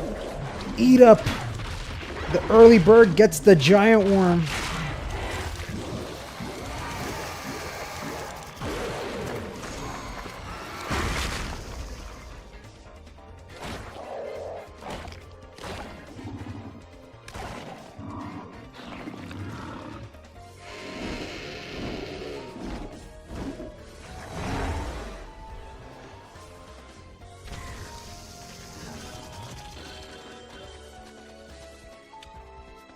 I like how the kiss just comes out of his forehead.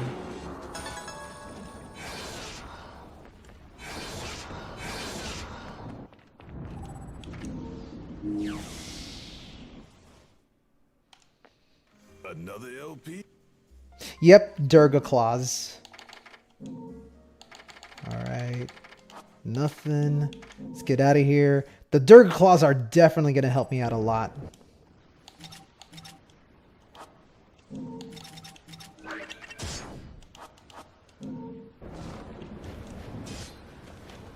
Man, I'm just mad that I missed out on the whip. I have to go all the way back to get it.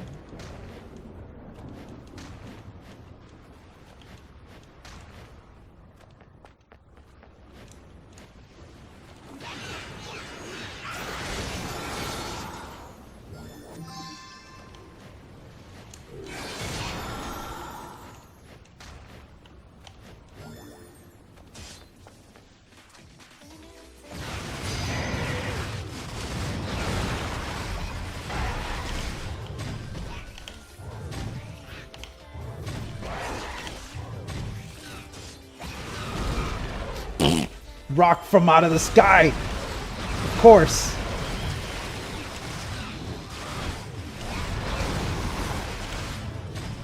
Get out of here. Nobody likes you. Oh, we gotta go back. There's a secret mission if we backtrack.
Oh yeah, now we're gonna have a John fight here. And with the Durga Claws, I think that'll be much more doable.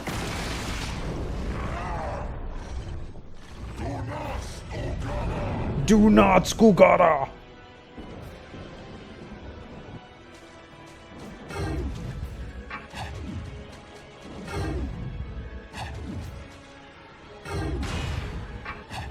Alright, let's see if I can do it.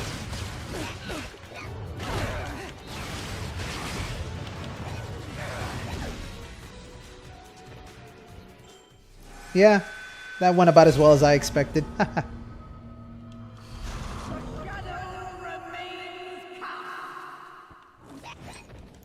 Ah, gotta do the platforming segment again.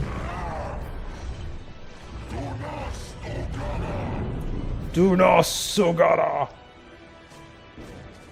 I know he's speaking Enochian, but I still don't know what he's saying.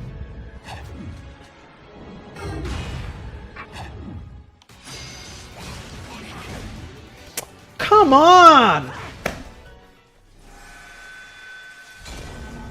God, the painful part is having to do the platforming segment. And then praying to God that John doesn't sneak in a hit when the fight starts.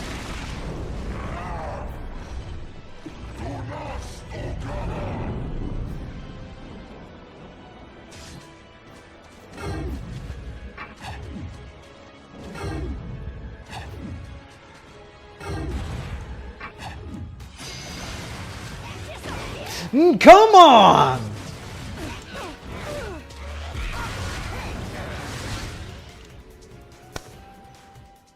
You gotta be kidding me, man. Damn. I hate those sneak attacks that she does. It just happens so instantly, man. And I mean, I wouldn't hate it so much if it wasn't for the fact that I gotta go through this entire segment to get to John.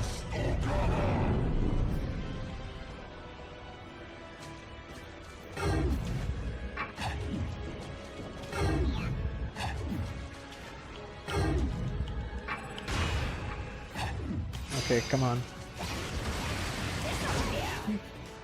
You gotta be kidding me. Even when I expect it, I still fall for it.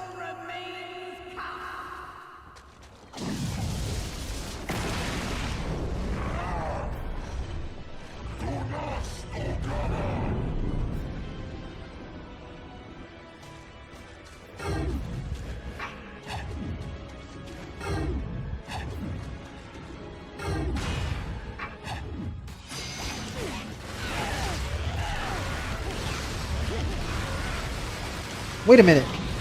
I forgot I have Pulley's butterfly. Bullshit.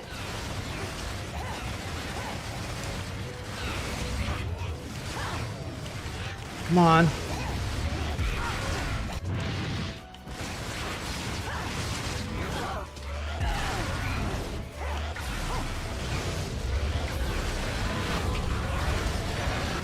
There we go.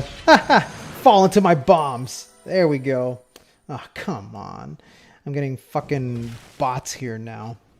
I wish my online friend who helps moderate this stuff would Afraid of clear it out, something, but are you? he doesn't seem to be available. Afraid? Although it's my fault for not really announcing ahead of time that I will be streaming. This is a waste of my time. Haha! I turned into Little King Zero. There are no beasts within the dark soul of Zero. He has already mastered their powers as part of his innate fighting instincts. Then why didn't I have it earlier? If one were to be Infernal self-styled ruler, simply imagining the power of a panther would grant him those terrifying abilities. Speed as fast as the wind and the power to surmount the most dangerous cliffs with ease.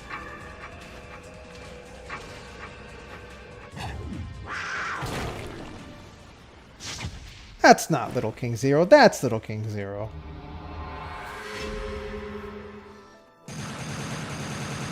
Yeah, I had to skip 2 of those, but even with that, I get a stone because of the multiple deaths that I went through.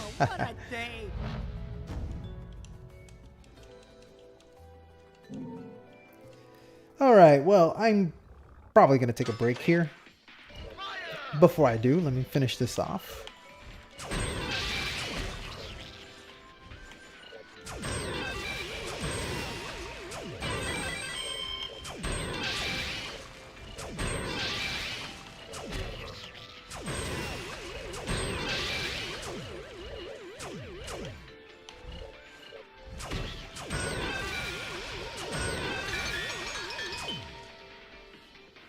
Round over.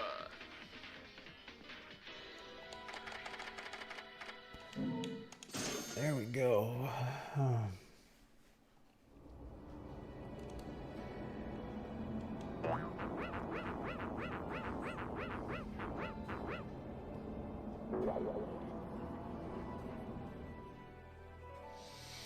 And with that, I'm going to go ahead and save and call it a night because I am getting a little tired and I must get my sleep.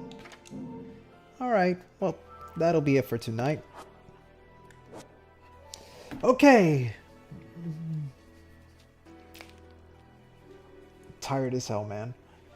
I'll try and get back to streaming this game probably around Sunday. I'm going to use tomorrow as a chance to just kick back and do a few things I really need to do. So, yeah.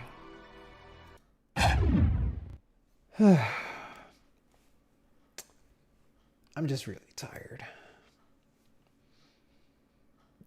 Thanks to everyone that decided to stick around and watch this stream. I know some of you already took off, so I don't really ask for much.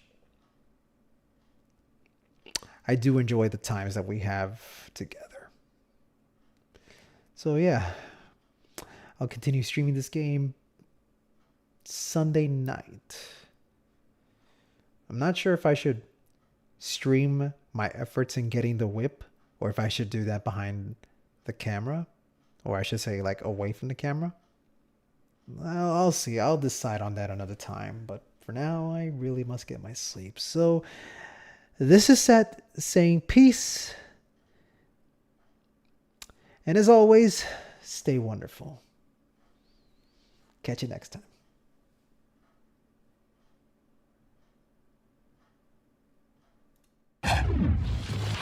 I know that you